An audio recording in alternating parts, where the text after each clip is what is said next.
What if the fate of empires hinged not on fate itself, but on the maniacal whims of a single moment?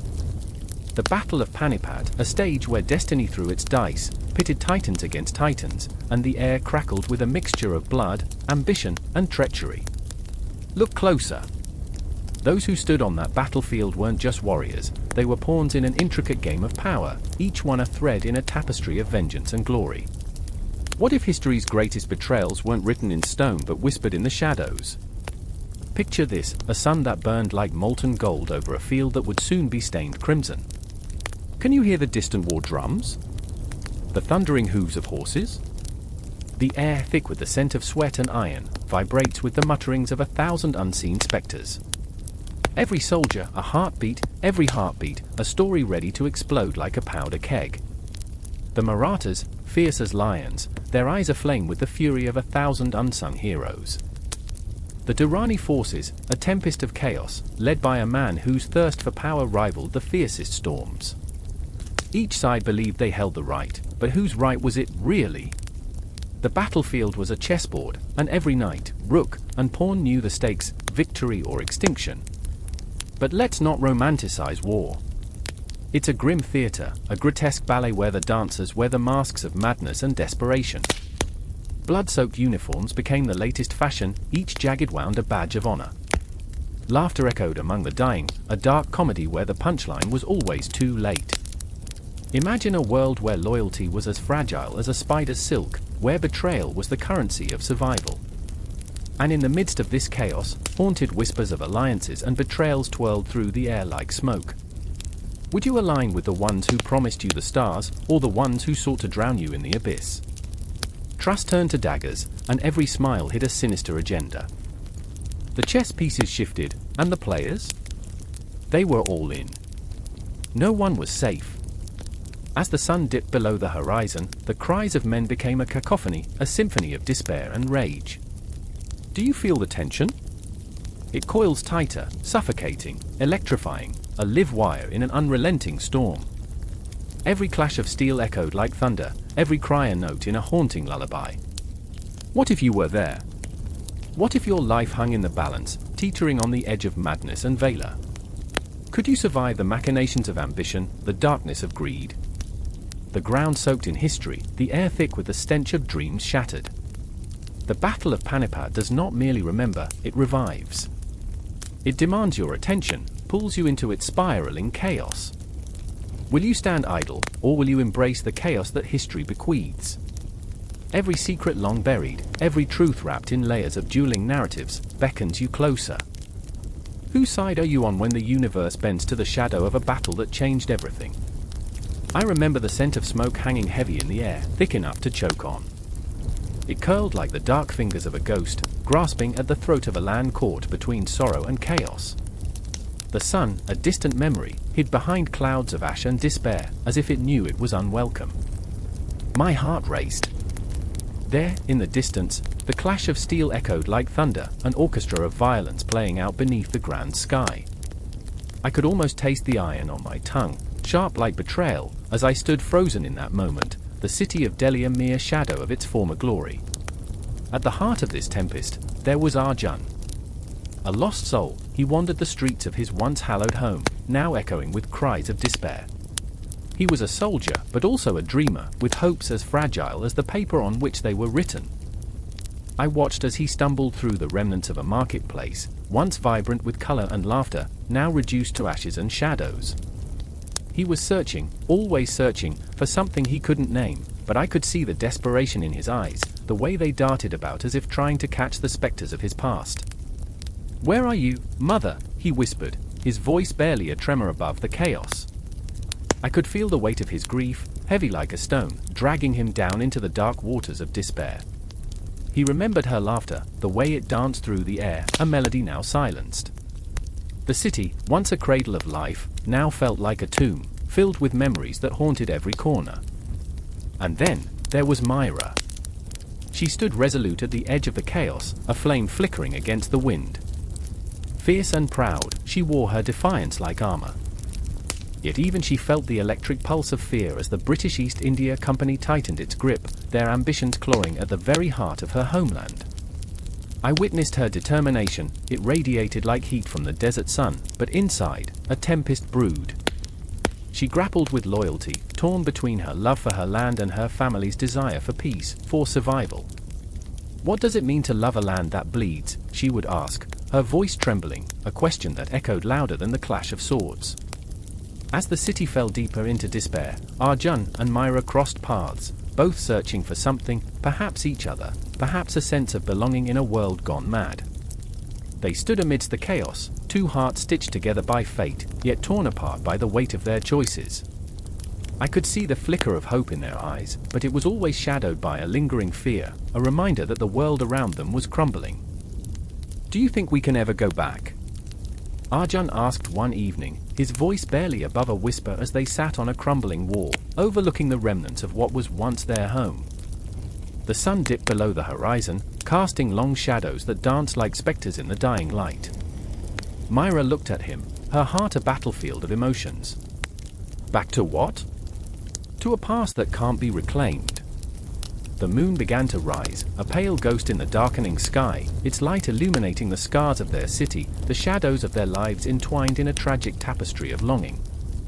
Days turned into nights, and nights into endless cycles of despair. I felt the universe holding its breath, watching them as they navigated the turmoil. The British forces advanced, their presence a dark cloud looming over the subcontinent, tightening the noose of colonial ambition. Arjun found himself drawn into battles he never wanted to fight, grappling with the horror of war, with the fear of losing everything he held dear.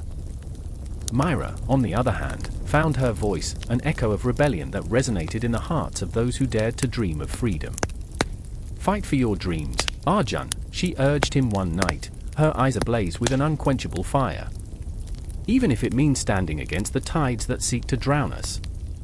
Her words cut through the fog of despair, igniting something deep within him. But fear lingered, a ghost that wouldn't let go. "And what if I fail?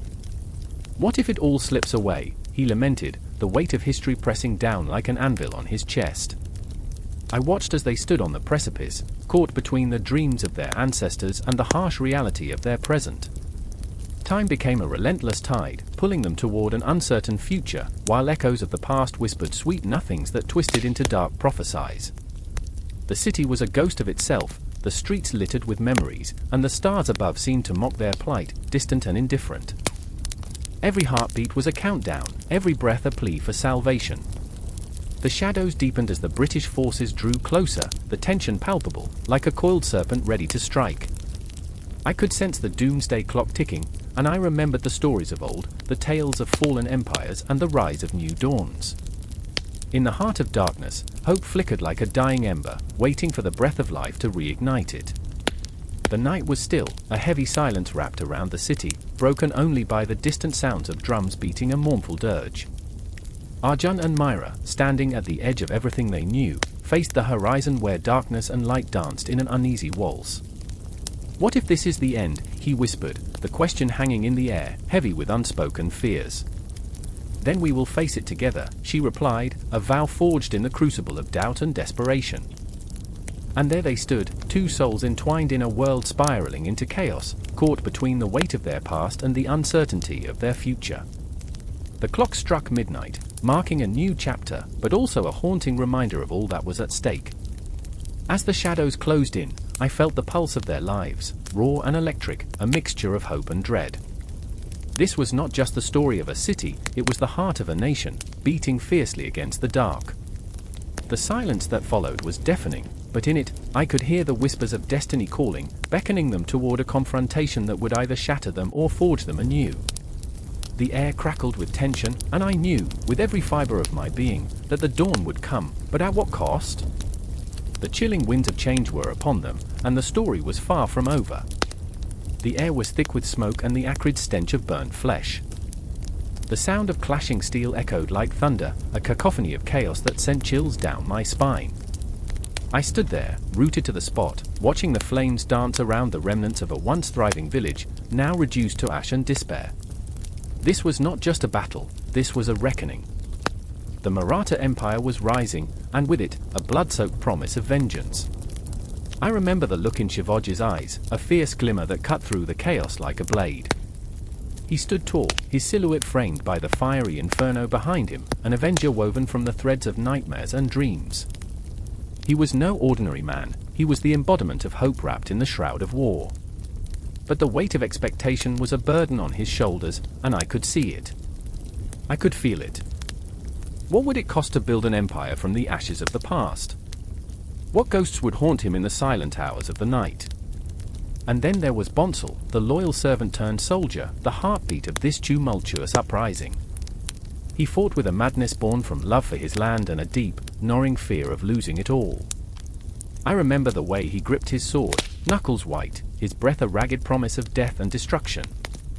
He would rush into battle only to return, night after night, haunted by the faces of the fallen, each one a mirror reflecting his deepest fears. Would he be next? Would his name echo in the annals of time, or fade into dust, forgotten like the lost lives before him? Fight!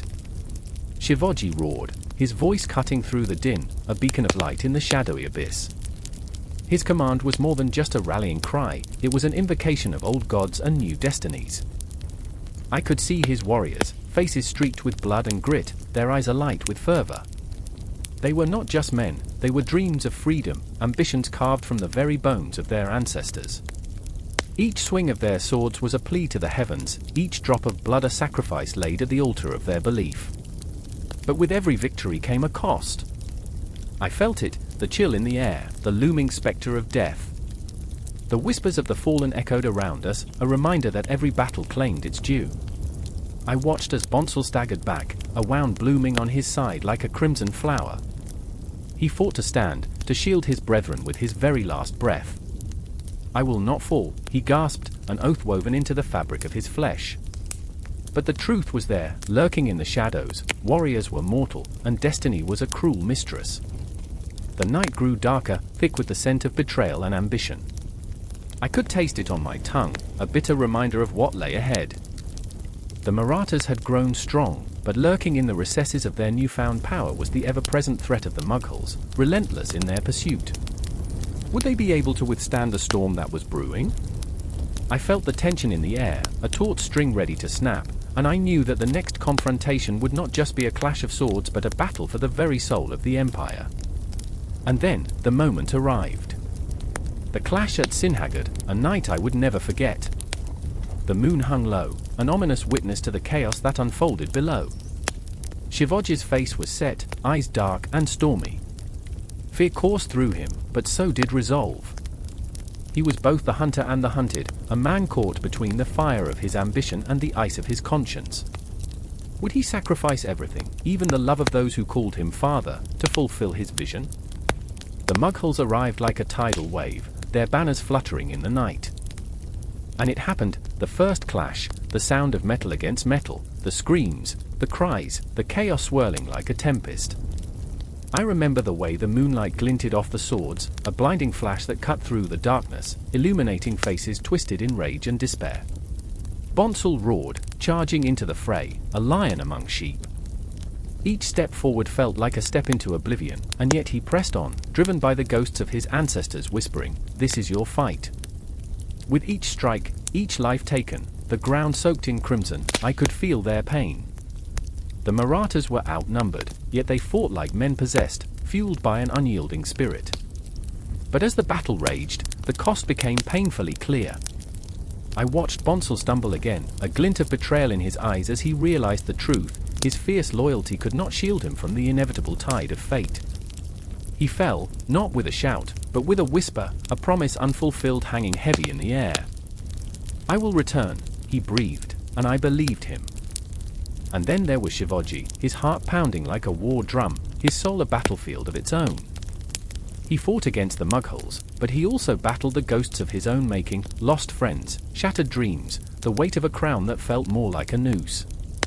Each swing of his sword was a plea to the heavens, a desperate grasp for the power to protect the lives of those he loved. But the universe is a cruel jester, and as the sun began to rise, painting the sky with shades of red and orange, I could see the heart-wrenching truth. The rise of the Maratha Empire was not just a tale of glory and conquest, it was a harrowing symphony of loss, a reminder that every ascent comes with its own shadow. As the dust settled and the echoes of battle faded into the morning light, I felt a void deep inside me. The cries of the fallen lingered like forgotten notes in a haunting melody, a reminder of the cost of ambition. The rise of the Maratha Empire was not the end but a new beginning, a cycle of pain and hope, destruction and rebirth. I could feel it in my bones, the unrelenting march of time, the promise of what was yet to come. The sun broke free from the horizon, a blazing orb of possibility, but the shadows of the past loomed large, whispering secrets only the winds of change could unravel. And in that moment, as I stood on the precipice of history, I realized something profound. The rise of an empire is not just about the battles fought and won, it is woven from the complex tapestry of human emotion, a relentless pursuit of dreams that often lead us into the depths of despair and the heights of glory. The Maratha Empire was rising, but so too were the ghosts of its past, an eternal dance on the edge of darkness, forever echoing in the hearts of those who dared to dream. A cold wind howls through the crumbling stones of the Red Fort, where the ghosts of the past linger like shadows, whispering secrets beneath the moonlight. The empire that once stood tall, its glory spilling over like an endless river, now feels like a wounded animal, bleeding slowly into obscurity. I shiver, clutching my shawl tighter, as I watch a lone figure emerge from the darkness, Amin, his face a mask of despair. He kneels, tracing his fingers through the dust of faded grandeur, memories swirling like fallen leaves around him. I remember his laughter, the way it echoed off these walls like a promise. Now, it's only the silence that answers him, heavy and haunting. What have we become? He whispers, and the question hits me like a thunderclap, reverberating through the empty corridors of my heart. The weight of the empire's decline settles on my chest, a leaden burden. I want to scream, to shake him from this stupor of grief. But words feel useless, as if they dissolve into the air like the remnants of a fevered dream. We are two souls adrift, caught in a tide of betrayal and loss, watching the world we once knew crumble into ruin. Amin's eyes, once bright with ambition, are now pools of sorrow. I remember the dreams we wove together, the laughter as we imagined a future painted in bold strokes of color. But dreams are fragile things, easily shattered under the weight of reality. The nobles squabble like rabid dogs, their greed consuming them from the inside out, while the common people suffer in silence, their cries smothered beneath the clamor of discontent. In the distance, I can hear the clash of steel. It sounds like a monstrous heartbeat, pulsing through the night. The Marathas, the Sikhs, the British, each one waiting, licking their lips in anticipation of the feast that will follow. I close my eyes, trying to block out the images of blood and smoke, but they seep through my defenses, relentless and vivid. And there's Razia, our fierce sister. I remember her laughter, wild and untamed, echoing in the halls. She would charge into battle, wielding her sword with the fury of 1,000 storms. But now, all I see is the glint of her steel reflecting the broken mirrors of our reality. I can't shake the feeling that she's out there, fighting not just against the enemies at the gates but against the very despair that threatens to consume us all. Razia is out there, I say, the words tumbling from my lips like a prayer. She'll find a way to rally the people. She'll bring them hope. But even as I speak, doubt creeps in, gnawing at my resolve. What good is hope when the world is crumbling around us? It flickers like a candle in a storm, teetering on the edge of extinction. Hope? Amin scoffs, anger flashing in his eyes. Hope is a cruel joke when your world is on fire. Look around you. His hands gesture widely, as if trying to encompass the vastness of our despair. We're nothing but ghosts in this decaying palace. The empire is dying, and we're merely its remnants, clinging to memories like the last drops of rain in a parched desert. I can't argue with him. The truth is a bitter pill, lodged in my throat. I remember the celebrations that once filled these halls, the music that danced through the air like a lover's caress. Now, only echoes remain, haunting and hollow. The gardens, once vibrant with life, now wilt in neglect. Everything we cherished is slipping through our fingers like sand. Suddenly, the ground trembles beneath us, a reminder that the earth itself is restless, as if it too mourns the loss of a once great empire. Amin grabs my arm, eyes wide with terror. What if it's too late? He breathes, as if the very air around us is charged with the weight of impending doom. The thought titters like a mad jester in my mind, and I can't help but laugh, a dark, hollow sound that echoes off the stone walls. Maybe it is, I reply, the truth tasting like ash on my tongue. But we can't give in. Not yet. Not while Razia is still out there fighting. Armin's face hardens, anger mixing with despair, creating a volatile concoction of emotion. Fighting for what? A lost cause? For an empire that has turned its back on us. I remember the stories, the glory, the power, the Mughal Empire rising like a phoenix from the ashes of history. But now, what remains? Just a flickering candle in a tempest, a dream slowly suffocating under the weight of betrayal and fragmentation. Look! I shout, pointing into the distance where the flicker of torches illuminates the night, a beacon of resistance. There's Razia. She hasn't given up. She's gathering the people. But even as I say it, doubt gnaws at my resolve. I know the truth, that hope can be a mirage, a cruel trick of the mind. Still, a part of me aches to believe in her, to believe that our cries will be heard above the clamor. I find myself drawn to the shadows, where the moonlight seems to dance with a haunting grace. Each step I take echoes my own heartbeat, a reminder of the pulsing life that still flickers within us. The air is thick with tension, charged with the electricity of a storm brewing on the horizon. Razia! I scream into the night, my voice swallowed by the darkness. Will she hear me? Will she find the strength to fight against the tide that threatens to drown us all? Armin stands beside me, his expression a tapestry of fear and hope, a mirror of my own heart. Together, we watch as the shadows shift, as the faces of our people emerge, drawn by a flicker of unity, a shared defiance. They say the end is inevitable, but in this moment, as the air crackles with unspoken promises, I can't help but believe that perhaps, just perhaps, we can rise again. The ghosts of the past linger, the laughter, the dreams, but it's the fire of the present, the urge to fight, that ignites something deep within us. And as we stand there, on the edge of despair and defiance, the world around us holds its breath, waiting for the tide to turn. I remember the love, the loss, the laughter, and I know we're not done yet. Not by a long shot. Above, the stars twinkle, indifferent to our struggle, yet somehow still present, a reminder of the vast universe that watches as we battle our own demons. In this moment, amidst the ruins, a spark ignites, a promise of resistance, a whisper of hope. If only for a heartbeat longer, we dare to hold on. The air was thick with the scent of smoke and despair. I remember how it clung to my skin, how the cries of the wounded pierced through the shouts of commanders like knives. The world around me felt suspended, caught in that terrifying moment when fate balances on a razor's edge. A thunderous roar echoed, the battle was upon us, the Marathas and Durranis clashing like storms, and I stood on the precipice, heart pounding like a war drum. In the chaos, there was Baji Rao too, his eyes aflame with fury and desperation. I remember the way he gripped his sword, knuckles white, as if the steel might somehow anchor his wavering loyalty. He was a king, yes, but also a man torn by the ghosts of his ancestors, the weight of expectations pressing down like a mountain on his chest. I will not be the one to lose this land, he growled, the words a promise and a curse. But deep down, I sensed the tremor in his voice, a flicker of doubt as he faced the advancing Durrani Empire. And then there was Ahmad Shah Durrani, a tactician with a heart as cold as the steel he wielded.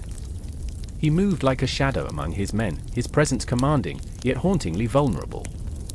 I could see him, his face marked by the shadows of his past, each scar telling tales of betrayal and ambition. For my people, he whispered to himself, but I could see how the burden gnawed at his soul. He fought for a vision, a dream of a united empire, yet I felt the irony. He was so often alone, the weight of his dreams crushing him like a boulder rolling down a hill. I remember the moment vividly, the clash of swords, the shouts of men, the sounds of life caught in the throes of death. Baji Rao stood firm, his spirit unyielding, but I saw the flecks of desperation in his eyes. For honor, he called, but what is honor in the face of annihilation? It echoed in my ears, a haunting refrain that reverberated through the night. And yet, each swing of his sword seemed to carve a path through the fog of uncertainty that enveloped him. The battlefield became a surreal canvas of blood and valor, like a grotesque painting coming to life. Men fell, their dreams snuffed out like candles in a storm. I could almost hear their whispers, the hopes of families scattered like autumn leaves in the wind. I thought of them, of mothers waiting for sons who would never return, of wives whose laughter had turned to silence. In that moment, I realized each soldier was a story, a heartbeat fading away. As the dusk fell, a hush descended, the kind that wraps around you like a shroud. It was in this eerie silence that Ahmad Shah surveyed his men, his heart a battlefield of its own. Is this the empire I wanted? He pondered, a fleeting shadow of doubt passing over his hardened features. The ambition that had once burned brightly now flickered like a dying flame.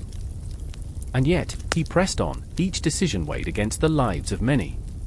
In the distance, I could see a fire rising, bright against the darkening sky, a beacon of devastation, but also hope. Do they know? I found myself wondering, lost in the interplay of fate and fortune. Do they comprehend the magnitude of their sacrifices? I saw Baji Rao leading a charge, his presence electrifying, inspiring. Yet beneath that armor, beneath that fierce exterior, lay a man battling his own demons, haunted by the specter of failure.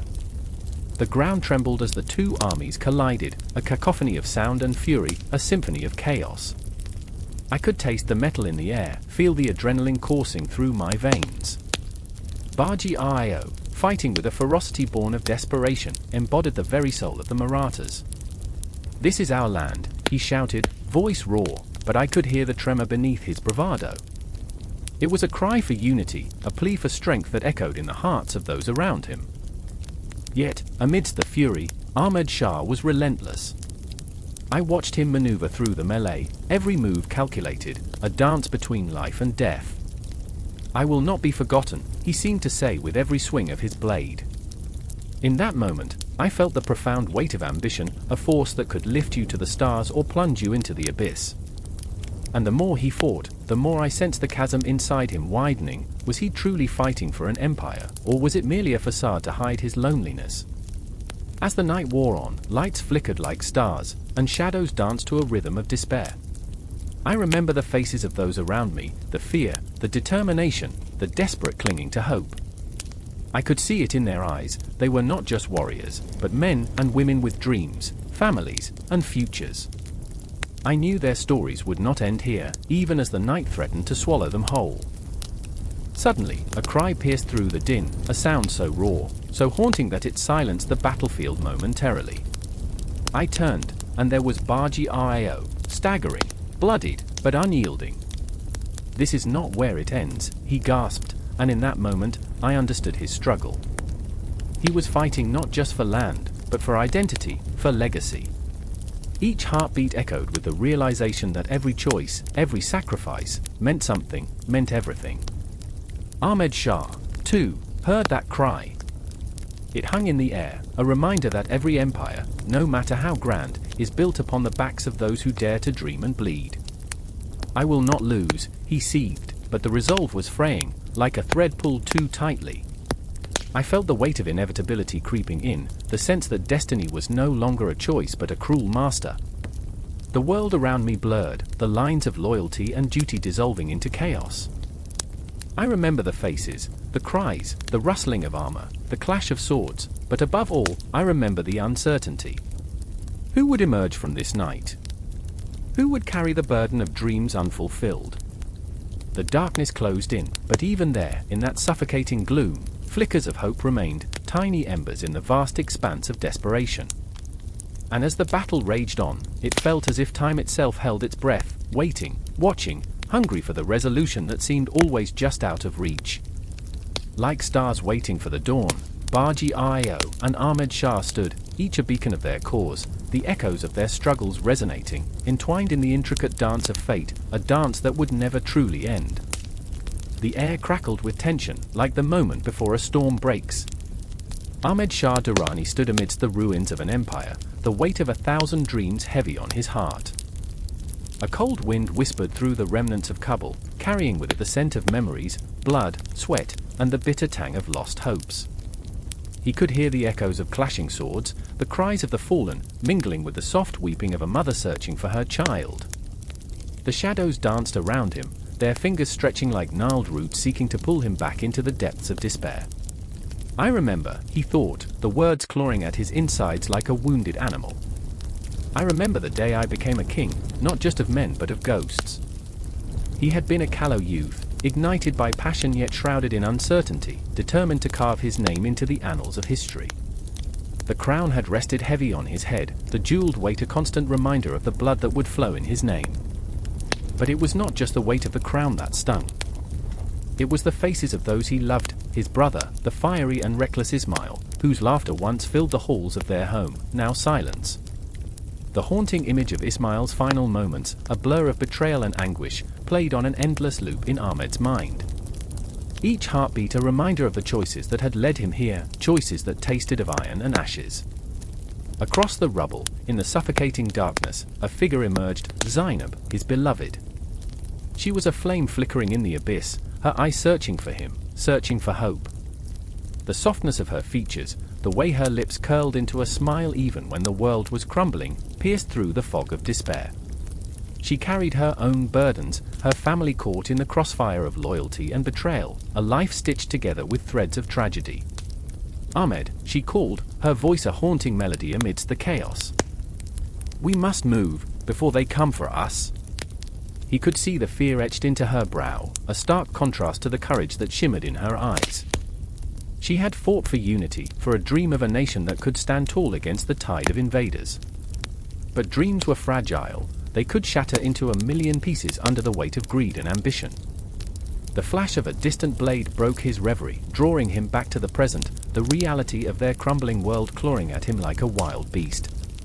I remember, he whispered, his heart racing. I remember the day we lost everything. The day the sun set on their hopes and the shadows of the past came crashing down like a tempest. Ahmed's thoughts spiraled. He was not just a man, he was a symbol of a fractured land yearning for redemption.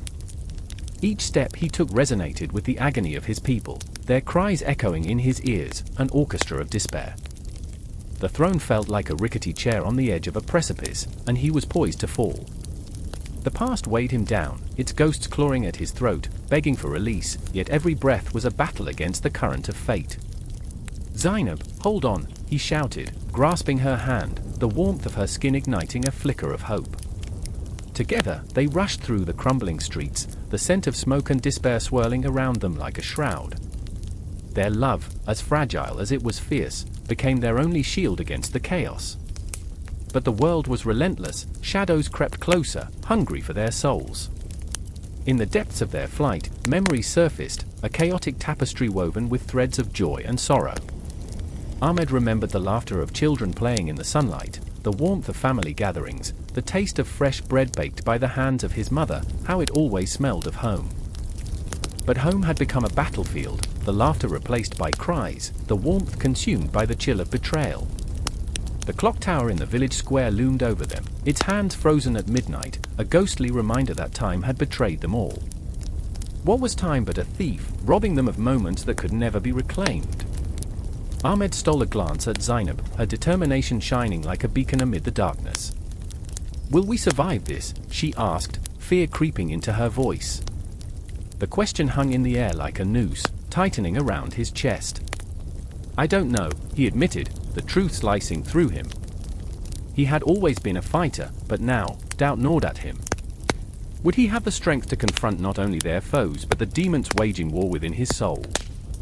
The specter of his brother loomed large, a ghostly figure reminding him of the cost of ambition. The night wore on, a blanket of uncertainty wrapping around them as they navigated through the ruins. The world outside was a chaotic symphony of anguish, each note resonating deep within. Ahmed felt the weight of responsibility pressing down on him, suffocating. He was the last line of defense, the embodiment of a nation's hope, the title that felt more like a curse. Suddenly, the ground trembled beneath their feet. An explosion shattered the stillness, the ground shaking as if the earth itself was crying out for salvation. Ahmed's heart raced, adrenaline coursing through his veins. Run, he shouted, pulling Zainab toward the shadows of a nearby alley, their sanctuary amidst the chaos. As they stumbled deeper into the heart of despair, they became mere fragments, flickering in and out of existence. Each breath, a gasp of survival, each heartbeat, a reminder of the fragile line between hope and despair. Ahmed could feel the shadows closing in, hungry for their light. "I remember," he whispered again, clinging to the past like a lifeline. "I remember the dreams we once dared to dream." But dreams had a way of morphing into nightmares, and the darkness that encroached felt all too real. With every step forward, the weight of their shared anguish grew heavier, a shroud wrapping around them as they pressed on through the ruins of their lives. Time had become an enemy, and hope a flickering candle in an endless void. The confrontation awaited, an inevitable clash of wills, a fight for not just survival, but for the very essence of who they were. The dawn was still a distant whisper, shadows danced in their periphery, and the night was far from over. The air was thick with sweat and fear, a pungent reminder of the impending storm. I stood there, heart pounding like a war drum, as the ground trembled beneath us, a living entity pulsating with dread. Shadows danced on the horizon, whispering secrets of betrayal and valiance. The sun hung low, a blood-red orb, casting a morbid glow on the faces of men, ragged, grim, their eyes reflecting a shared terror that was almost palpable. Sadashivrao Bao, a titan among men, stood near the front lines, his gaze piercing through the chaotic swirl. I remember the moment he turned to me, the weight of his armor almost dwarfing his frame yet somehow enhancing the aura of command that surrounded him. His voice was a low growl, reverberating with a mixture of resolve and vulnerability that tugged at something deep within. "We stand at the precipice of history, my friend. Will you stand with me?" The words hung in the air, electrifying yet burdened, drawing the very essence from my soul. But every hero carries a ghost. I could see it in Sadashivrao's eyes, the shadow of his fallen brother, a silent scream echoing through his mind. He fought not just for a kingdom but to fill an abyss of grief that threatened to consume him whole. I felt his heartache as if it were my own, every pulse a reminder of loss, every breath a struggle against despair. And then there was his trusted general, the fiery Bao's right hand, a man whose laughter filled the air like sweet wine, yet behind that mirth lay a tempest of sorrow. Ismail, whose loyalty was as fierce as a lion, yet whose heart bore the scars of betrayal. He had lost so many comrades in cruel battles, each loss etching deeper lines upon his soul. A jester in the light, a warrior in the dark, he wore his facade like armor, but I could see through the cracks. What if today is the last day, Sadashiv? What if the shadows swallow us whole? His voice was a tremor, vibrating with an unshed tear. Then let us laugh in their faces. Sadashivrao roared, the fire of leadership igniting in his chest. It was a rallying cry, an echo of defiance, yet I could see the flicker of uncertainty behind that bravado. As he lifted his sword, it gleamed not just as a weapon but as a beacon, casting light in the dark corners of our hearts. I remember the way his fingers tightened around the hilt, a silent prayer whispered to the cosmos. The world around us transformed into a cacophony of chaos. The clash of steel, the haunting cries of men, and the relentless pounding of hooves echoed like thunderclaps. Each swing of the sword, each collision felt like a heartbeat, thumping against my chest, reminding me of mortality, of dreams left unfulfilled. Time itself seemed to warp, seconds stretching into lifetimes. I could almost hear the clock ticking, counting down to our reckoning. In the midst of it, I stumbled into the gaze of a soldier, a young boy no older than 17. He was trembling, eyes wide with a cocktail of resolve and terror. "I don't want to die," he whispered, the plea cutting through the noise. My heart sank. I wanted to embrace him, to tell him that courage was not the absence of fear but the triumph over it. But words failed me, leaving only the echo of his fear resonating in my chest. The battle raged on, a storm of chaos and blood. I watched as Sadashivrao led the charge, a lion among sheep. Each step he took, each cry of command, was heavy with the weight of leadership. He was both a figure of strength and a man grappling with the enormity of his role. Can a heart bear such a burden? I watched him, and I could see the flickers of doubt that haunted him like specters. The air became slick with the scent of iron and sweat, and every clash of sword against shield resonated with the cries of the past. Memories flooded me, the tales of valor, of kings and pawns, of dreams woven into the tapestry of time. But here, in this moment, it was raw and unfiltered. I remember how I grasped my weapon like a lifeline, each heartbeat matching the rhythm of the chaos around me. And then came a moment that shattered reality. A cry rippled through the ranks, a shriek of despair. The ground shook violently, and I turned to see the shadows converge. Betrayal! The enemy had infiltrated our ranks, and chaos erupted like a rabid beast. Sadashivrao, sensing the shift, became a whirlwind of fury and grace. But even he faltered, a breath caught in his throat as he faced the spectre of defeat. "Ismail," he bellowed, desperation lacing his voice, "we must hold the line." But even as he spoke, I could see the doubt gnawing at his resolve, the weight of leadership threatening to pull him under. I felt a hollow ache in my chest, the realization that every command he threw into the fray was laced with the possibility of loss. The clash continued, a frenzied dance of life and death. I remember the chaos surrounding us, the screams mingling with the clash of metal, each moment stretching until it felt like an eternity. Ismail fought valiantly, but I could see the weariness creeping into his bones, his laughter a distant memory as he swung his sword with a desperation that echoed our collective fears. As the last rays of sunlight disappeared behind the mountains, swallowed by the night, I felt the bittersweet taste of fear and hope intermingle. Each heartbeat echoed the resolve to stand, to fight, and yet beneath that, a chilling dread lingered. The ghosts of the past whispered, reminding me that this was not a fairy tale, and every hero has their reckoning. But in that moment, with shadows encroaching and the weight of the world pressing down, Sadashivrao Bao raised his sword high. "We fight not just for ourselves, but for every life yet to be lived." His voice, now a thunderous crescendo, broke through the impending darkness. It was a last stand, a defiance against fate itself. With every word, he forged a link among us, binding our fears and hopes in a single, palpable thread. I remember the electric connection we shared, the heartbeat of 100 souls thrumming as one.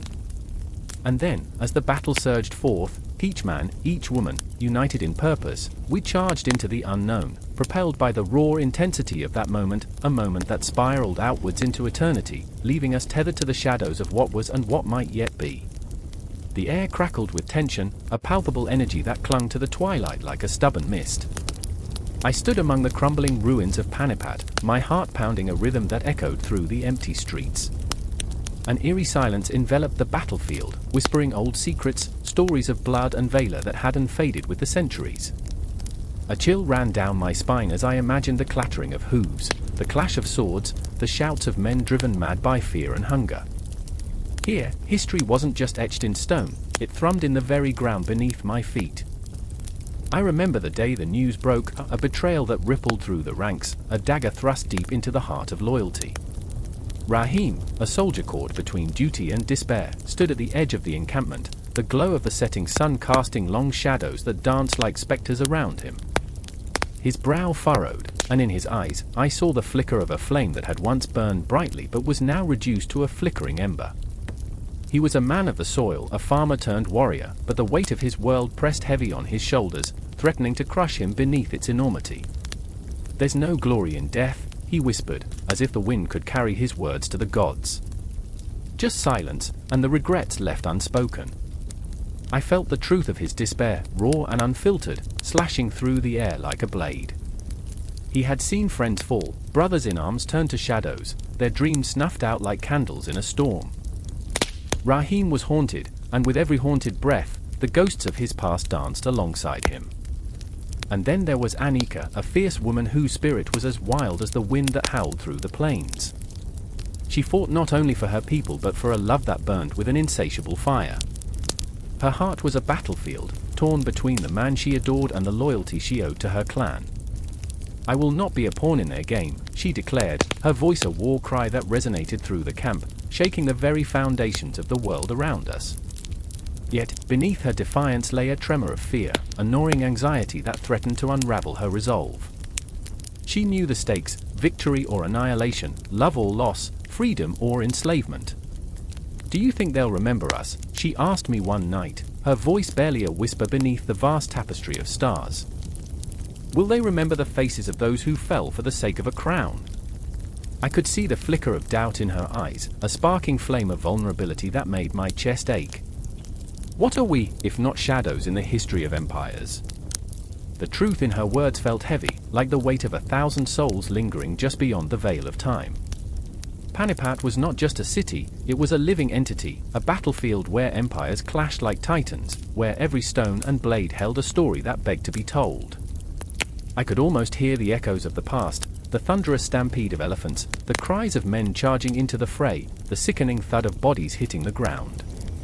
I saw the faces of those who fought, rage, fear, desperation etched in every line, every furrowed brow.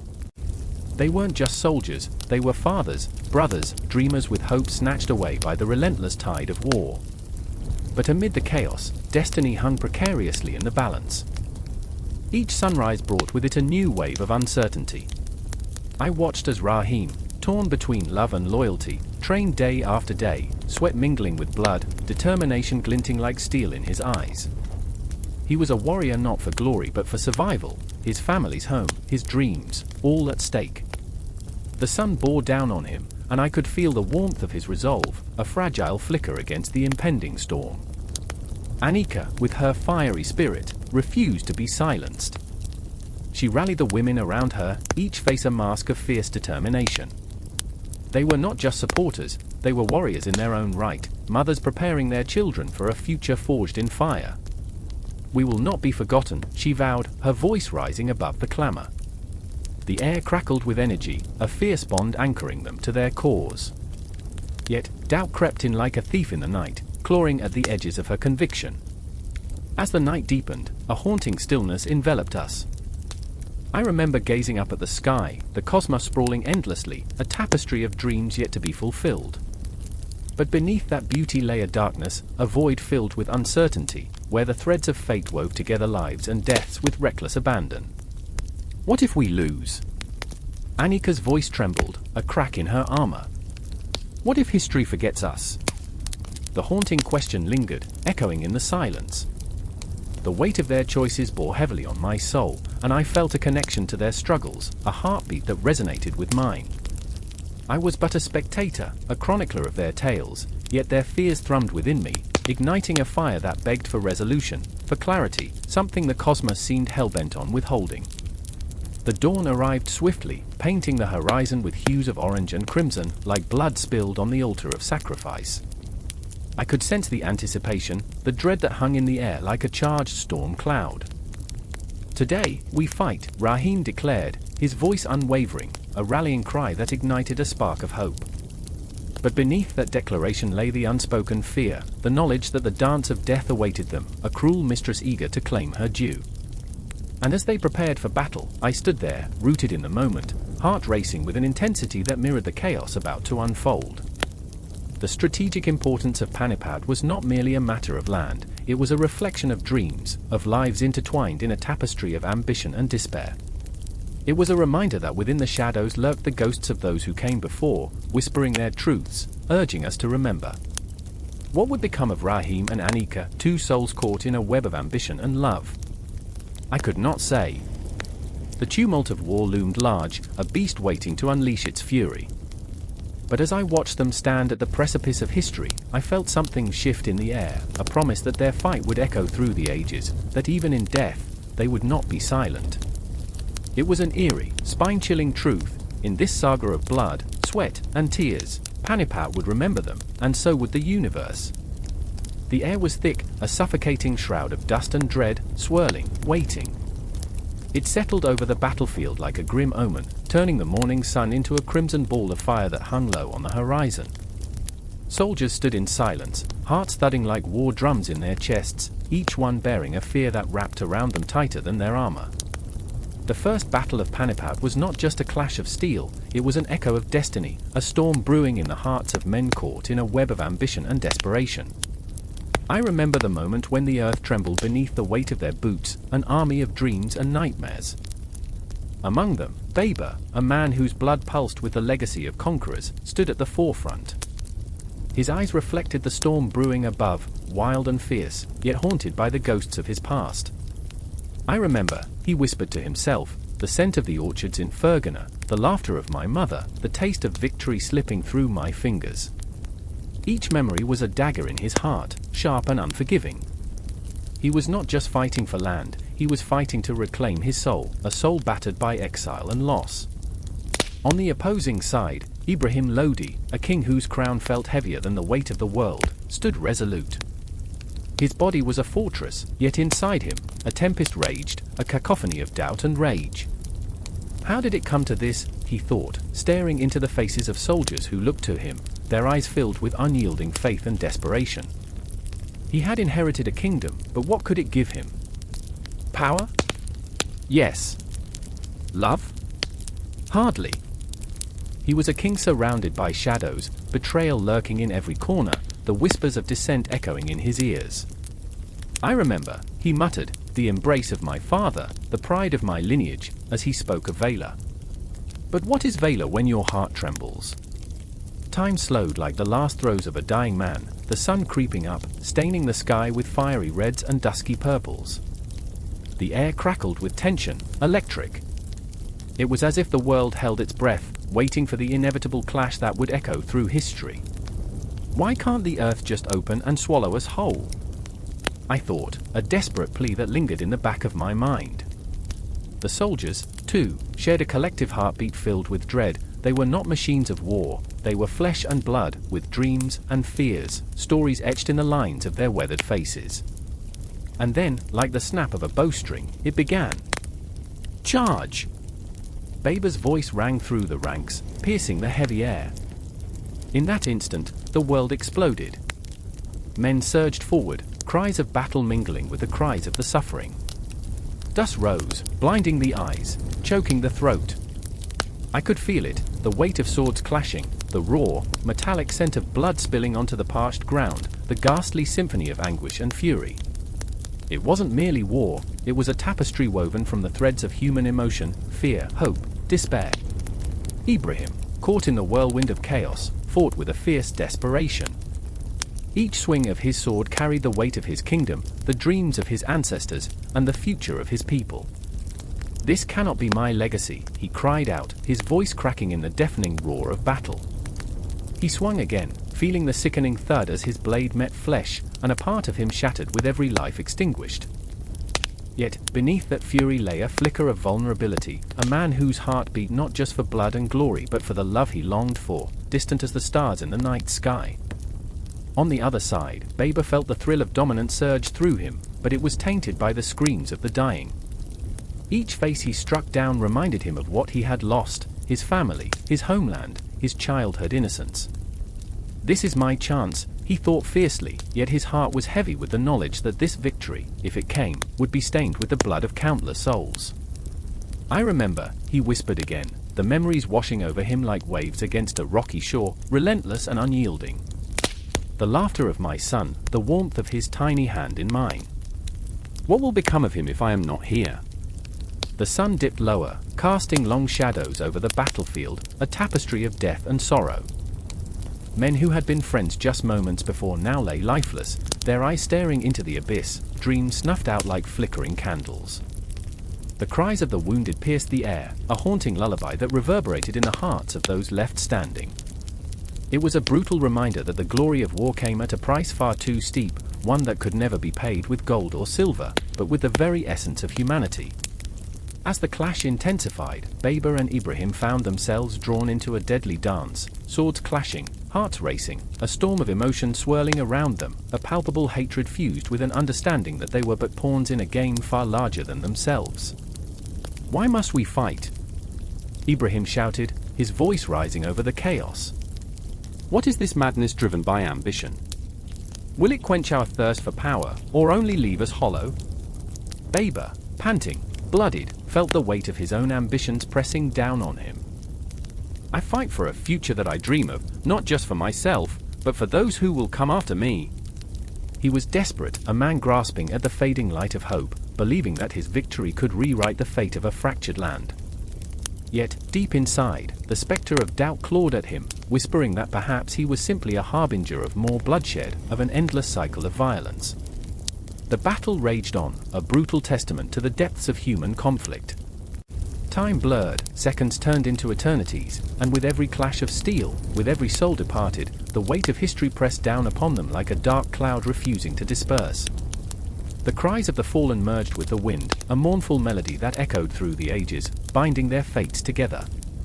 And in that moment, as the sun dipped below the horizon, the shadows lengthened, stretching out into eternity.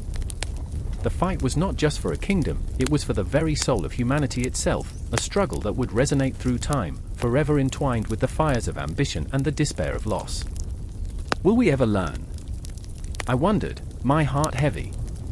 Will future generations grasp the lessons buried in the ashes of the past?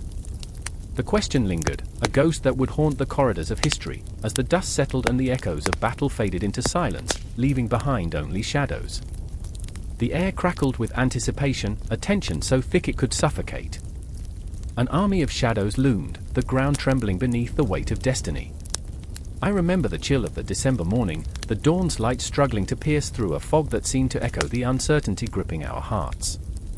Two forces, colossal in their ambition, were poised on the brink, each man a cog in the monstrous machinery of war. Not merely soldiers, but fathers and sons, brothers and friends. I remember the glint of metal, swords unsheathed, spears poised, ready to drink deeply of the blood that was about to be spilled. Among them stood a figure, his stance unwavering, a tempest contained within a single man. Ahmad Shah Durrani, the king of the Afghans, drew in a breath that tasted of iron and smoke. He was a man of paradoxes, noble yet ruthless, his heart a battlefield of loyalty and ambition. With every heartbeat, he felt the weight of his forefathers' legacy, a chain that pulled him toward the horizon where the sun hung low, threatening to drown in blood. "This is destiny," he whispered to himself, though the taste of it was bitter and sharp. And then there was Sadashivrao Bau, the Maratha general, standing firm like a mountain in the face of a storm. His spirit was a fire in the night, flickering but unyielding. He carried the burden of his people, their hopes tethered to his command, a collective heartbeat resonating within him. I remember the sound of the tide crashing against the shore, the roar of the ocean like an echo of his own anxieties. The Marathas had come far, their ambition ignited by dreams of an empire that shimmered just beyond their reach. Yet, as he looked across the expanse, the weight of doubt settled in his chest like a stone. What if this was for nothing, he thought, fear clutching at his throat, the spectre of failure hovering close. The horses snorted, their breath rising in the cold air like the spirits of those who had fought before, thousands who had come and gone, leaving behind echoes of valor and tragedy. I remember the stillness, the kind that makes the heart race in anticipation, where every rustle of a leaf felt like a proclamation, a harbinger of fate. In that moment, every man felt the pulse of eternity, their lives hanging in the balance, suspended like a heavy fog. Rumors swirled around the campfires, whispers of betrayal and alliances forged in the shadows. The Marathas believed themselves to be invincible, but beneath that bravado lay a fragile web of trust, fraying at the edges. The bitter taste of betrayal lingered on their tongues like ashes. Sadashivrao's closest allies, his own kin, were mired in petty grievances. "Can you trust a man who bathes once a year?" one of them joked, laughter tinged with unease. The absurdity of it all hit harder than any blade. Who were they to laugh at hygiene when they were all standing on the precipice of annihilation? And then there was the voice of the past, an echo that felt insurmountable. "It is not the blood of the enemy we fear, but the blood of our own," whispered the ghostly figure of their fallen leader, the revered Shivaji. His name hung in the air like a bitter scent, a reminder of what could be lost. The Marathas rode with him in spirit, but that spirit was a double-edged sword, cutting both ways, fueling their passions while binding them to an almost unbearable legacy. I remember the weight of it, the collective memory that surged like a tide, pulling them back when they needed to step forward. Ahmed's eyes flickered with the fire of determination, but it was not without its shadows. He could feel the ghosts of his past, the tales of losses and victories weaving through his mind like a tapestry. He had sought the throne of India with fervor, spurred by the demons of ambition and revenge. The blood of the fallen weighed on him, each drop a reminder of the price of glory. This time, he thought fiercely, "I will not fail." Yet, as the sun rose slowly, illuminating the battlefields that would soon run red, a whisper of doubt coiled around his heart. What if I become a ghost myself? A flicker of memory, the echoes of songs sung in the darkness filled the air, both sides preparing for a tempest that would sweep away all pretenses. A chilling calm settled before the storm, the crack of dry twigs underfoot, the rustle of leaves, a symphony of impending doom.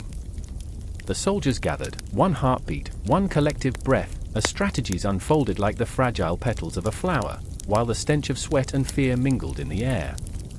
They were warriors, and yet, beneath the armor, they wore fragility like a second skin. The day stretched, heavy with the weight of expectations and unresolved tensions, a ticking clock counting down to chaos. Time became an enemy, each second a reminder of the inevitability that loomed like a dark cloud on the horizon. And through it all, a thought nagged at the back of my mind, one that would persist long after the dust settled: how fragile is the line between victory and devastation? How easily can hope turn to ash, dreams to nightmares? As I stood amidst this gathering storm, I couldn't help but feel the pull of fate, the universe indifferent to the struggles of men, yet intricately woven into their very beings. Clocks ticked, shadows danced, and ghosts of past battles hung heavy in the air, each moment a reminder that history is never truly past. It waits, biding its time, and in a heartbeat, could resurrect itself anew in the blood-soaked earth of Panipat. And just as I thought the silence might swallow us whole, a distant horn blared, a sound that split the air like thunder. The battle was here. Night had fallen, heavy and stifling, as if the very stars held their breath in anticipation. The air was thick with tension, a living thing that clung to the skin like a shroud. Every rustle of leaves sounded like whispered secrets of impending doom. Shadows danced as torches flickered, throwing grotesque shapes that twisted like the very hearts of the men who stood beneath them. The world was on the brink, two great forces gathering, each one a mirror of the other. I remember the smell of sweat mingling with the metallic tang of blood, a reminder of past battles, past losses.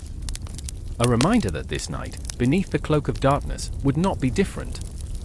The Maratha army, a vast sea of men, restless and bristling with valor, stood shoulder to shoulder, eyes burning with the flames of defiance. Among them was Ajay, a warrior with a heart full of dreams and a mind battered by the horrors he had witnessed. His hands trembled, not from fear, but from the weight of command, the burden of every life that depended on him. The thought of each face, each family waiting at home, clawed at his insides. He had promised to protect them all, but as he looked out at the flickering horizon, darkness whispered its doubts, telling him they might never see the dawn. On the other side, the Durrani forces formed a formidable wall of resolve, a relentless tide led by the fierce and cunning Ahmad Shah Durrani. His eyes glinted with the promise of conquest, a fire ignited by the ruins of his homeland, the ghosts of his fallen comrades haunting every step he took.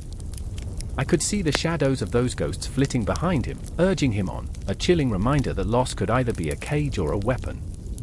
He clenched his sword, feeling its cold steel as a part of him, an extension of fury and vengeance. It was a visceral need to reclaim what was lost, to fill the void left by betrayal. In the space between these two armies, the air crackled with energy, a prelude to chaos.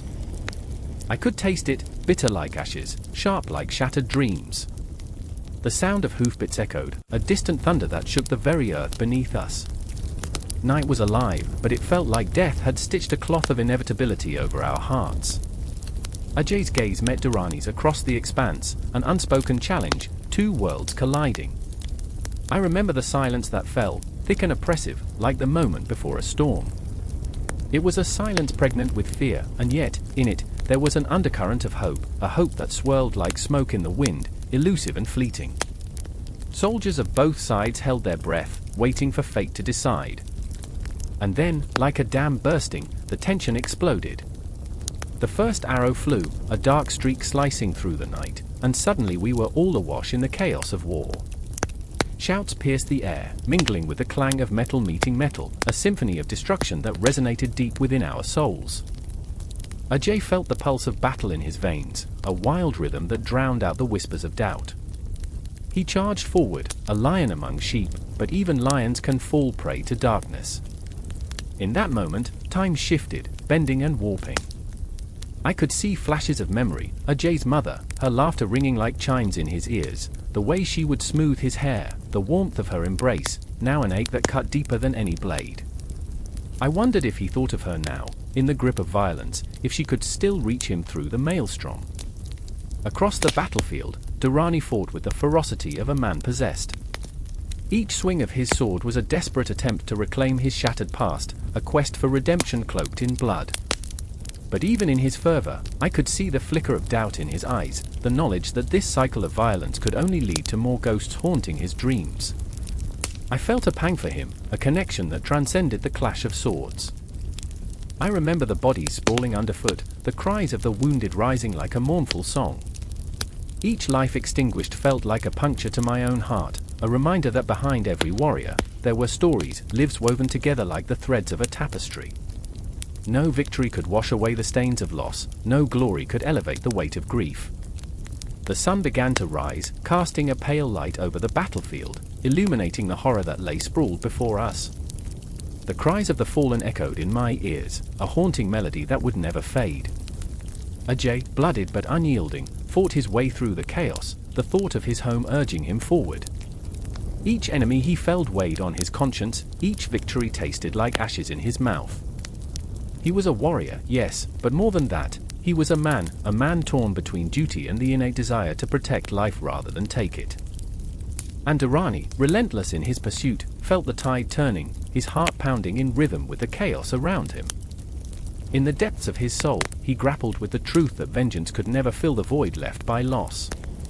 He led his men forward, the weight of their hopes on his shoulders, but as he fought through the throngs, he wondered if he was merely chaining himself to a fate that would end in sorrow. As dawn broke, the battlefield transformed into a canvas of terror, both sides clashing in a dance of death that felt eternal. I could sense the heartbeat of the world slowing, the ticking clock whispering of time running out. The cries, the clang of weapons, the shouts of men, everything converged into a singular moment of despair and defiance, a chorus of souls begging for resolution. In that chaos, lives were not just lost, they were shattered, each shard reflecting the dreams and aspirations of countless families, each piece a story left unfinished. The gathering of forces, the looming confrontation, was more than a clash of armies, it was a collision of hopes, fears, and the haunting echoes of a past that refused to be silenced. The dawn was both a beginning and an end, the light revealing not just the destruction but the heart of every fighter caught in the tumult. It was a time when every heartbeat resonated with the weight of choices made and the relentless pursuit of survival. As the sun ascended, illuminating the wreckage, it was as if the universe itself bore witness to the agony of humanity, a reminder that even in the darkest of times, every life mattered, every soul was a universe unto itself. I stood there, suspended in the moment, knowing that this gathering of forces was not merely a battle, it was the raw essence of existence, pain, love, loss, and an indomitable spirit, each pulse of the earth echoing the eternal struggle of life. The clash had begun, but it was just the overture to a symphony of fate yet to unfold. The stage was set, and the heart of history would echo long after the last sword fell silent. The night air was thick with the scent of smoke and blood, a harbinger of chaos that hung over the makeshift camp like a shroud. Shadows did unspeakable things as they flickered under the dim light of a single lantern, casting grotesque shapes against the canvas tents. In that moment, fear gripped the hearts of men and women alike. It was palpable, a living entity that wrapped around their throats as tightly as a noose. I remember the way the wind howled, a mournful cry mingling with the distant sounds of clashing steel. Karam Singh stood at the edge of the firelight, his eyes scanning the horizon, and I could see the storm brewing behind them. This wasn't just a battle, it was a desperate bid for existence. Karam exhaled slowly, his breath a ghost in the cold night, and I felt the weight of his resolve. He had fought before, yes, but this was different. The Rohillas were not just allies, they were brothers in arms, bound by a shared history that dripped with enmity and hope.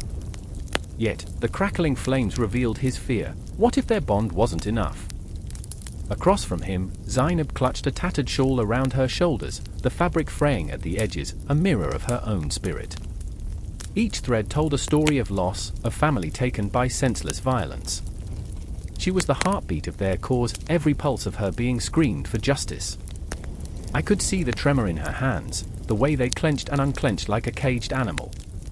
"Karam," she whispered, her voice barely cutting through the night's cacophony, "what if they come for us?" He turned to her, and in that moment, their eyes locked, a fleeting connection, a silent pact forged in the fear of the unknown. Every moment stretched, every heartbeat echoed louder as if the universe had conspired to bring them together here, in this crucible of conflict. "We are not alone," he said, but even I sensed the hesitation laced within his words. Allies. They were supposed to mean strength, yet the weight of their alliance felt heavy, a burden they were both too proud to acknowledge. I remember the stars, flickering like distant memories, as if time itself had conspired to remind them of everything they had lost. They had been dreamers once, full of hope and aspirations, but now they were caught in a web of survival. The cries of children, the laughter of families, they played in their minds like haunting echoes, reminders of what could vanish in an instant. The Rohillas were fierce, warriors who had tasted betrayal and survived against the odds. They carried the scars of their history etched into their skin, warriors with a reckless spirit but hearts that beat for their homeland. I could almost feel the fire within each of them, an unyielding flame that would either consume them or light the way forward. As Karam faced his fellow soldiers, his voice rose above the din, rallying them in a desperate attempt to ignite their courage. Tonight, we fight not just for ourselves, but for those who cannot. But what if those very voices faded into the night? What if they became mere shadows, another story lost in the relentless march of time? Zainab's heart raced with the weight of inevitability. She had seen too much, felt too deeply, and her spirit cracked under the pressure of that truth.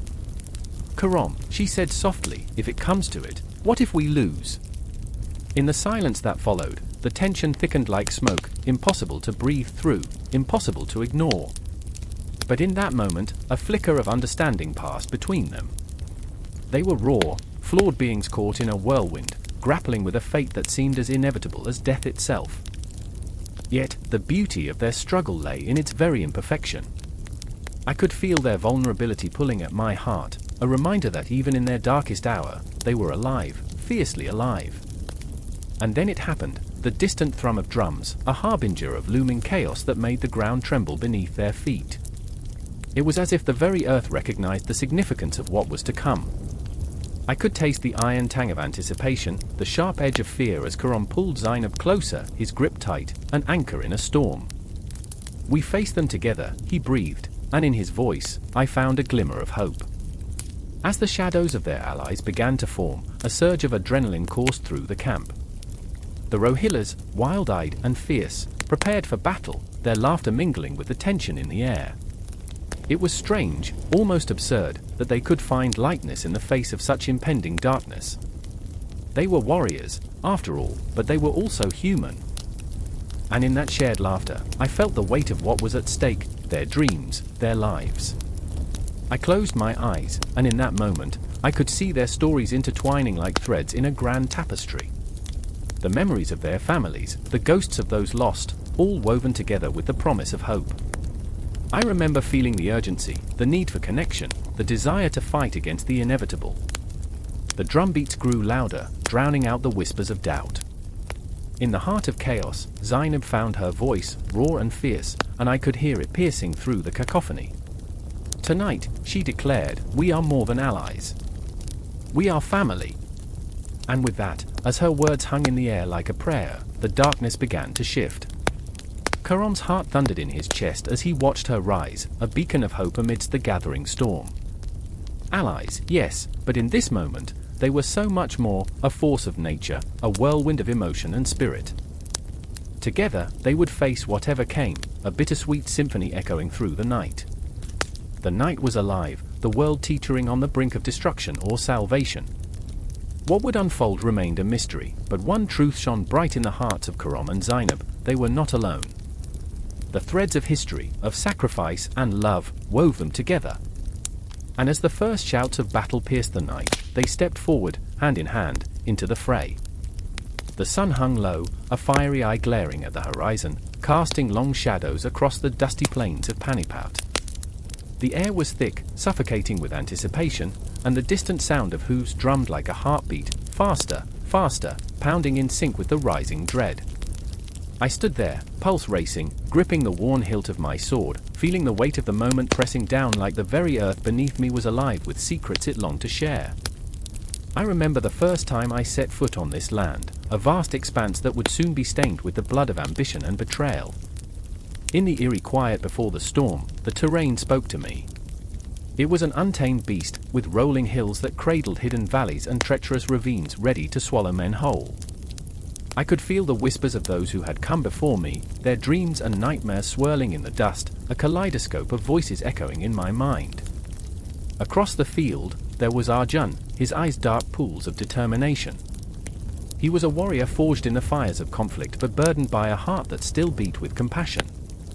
His mother's voice echoed in his mind, reminding him of the gentle touch of her hands, the story she spun like golden threads of hope amidst the chaos. "Do not forget who you are," she had said, her voice a fragile song in the tempest of his memories. The weight of his legacy pressed down on him as he surveyed the terrain, calculating the risks and rewards of what was to come. I remember the way he moved, a dance of shadows and light, every step measured, every breath purposeful.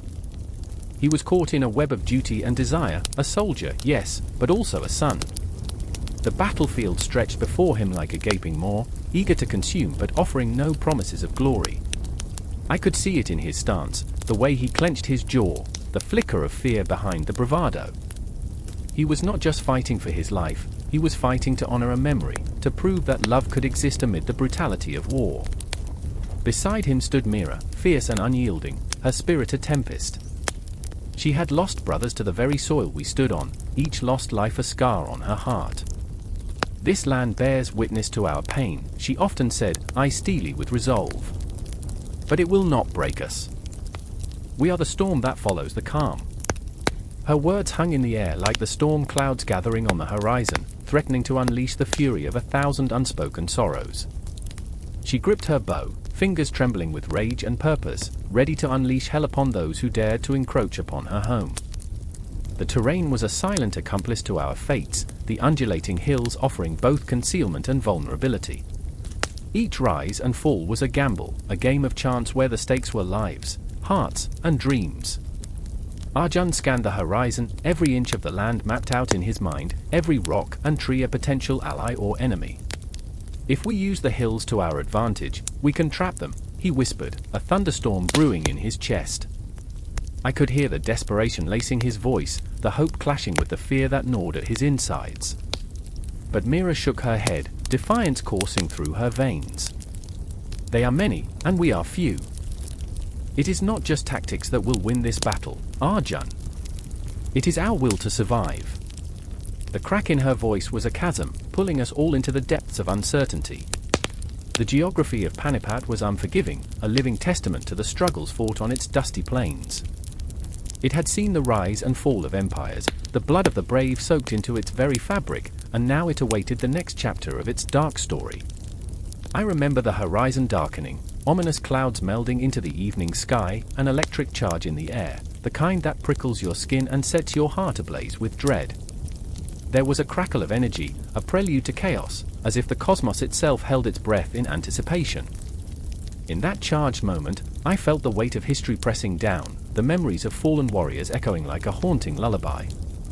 Time slowed, each second stretching out, suspended in the air like the flicker of a candle about to be snuffed out. And then, like thunder breaking through the stillness, the first cry rang out, a battle cry that shattered the stifling quiet. It was raw and primal, echoing across the plains, and it jolted me into the reality of what lay ahead. I could see the figures in the distance, dark silhouettes against the fiery sky, their shadows dancing like specters of death. They were coming, the tide of fate rolling toward us, relentless and unforgiving. I felt the fear clawing at my insides, a desperate animal struggling for breath. Arjun's face was a mask of resolve and fear, a haunted look flickering in his eyes. "We fight for our future," he shouted, though his voice trembled with the weight of uncertainty. I could see the cracks forming in his facade, the soldier and the boy mingling in his gaze. He was not just a warrior, he was a man, and the battle ahead would demand everything from him, his body, his soul, his very essence. And there was Mira, fierce as a tempest, a whirlwind of emotion. Her heart beat against her chest like a caged bird, desperate to fly, desperate to break free from the chains of this looming confrontation. "We will not go quietly into the night," she roared, her voice rising above the impending chaos.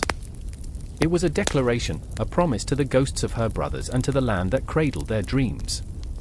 But beneath that bravado, I could sense the aching vulnerability, the fear of loss lurking just out of sight. The geography of Panipat was alive, a stage set for tragedy and valor. Each rise in the land told stories of hope and despair, echoing the cries of those who had bled upon its surface.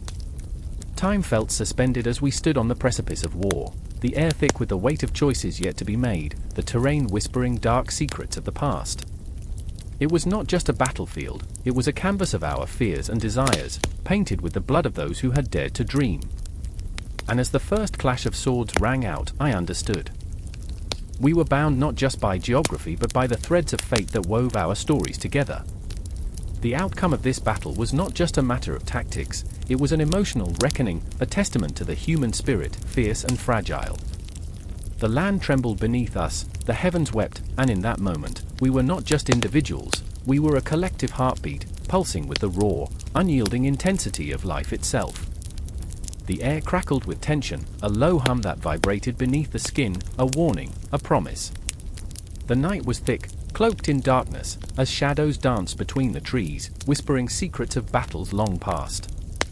A distant clash of swords echoed, sharp and hungry, a fierce reminder that war was not just an event but a living entity, breathing, pulsating, demanding blood. I stood there, heart pounding, feeling the weight of impending chaos settle over me like a thick fog. In the heart of the Maratha camp, I found myself drawn to two figures, their faces illuminated by the flickering light of a campfire. One was Shivaji, the young king whose fierce ambition burned brighter than the flames before him. His eyes glittered with a mix of righteousness and rage, reflecting the dreams of his people, the vision of a free Maratha empire. But beneath that fire, there lay a tempest of doubt. Every decision felt like a stone dropped into an abyss. Would he be the hero or the fool? The other was Tanaji, his loyal commander, a man shaped by the fires of countless battles. His hands were calloused, scars mapping his skin like the lines of an ancient scroll, each telling a story of sacrifice, of blood spilled on the fields where the Marathas claimed their name. Tanaji stood taller than the mountains, yet even he bore the weight of uncertainty. He had lost too much already. His heart echoed with the haunting cries of fallen friends, and now, as he sharpened his sword, each scrape felt like a reminder of what was at stake. Would he lose more? Would this battle take the last remnants of happiness he clung to? I remember the day we rode into Pune. Tanaji's voice cut through the night, heavy with nostalgia. The warmth of the sun on our backs, the laughter echoing through the streets. But now, he hesitated, the weight of unspoken words pressing against his heart. Now it's different. Now, we are shadows in a ghost town, and our laughter has turned to ashes. Shivaji looked at his friend, a fire igniting in his chest. And we will rise again, Tanaji. We will not let our past haunt us. We are the storms that will sweep through this land. His voice was a clarion call, a promise etched into the air.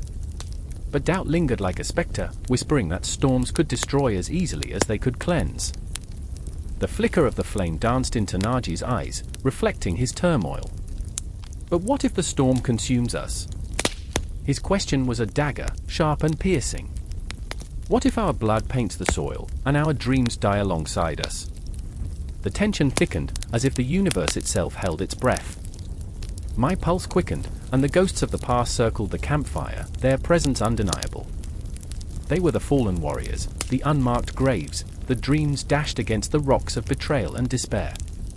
Each heartbeat reverberated with the echoes of their sacrifices, demanding to be remembered, honored, avenged. The wind whispered through the trees, a promise, a threat.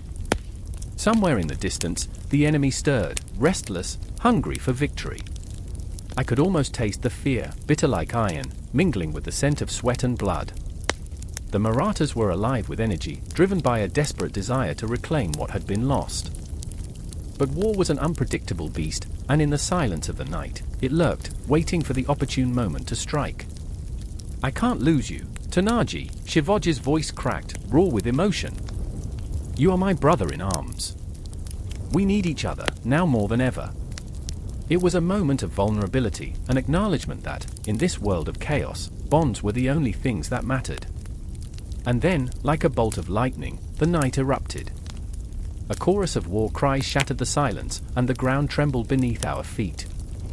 The enemy had come, a dark wave crashing against the shore of our resolve. I could feel the adrenaline surge, a primal instinct kicking in as the Marathas sprang into action, fierce and unyielding. The clang of metal rang out, a symphony of chaos as warriors clashed, and the air filled with the scent of sweat, fear, and the metallic tang of blood. Tanaji was a tempest on the battlefield, his sword a flash of silver in the dark, carving through the enemy ranks with an intensity that left no room for hesitation. Each swing felt like a response to the ghosts of his past, a dance of defiance against the sorrow that threatened to consume him. But amidst the fray, I caught a glimpse of Shivaji, his fierce determination unwavering. He was a beacon, rallying his men with every word, every movement, igniting a fire within them that spread like wildfire.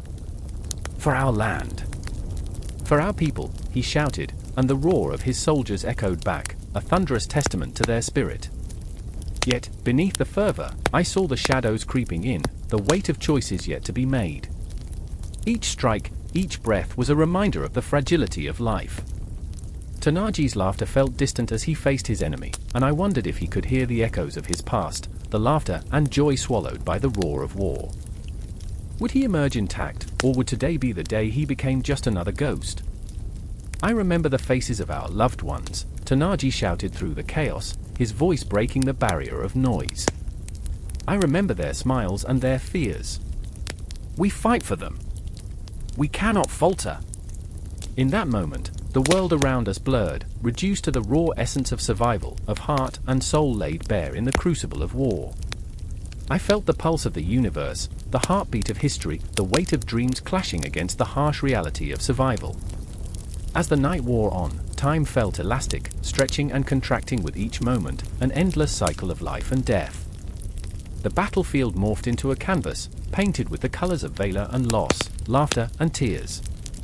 The Marathas fought not just for land but for a legacy, a future where dreams could take root and flourish, where the shadows of the past would not dictate their fate. And as the first light of dawn broke through the darkness, illuminating the remnants of the night, I realized that this was not just a fight for survival. It was a testament, a tapestry woven with threads of fear, courage, hope, and love. In those heart-wrenching moments, I understood that the real battle lay not just on the fields but within. A struggle to hold on to who they were, who they wished to become, as the specters of loss danced at the edges, waiting for their moment to reclaim what was theirs. As I watched them, breathless, poised on the edge of despair and hope, the truth resonated within me: this was only the beginning. The anthem of their struggle would echo far beyond the battlefield, into the heart of history itself, where shadows and dreams would forever intertwine. The night was an abyss, a cloak of darkness settled over the trembling sands of the battlefield. The air crackled with tension, thick, suffocating. I stood there, heart pounding, feeling the weight of history pressing down on me like 1,000 silent ghosts. A single lantern flickered in the distance, casting long, eerie shadows that danced between the tents, playful yet malevolent. It was the calm before a storm, before the thunderous clash of steel and the cries of the forgotten. I remember Shah Durrani, the proud Durrani king, striding into the flickering light, his eyes aflame with the ferocity of destiny. He wore his ambition like armor, each scar on his face a testament to the myriad battles fought and lost, victories celebrated but always shadowed by sacrifice. He was a man split, torn between the warrior's instinct for blood and the ruler's heavy heart burdened by the lives he commanded. Beside him stood his loyal commander, the fierce and passionate Asad, a man whose very name meant lion. Asad's gaze was fixed on the horizon, where the first hints of dawn teased the edges of night with a blush of uncertainty. I could see the turmoil etched into the lines of his brow. "The enemy gathers like a storm," he murmured, voice thick with dread. "Their numbers swell. They feast on our fears." He was torn, his love for Durrani battling against the duty to protect his men. Each heartbeat was a countdown to carnage. Then there was Zainab, a warrior in her own right, fierce and unyielding. Her spirit burned bright, yet it was tempered by love, a love for her brother who fought among the ranks, caught in the chaos of war. I remember her hand shaking, not from fear, but from the weight of responsibility. "You must promise me," she pleaded with Durrani, her voice a fragile whisper battling the tempest of impending doom. "If it comes to it, save him. You cannot lose him too." Durrani's jaw clenched, the burden of her plea resting heavily upon his shoulders. He was a king, yet in that moment, he was merely a man, flawed, emotional, wrestling with the specter of failure that loomed ever so large. "I will do what I must," he replied, voice low and resolute, but I could hear the tremor beneath the surface. They were all haunted by memories of those they had lost, soldiers falling like autumn leaves, swept away by the winds of fate. The sun crested the horizon, a blood-red orb heralding the beginning of the end. As the first rays pierced the veil of darkness, illuminating faces twisted in fear and defiance, warriors prepared to shed their blood on the altar of glory. The air tasted metallic, sharp, foreboding, as if the heavens themselves were holding their breath. I could feel the vibration of the earth beneath my feet, a heartbeat quickening, echoing the urgency of the moment. And then the drums began. Each beat was a rallying cry, a summons to courage, a siren song that wrapped itself around the hearts of men. The rhythm pulsed, louder, faster. Soldiers clenched their weapons tighter, their knuckles white with a mix of dread and adrenaline. I watched as Durrani mounted his horse, the embodiment of ancient glory and modern despair. His eyes met Assad's, those two men bound by a shared destiny, yet torn by their conflicting duties. "We fight not just for land," Durrani growled, voice deep and commanding, resonating through the encampment. "We fight for those we love, for the very essence of our souls." I remember the way the wind howled, carrying their words to the heavens, to the stars bearing witness to their plight. Zainab stood frozen, fear and courage intertwined in her heart, each breath a silent prayer for her brother's survival. Her heart raced in tandem with the drums, a desperate rhythm that would not ease until the last breath was drawn. And then, chaos erupted. The clash of swords rang out, a cacophony of metal against metal, a symphony of screams and battle cries. I could see Assad charge into the fray, his lion's heart leading the way, embodying bravery and reckless abandon. Blood painted the sands crimson, marking the ground with tales of valor and pockets of despair. Each warrior fell with a story intertwined with dreams and memories, their lifeblood seeping into the earth, feeding the very soil of history. But in the midst of that carnage, a shadow loomed. An enemy commander, cunning and relentless, charged at Durrani, the embodiment of everything he fought against. Time slowed, stretched like an elastic band pulled to its breaking point. I could see the fierce glint of steel aimed at Durrani's heart, the man destined to lead, to unify, to conquer. A collective gasp echoed from the ranks, a haunting symphony of hope and terror.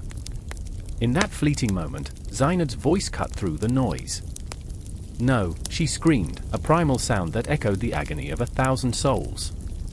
I saw her leap forward, clutching her dagger. Hers was a desperate move born of love, of fear, of raw, unfiltered emotion. Time resumed its relentless pace as Durrani's instincts kicked in, his heart racing against the tide of inevitability. He swung his sword, a blur of motion and intention, and the clash, the sickening, spine-chilling sound of destiny colliding, ignited the air with electric tension. The world around me blurred, as if life itself were holding its breath. I felt the weight of history pressing down, shadows whispering of victories won and heartaches buried deep. The battle raged on. Time, an unyielding force, dragged me through a whirlwind of chaos, an endless echo of love, loss, and the insatiable thirst for glory. And as the sun dipped below the horizon, casting a golden hue over a battlefield soaked in blood, I realized this was but a moment, a fleeting, ephemeral heartbeat in the vast cosmos of time. Their stories would linger, woven into the very fabric of the earth, a reminder of the choices made, the lives lost, and the love that transcends even the darkest of nights. In the end, the line between soldier and king blurred, and I was left holding my breath, caught in the throes of an endless cycle, a dance of war and peace, loss and longing, forever entwined in the haunting echoes of fate. The ground trembles. Not just beneath my feet but within my very soul, an electric pulse that sends a shiver racing down my spine. I can hear it before I see it, the distant, thunderous trumpeting that signals the arrival of the colossal beasts, the ancient warriors of the battlefield, elephants. Their presence is a harbinger, a fierce promise of chaos and carnage, and all my bravado slips away like sand through fingers. I remember the first time I witnessed their power. I was a boy, only a heartbeat away from childhood, hiding behind the rough-hewn wooden barricades, peering out with wide eyes. My mother's hand was a vice around my wrist, her breath shallow with fear. In that moment, I could not decipher who was more afraid, the soldiers, their swords drawn and faces pale, or the elephants, eyes wild with the instinct to charge. Jaya, the lead elephant, was a mountain of muscle and sheer will, her skin a patchwork of scars and memories. She was a warrior herself, not one to bow easily, even to the chaos swirling around her. I can still hear the murmurs of the army, words heavy with dread. She's lost her mind, they said. She'll trample us all. But they had no idea, she was a force of nature, a tempest contained within a frame that could crush stone. And then there was Asher, a young soldier, barely a man yet, standing on the cusp of manhood, each heartbeat drumming louder than the last. He fidgeted with his sword, the blade reflecting the dim light like a mere shadow of his trepidation. This was his first battle, and fear clung to him like sweat. I could see the conflict in his eyes, fear of failure, fear of death, and, hauntingly, the fear of the creature he was tasked to train, the beast that could turn friend into foe in an instant. Jaya, no! I heard Asher shout, his voice a thin thread against the cacophony. The air crackled with anticipation as Jaya charged, the ground shuddering under her weight. Soldiers scattered, a frantic flock of frightened birds, their screams mingling with the thunderous boom of her massive feet. I felt it then, a cold grip around my heart. I wanted to scream too, I wanted to run, to hide, to be swallowed whole by the earth rather than witness this carnage. But I stayed, rooted in that moment, tethered to the chaos. My eyes begged to look away, but my heart yearned to understand. What was it about these creatures that held such power over us? More than mere beasts, they were living memories, vessels of ancient wisdom and raw, unbridled strength. I could feel Asher's desperation, it mirrored my own. You have to calm her, he pleaded, words lost in the wind, a whisper swallowed by the roar of battle. I remember how the sun dipped lower, casting long shadows across the battlefield. Dust hung in the air like ghosts of the fallen, swirling around us in a macabre dance. The cries of men and elephants blended, a haunting symphony of war where every note echoed tales of betrayal, loss, and heartache. In that chaos, I saw Asher drop to his knees, hands outstretched, his voice breaking through the din a pleas, Jaya. Remember me! A moment hung in the air, pregnant with tension. The world narrowed down to a heartbeat, the space between breaths, where fear and courage collide. Jaya paused, her massive form skidding to a halt, her trunk raised high, sensing the tremor of Asher's voice. I could see the flicker of recognition in her eyes, the bond they shared forged through countless hours of training, a love rooted deeper than fear. The silence that followed was eerie, a stillness that wrapped around us like a suffocating fog. For a heartbeat, the world held its breath. Time stretched, a taut wire waiting to snap. I could hear Asher's heart pounding, a frenzied drum in the midst of a chaotic symphony. Could the beast remember? Could she rise above the instinct to destroy? And then, like a dam breaking, Jaya lowered her head, the tension dissolving into a gentle exhale that brushed against Asher's face like a lover's whisper. You did it, I breathed. You really did it. But the battle was far from over. The ground still quaked, and the spectre of violence loomed like a thundercloud, pregnant with fury. Jaya, invigorated by the connection, surged forward, her enormous form a whirlwind of strength and grace. I watched as she charged into the fray, fierce and unyielding. The soldiers, now allies, rallied behind her, hearts ignited by the wild spirit of the giant. The air thickened with a primal energy, an ancient dance of survival that had played out for eons. Asher, now invigorated, was right behind her, his sword raised high, a beacon of hope forged in the crucible of fear. I could see them, the charged moment stretched across the battlefield, and I felt the pulse of history thrumming beneath our feet, binding us to this moment, this fight for survival. Yet, in that beautiful chaos, something dark whispered. The ghosts of the past clawed at the edges of my mind. Elephants had been used as instruments of destruction for centuries, a paradox wrapped in fur and memory. They carried not just soldiers but also the weight of lost lives, the heartache of ancient myths.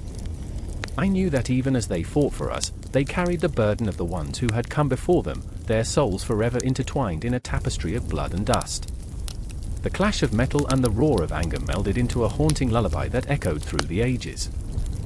I felt the world shift, the very fabric of time spinning, and I knew this moment would echo long after the dust settled. This was the role of the elephant in battle, not just a weapon, but a living embodiment of courage, a bridge between fear and hope, life and death. But fear loomed, a shadow that chased even the bravest of hearts. The clamor of battle rang in my ears, and I whispered a prayer to the cosmos, unsure if it would reach anyone, or anything. I could feel the pull of history wrapping around me, urging me to remember the hearts that beat in sync with the thunder of the giants, the shared breaths of man and beast amidst the chaos. And then it struck me that the battle was not just fought on that field but within us all. Asher, Jaya, the soldiers, and even I, caught in the web of our emotions, our fears, and our hopes. The weight of the world rested upon our shoulders, heavy yet igniting a fire that had the power to change everything. In the heart of battle, I realized, lay the essence of humanity, the struggle for connection, the desperate search for understanding, even in the face of destruction. I stood there, amidst the noise and the wildness, and I felt alive, a part of something greater than myself, woven into the very fabric of this moment, this dance of life and death, where elephants roamed and armies fought, and we were all just echoes in the wind. The night hung heavy, thick like the fog that crept through the narrow alleys of Pune, wrapping the city in a cloak of unease.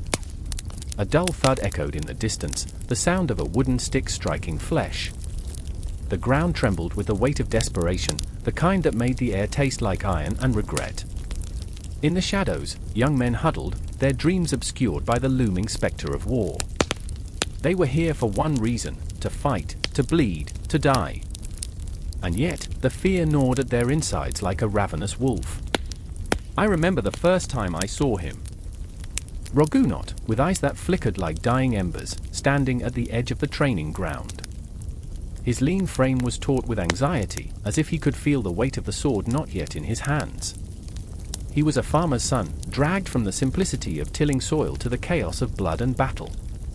"What am I doing here?" he murmured, his voice barely above a whisper, swallowed by the night. Clenching his fists, he could almost feel the pulse of the earth beneath him, thumping in time with his racing heartbeat. Next to him stood Saki, a firebrand, a whirlwind of defiance in a world that often suffocated her spark.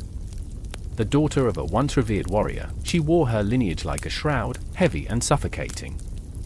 "You think they care about us?" she snapped, her voice slicing through the tension. "They'll throw us to the wolves and call it honor." Her disdain was palpable, a bitter perfume that clung to the air. In her heart, a battle raged, between loyalty to her father's legacy and the burning desire to forge her own path. Every day, the ghosts of soldiers past haunt this ground, I remember her saying, gesturing toward the training dummies, lifeless figures that stood in testimony to futility. "What makes us any different?" As the day broke, the sun bled orange across the sky, painting the world in hues of hope and dread. They marched, a ragtag assembly of youth, barely men and women, their faces drawn tight in concentration. The sound of feet hitting the dirt was rhythmic, tribal, almost hypnotic. But then came the instructor, a towering figure cloaked in shadow, his voice like gravel scraping against steel. "You are nothing," he bellowed, the words echoing around them, a cruel wind that knocked the breath from their lungs. "Nothing but fodder for the cannon." The words felt like a whip, cracking across their resolve, leaving behind an ache that burrowed deep. Rogunot flinched, his heart racing as if trying to escape his chest. In that moment, I saw the flicker of a decision behind his eyes, a choice that would haunt him long after the echoes of this day faded. Training began in earnest.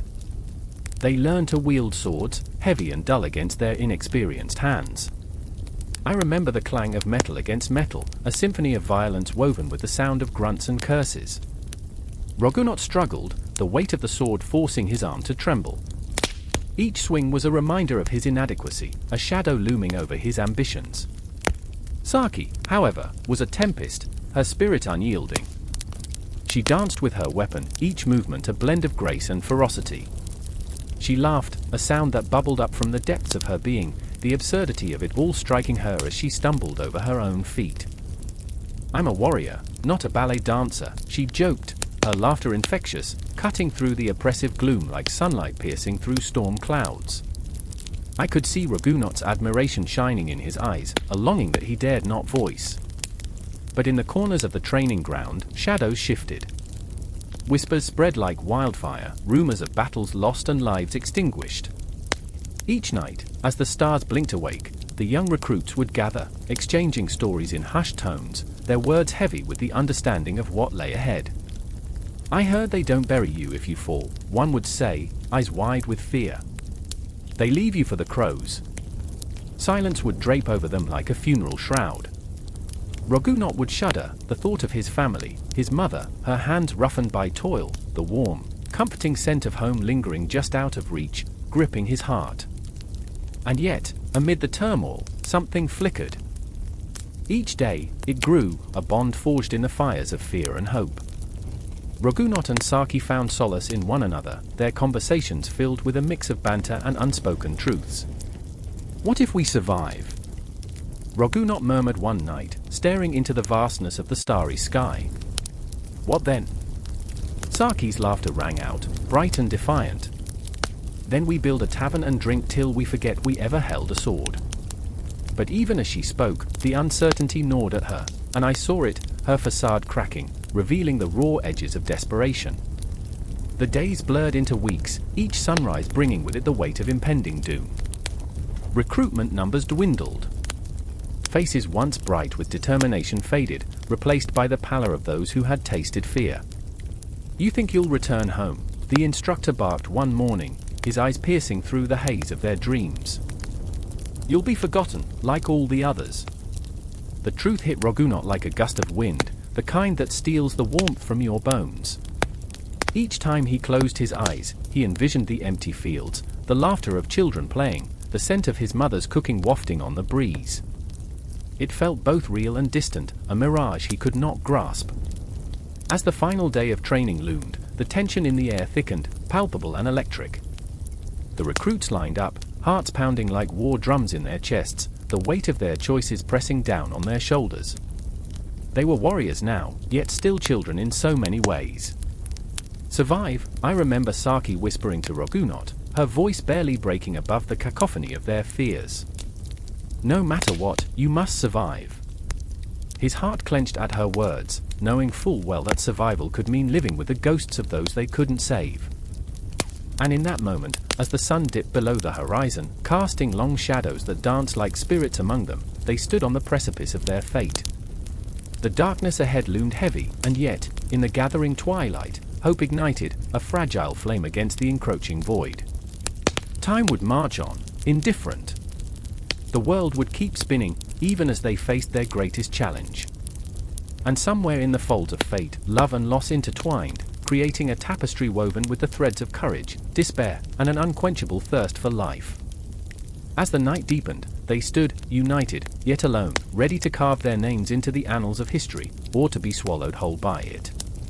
The night was still, save for the crackling of dying embers in the fire, and as I stared into the heart of the flame, I felt the weight of 1,000 eyes upon me. Shadows danced on the faces of my comrades, revealing fear and determination in equal measure. Their expressions, more than words, spoke of a heaviness that clung to us like an unwanted shroud. We were soldiers, yes, but in that moment, we were something more. We were ghosts of our former selves, haunted by the horrors we had witnessed and the despair that clawed at our insides. "Do you remember the village?" Chris's voice broke the silence, low and gravelly. The way he said it, the haunted look in his eyes, it was as if he were summoning a spirit from the depths, a memory both tender and twisted. "I remember the children. Their laughter ringing like silver bells, pure and innocent." And then, his voice faltered, and the fire crackled louder, as if mocking him. And then the screams. The flames. They burned everything. Even the laughter. I swallowed hard, remembering. I remember the acrid stench of smoke mingling with the cries for mercy, the way the sky darkened not from the night but from the billowing ash that danced like phantoms overhead. I remember the sense of helplessness, the way it clawed at me, suffocating, making me wish I was anywhere but there. But we were trapped here, in this war, in this madness, and the ghosts of our past followed us like shadows, whispering secrets we wished to forget. Mary sat nearby, her head bowed, hands trembling. She was the heart of our group, the one who reminded us of our humanity amid the chaos. But tonight, she was fragile, a bird with broken wings. "Do you think they're watching us?" she asked, eyes glistening with unshed tears. "The ones we lost." I could feel the air shift, a chill creeping in. "I don't know," I said, my voice barely above a whisper. "But if they are, I hope they can forgive us. Forgive us for fighting a war that twisted our souls into knots, for walking through the valley of nightmares and emerging half alive, for carrying the scars of battles won and lost." Chris leaned forward, his elbows resting on his knees, the firelight casting eerie shadows across his face. "I can't keep pretending," he said, the words spilling out like blood from a wound. "Not anymore. We were supposed to be heroes, but all I feel is emptiness.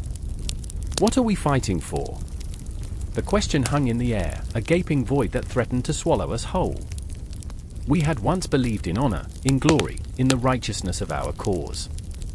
But those ideals had been stained, muddied by the blood of the innocent. I glanced at Chris, his jaw was clenched, fists white with tension, and I could see the anguish written on his brow. "I remember," I began, but the words caught in my throat, a rush of memories flooding in. The echoes of laughter, the warmth of summer days, the taste of freedom that felt like a distant star, so far away, but still flickering in the dark. I remember the dreams we had, Chris. We wanted to change the world. Now it feels like we're just trying to survive it, he replied, bitterness coating his words. Mary spoke up, her voice soft but firm as if she were trying to stitch our souls together with her words. "But survival is something, isn't it? We're still here. That has to mean something." Her optimism was a fragile thread, but it wove through the darkness, tying us together in our shared misery. I wanted to believe her, yet the reality of our situation loomed large, each day a battle, each night a torment of dreams haunted by the faces of those we couldn't save. It was then that a distant sound broke through our turmoil, a low rumble, like thunder rolling over a dark horizon. The ground beneath us trembled, and I felt a rush of dread. What was that? I jumped to my feet, heart racing. "An ambush," Chris suggested, his eyes wide, adrenaline pumping through his veins. The fire flickered, and for a moment, the world was nothing but shadows, flickering lights, and the pounding of our hearts in unison. I could taste the fear in the air, thick and metallic, a reminder of our mortality. We were soldiers, yes, but more than that, we were human, bound by our frailties, our hopes, our despair. "Stay alert!" I barked, snapping into action. We moved as one, I scanning the trees, ears straining to catch any sound that could signal danger. But deep down, I felt a different kind of fear, one that didn't just stem from the threat of enemy fire. It was the fear of losing what little we had left, each other, our sanity, the flickering lights of our dreams. That's when I caught Mary's eye, her look piercing through the tension, a silent pledge woven between us. She was our anchor, and despite the chaos surrounding us, her spirit flickered like a candle in the night.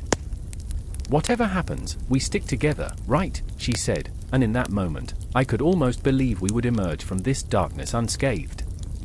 But the ground shook again, a reminder that the universe is indifferent to our personal battles. The rumble grew louder, more insistent, like an ominous heartbeat in the shadows. I could feel the weight of fate pressing down on us, the inevitability of what lay ahead. "Whatever happens," I echoed, knowing that it was both a promise and a prayer, a desperate attempt to cling to hope amidst the chaos.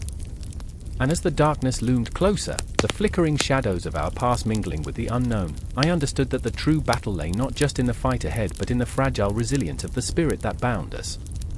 We were soldiers, we were ghosts, we were scared and scarred, but, above all, we were alive.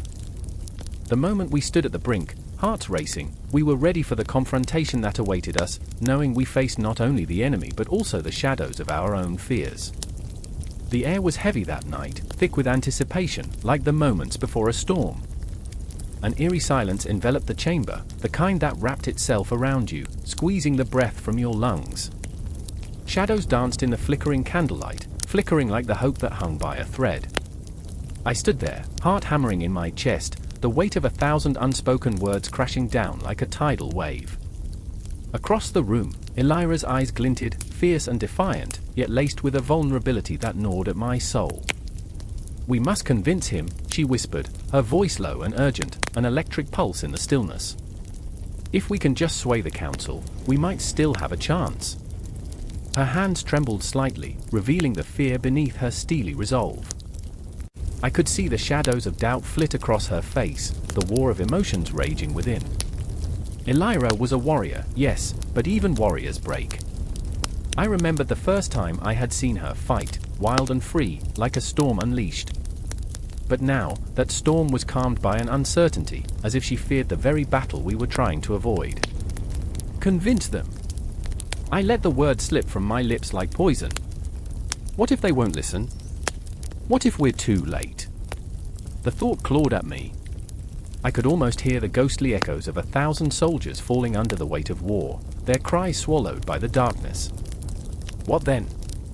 Are we to stand here like frightened children, hoping for a miracle? We have to try.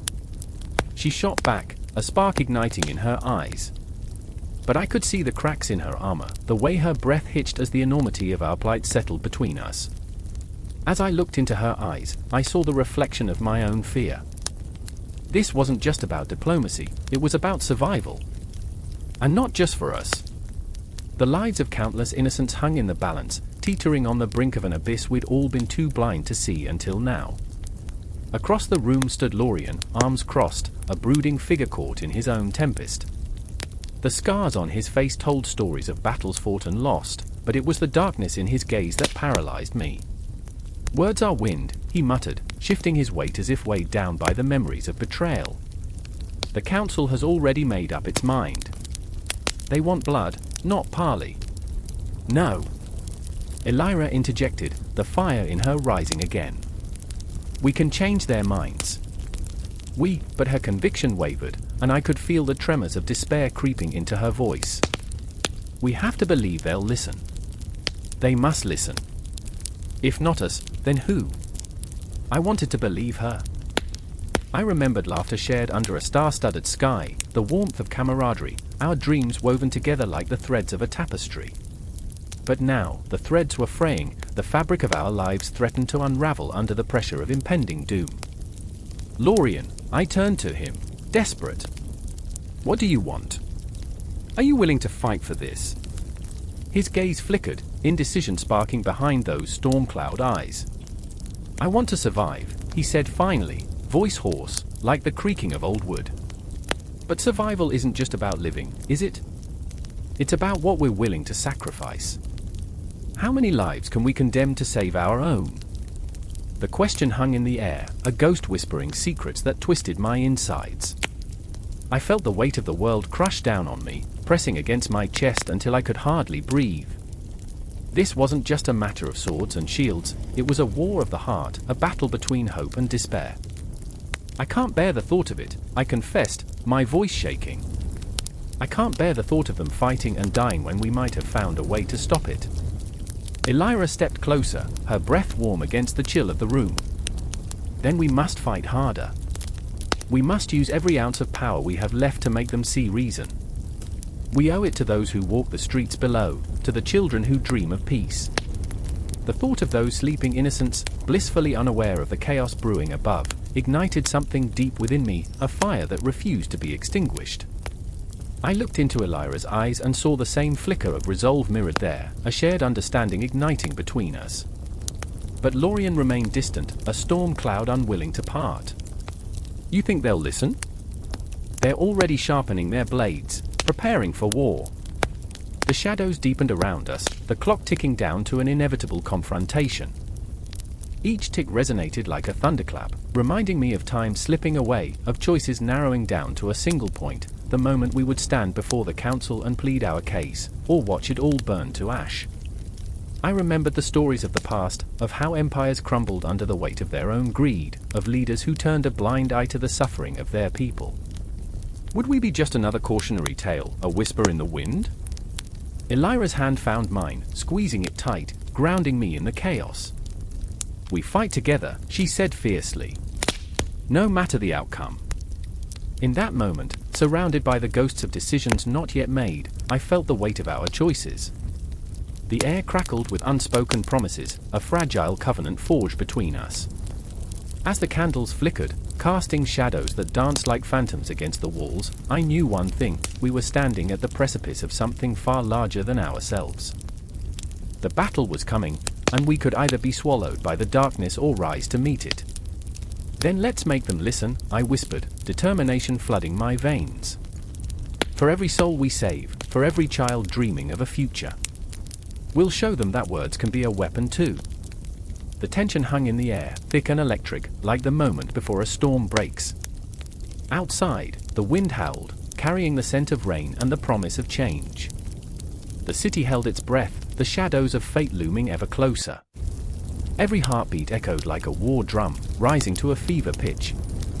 This was not just a simple battle for peace, this was a fight for our very souls. And as I looked at my friends, my allies, I felt the flicker of hope ignite in my heart once more. The night was dark, but together we would find a way to light the way. In the shadows, the clock ticked on, and the world teetered on the brink. We were ready to confront the ghosts that chased us, ready to fight for a tomorrow worth saving. It was time to step into the storm.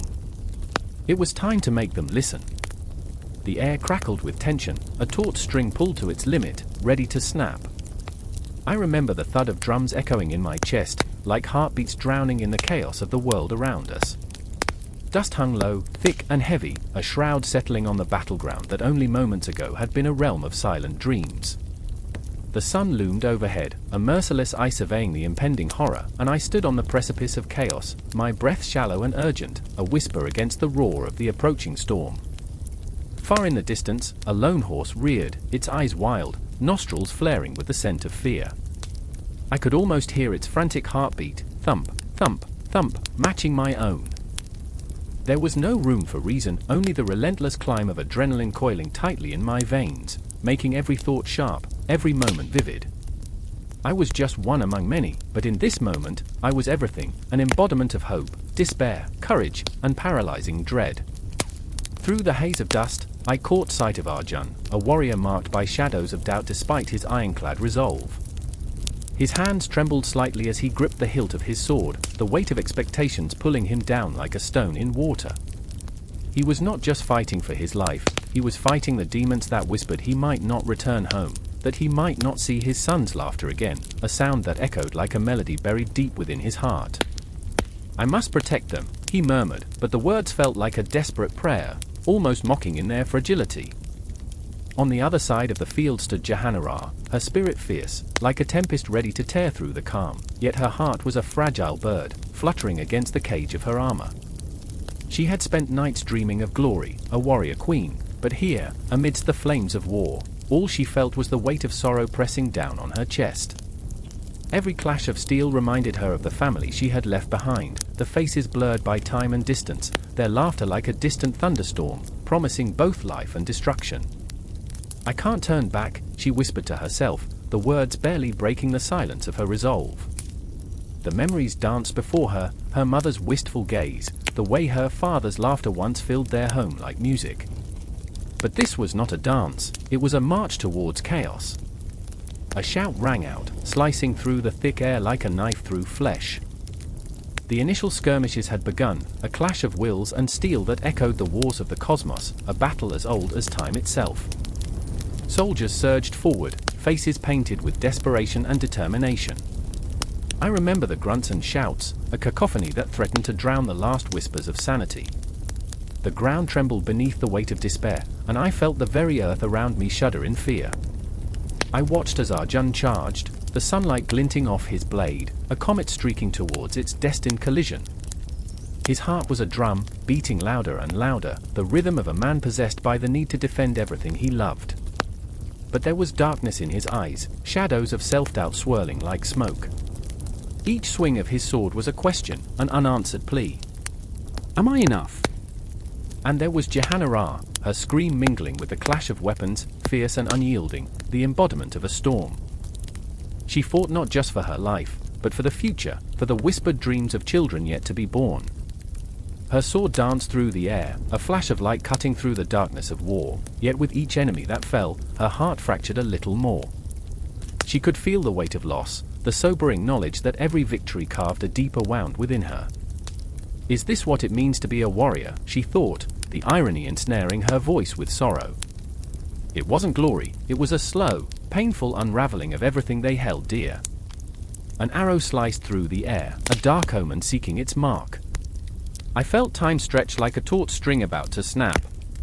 The world around us became a blur, the cries of men and the scent of blood curling into the air, a sinister perfume that clung to our skin. I could taste the salt of fear on my tongue, sweet and bitter, as I watched Arjun stumble, an arrow embedding itself deep within his shoulder.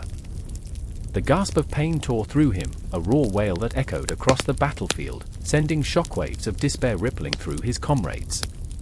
"I won't fail you," he gasped, voice trembling yet resolute, as he fought through the pain, clenching his jaw and gripping the sword tighter. That promise was a fragile thread, it could snap at any moment. And then came Jahanara, her eyes fierce, reflecting the fire of 1,000 suns, charging towards Arjun, two souls drawn together by fate's cruel hand. The world shifted, their connection palpable, a lifeline amidst the chaos. She reached him just as he crumpled, cradling his head in her lap, the battlefield swirling around them in a nightmarish dance. "Stay with me," she pleaded, the words caught in her throat, heavy with the weight of unspoken love and fear. Time slowed, the seconds stretching into eternity as I felt their hearts beat as one, a haunting melody against the backdrop of clashing swords and cries of war. I remember, my own voice echoed in the depth of their shared gaze, a fragile understanding forming in the quiet chaos. Life hung in the balance, a delicate thread woven through the heart of the siege, and as I stood there, my own heart resonating with theirs, I felt the universe collapse and expand in a single breath, the heartbeats of warriors, dreams, and destinies intertwined in a cruel tapestry of fate. The initial skirmishes had ignited, but the real battle raged within, an endless struggle against despair, against the ghosts of dreams and memories that haunted every fighter on that field. The war outside paled in comparison to the one within, and I was left breathless, suspended in this haunting moment as the future loomed uncertain, dark, and beautiful like the night sky, filled with stars yet to be born. The air crackled with tension, heavy like the weight of 1,000 unspoken words. A siren wailed in the distance, each note a piercing reminder of the chaos unfurling just beyond the horizon. My heart raced, a drum echoing in the silence, the calm before the storm, before the onslaught of what we all feared yet could not escape. I could taste the grit in the air, thick, suffocating, mingling with the acrid scent of smoke that curled around my senses, a sinister herald of the violence to come. Across the street, shadows danced in the flickering light of a street lamp, silhouettes merging into one another, a macabre ballet of uncertainty. I saw MIA, her face pale yet resolute, eyes locked onto the horizon where the first hints of dawn struggled against the darkness. Fear gripped her heart like a vice, yet beneath that fear was a raw fierceness, the kind that could ignite the world. This was her city, her home, and at that moment, the enemy was not a faceless foe but a shard of ice piercing her very existence. I remember how she clenched her fists, the knuckles white against the encroaching night, and I thought, here stands a warrior dressed in the cloak of vulnerability. Then there was Marcus, the strategist, whose mind whirred like clockwork, calculating odds and outcomes, wrestling with ghosts of past decisions that haunted his every step. I watched him wrestle with his demons in the shadows, a man burdened by the weight of choices made and unmade. He paced back and forth, a caged lion on the brink of unleashing chaos. With every footfall, the ground seemed to tremble, echoing his inner turmoil, the memories of battles lost, of comrades fallen. I could see it in his eyes, the flicker of doubt, the clash of regret and hope. But we had no time for doubts. The clock ticked relentlessly, a heartless metronome counting down to the moment of confrontation, a reminder that we were all mere players in a grand, tragic play, our lives hanging by a thread. I could feel the thrum of anticipation, the electric buzz that coursed through the crowd gathering around us, each person a reflection of our shared anxiety. A collective heartbeat, synchronized yet chaotic, the essence of humanity distilled into raw, palpable fear. "Are you ready?" Mia's voice cut through the air, fierce yet fragile, like a blade sharpened to its edge. I turned to her, and for a moment, the world fell away, leaving just the two of us suspended in a universe where nothing else mattered. Time stretched, and I saw the flicker of a smile on her lips, a desperate attempt to cloak her fear in bravado. I remember how that smile haunted me, lingering like a ghost long after it faded. It was a reminder of what we were fighting for, our future, a flicker of light amidst the shadows. "Ready as I'll ever be," I replied, my voice steadier than I felt. My heart pounded in my chest, drowning out the chaos surrounding us. The weight of words hung heavy, a promise made in a fleeting moment, one that would echo through eternity, or lead to our downfall. As we took our positions, I felt the cold steel of the weapons strapped against our bodies, a chilling reminder that mercy was a luxury we could not afford. The street was alive with whispers and shuffles, the tension palpable, a living entity that wrapped around us, tightening with each passing second. I could hear laughter somewhere, a cruel mockery of our plight, a reminder of the humanity we were on the brink of losing. Then it happened, the moment the world seemed to hold its breath. A figure emerged from the shadows, cloaked in darkness, a spectre of the chaos we had been preparing for. My heart raced, pounding like a tribal drum in my ears, urging me to act, to fight. I could see the fear etched on Mia's face, and it fueled my resolve. I remember the way her breath quickened, that primal instinct to survive igniting a fire within her. In that heartbeat, everything changed. The quiet shattered like glass. The first shot rang out, a deafening crack in the stillness, and chaos erupted. I felt the world tilt on its axis, the ground shaking beneath us as if it too was in the throes of a nightmare. Bodies collided, a cacophony of screams and shouts swallowed by the air, a symphony of terror that lapped at the edges of my sanity. "Stay close!" I shouted, adrenaline coursing through my veins like molten fury. I could see Marcus darting through the chaos, his eyes sharp, a hawk seeking its prey. Mia clung to my side, her grip firm, grounding me amidst the storm. Together we moved like a single entity, propelled by the shared heartbeat of fear and determination. The world around us blurred, time distorted into a surreal tapestry of violence and emotion. I remember moments, a flash of a smile, a shared glance, the fleeting warmth of a hand intertwined with mine amidst the cold reality of survival. Each heartbeat echoed the unspoken promise that we would not let fear consume us. I could hear the clock ticking, each second a reminder of our fragility, yet in that chaos, we forged an unbreakable bond, a silent understanding that we were all that remained in a world unraveling at the seams. Through the haze of gunfire and confusion, we pushed forward, hearts pounding in unison, driven by the primal instinct to protect what we loved most. I could see them, the shadows lurking at the edges, the figures that haunted our every step. They were not just enemies, they were embodiments of our fears, our regrets, the ghosts of our past.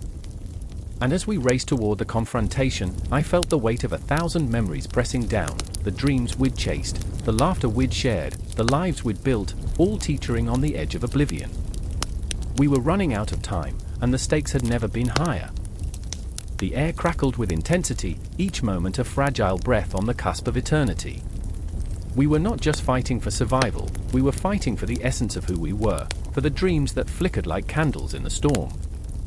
And as the confrontation loomed ahead, I knew that whatever happened next would change us forever, our destinies entwined, our hearts bound in a tapestry of pain and resilience. I remember how the world fell silent for a heartbeat before the storm broke loose again, shattered yet impossible to stop. We charged forward, propelled by hope and despair, ready to face the ghosts that awaited us in the dark. The air crackled with an electricity that felt far too potent for the dawn. The sun hung low, a swollen orange disk casting long shadows over the fields of Derry, where the earth seemed to tremble beneath the weight of anticipation. The quiet before the storm, a silence so thick, you could almost taste the fear seeping into your bones.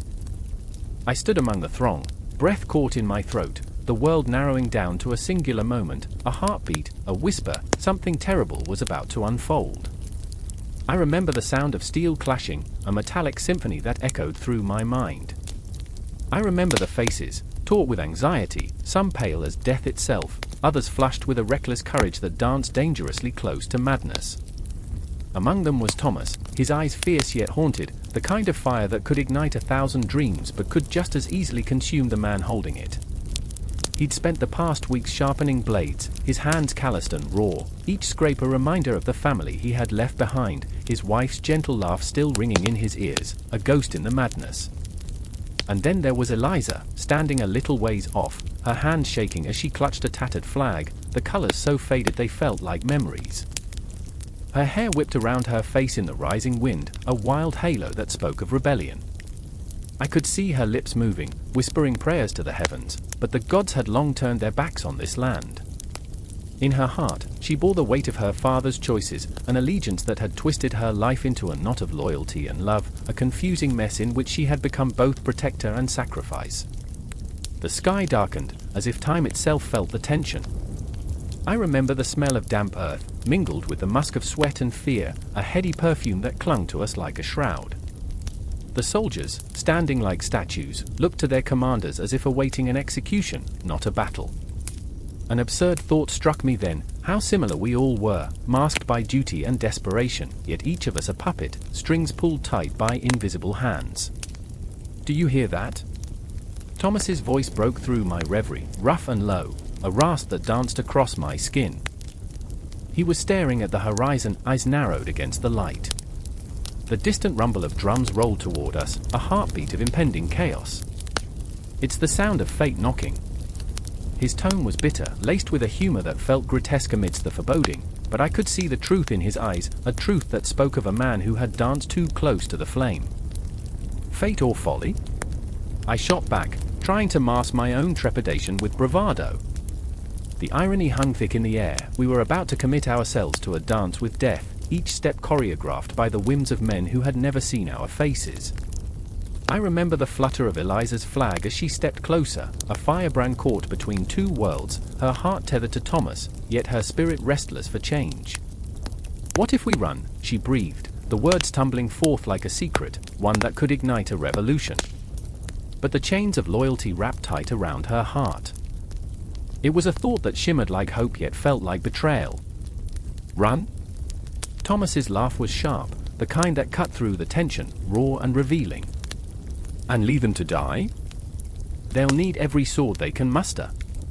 But I saw the tremor in his hands, the conflict churning within him, loyalty to his comrades battling against a longing for freedom, for a choice that could rewrite the fabric of our lives. In that moment, a sense of urgency surged through me, mingling with the damp smell of earth and fear. I could feel the weight of the sky pressing down, each cloud a harbinger of doom. What if our lives matter more than their wars? I whispered, a thought scarcely formed yet heavy with the truth of the world we lived in. But the drums rolled on, relentless, the herald of a storm that would wash away the last vestiges of innocence. Shadows stretched across the field, the sun swallowed by the encroaching darkness of war, as if it knew what we were about to unleash upon one another. Time twisted and surged, seconds turned to hours as we found ourselves drawn together in a fragile circle.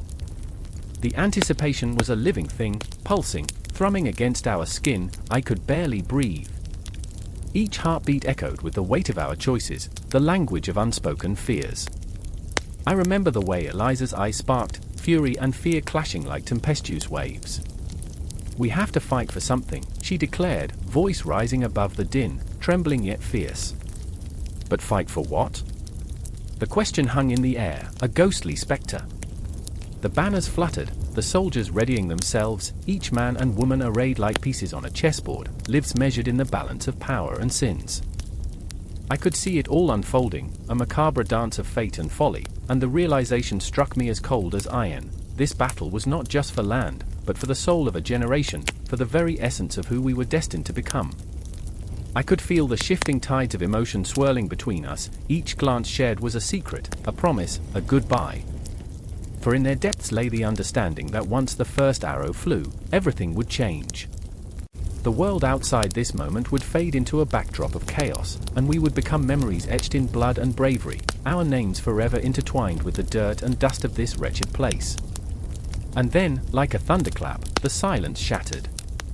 The war horns blared, a death knell that would echo through the ages. I remember the jolt in my chest, the electric pulse of fear morphing into determination. The first soldiers began to march, their boots drumming against the earth, a thunderous march toward destiny, a wave crashing against the shore. I watched as Thomas stepped forward, a warrior now, the fire in his eyes igniting into a blazing inferno. Eliza clutched her flag tighter, her resolve like iron. The tide of battle swept over us, fierce and unyielding, and for one fleeting heartbeat, we were all alive, together in our fragility, our fears, our bravery. But the moment was fleeting, and I knew that soon, very soon, we would either find glory or be swallowed by the abyss of history. As the horizon blurred into chaos, I couldn't shake the feeling that somewhere, somehow, our hearts would always echo in that field, lost yet found, fighting still against the tides of fate. The sirens wailed, shattering the suffocating silence that had draped over the city like a heavy fog. In that moment, time stretched and twisted, each second crawling with dread. There was a sharp crack of glass, the sound of a world breaking apart, just as the streetlights flickered into an eerie dance of shadows. Car screeched to a halt, a child screamed. I stood at the edge of it all, heart racing, my breath hitching in my throat like a forgotten melody. I remember the chaos, an orchestra of panic. I remember the faces, pale, wide-eyed, etched with disbelief.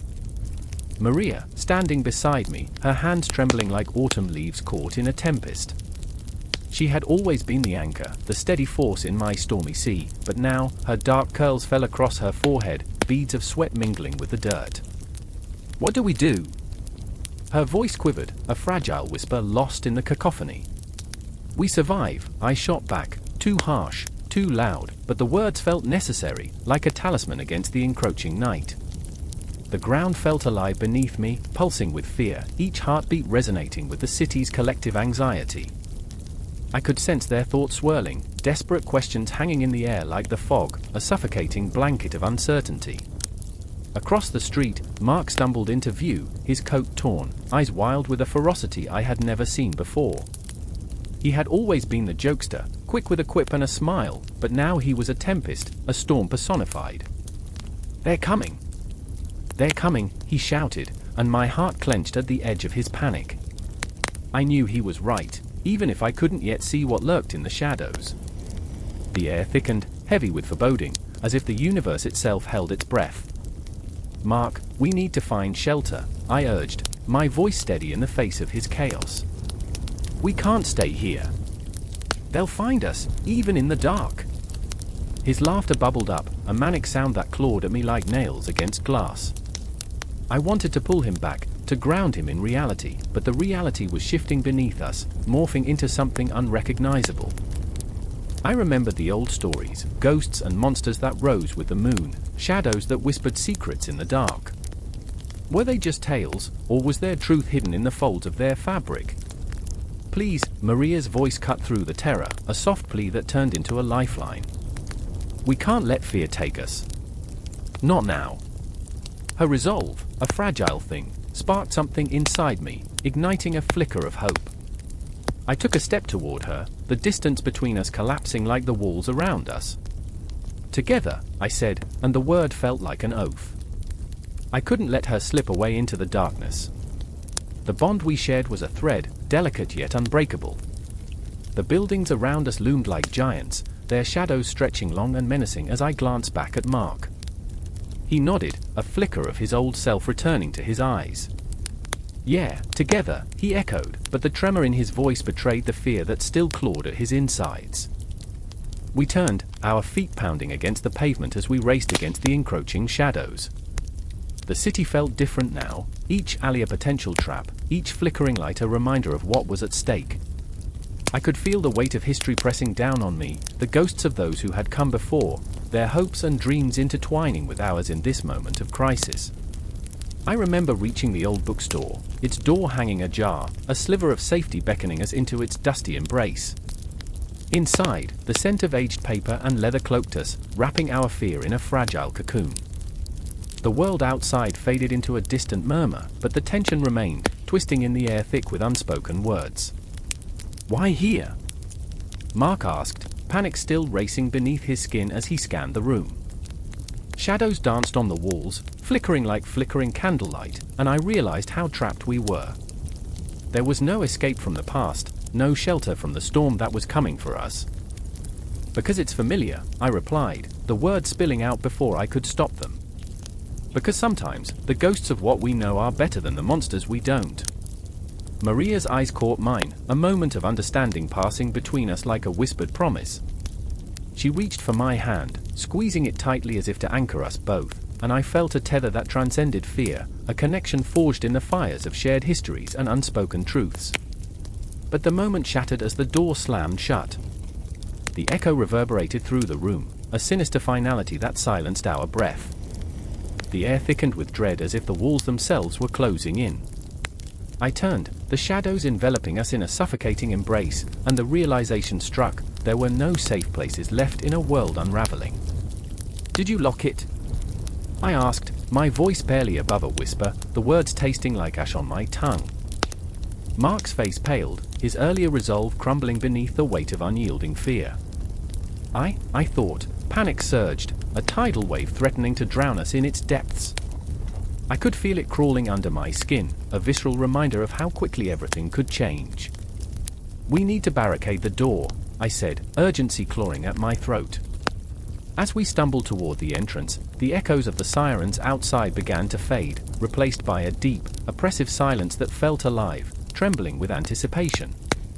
It was then that I knew, we were not just fighting against the chaos of the world outside, we were battling the demons within ourselves, the unrelenting ghosts of our past.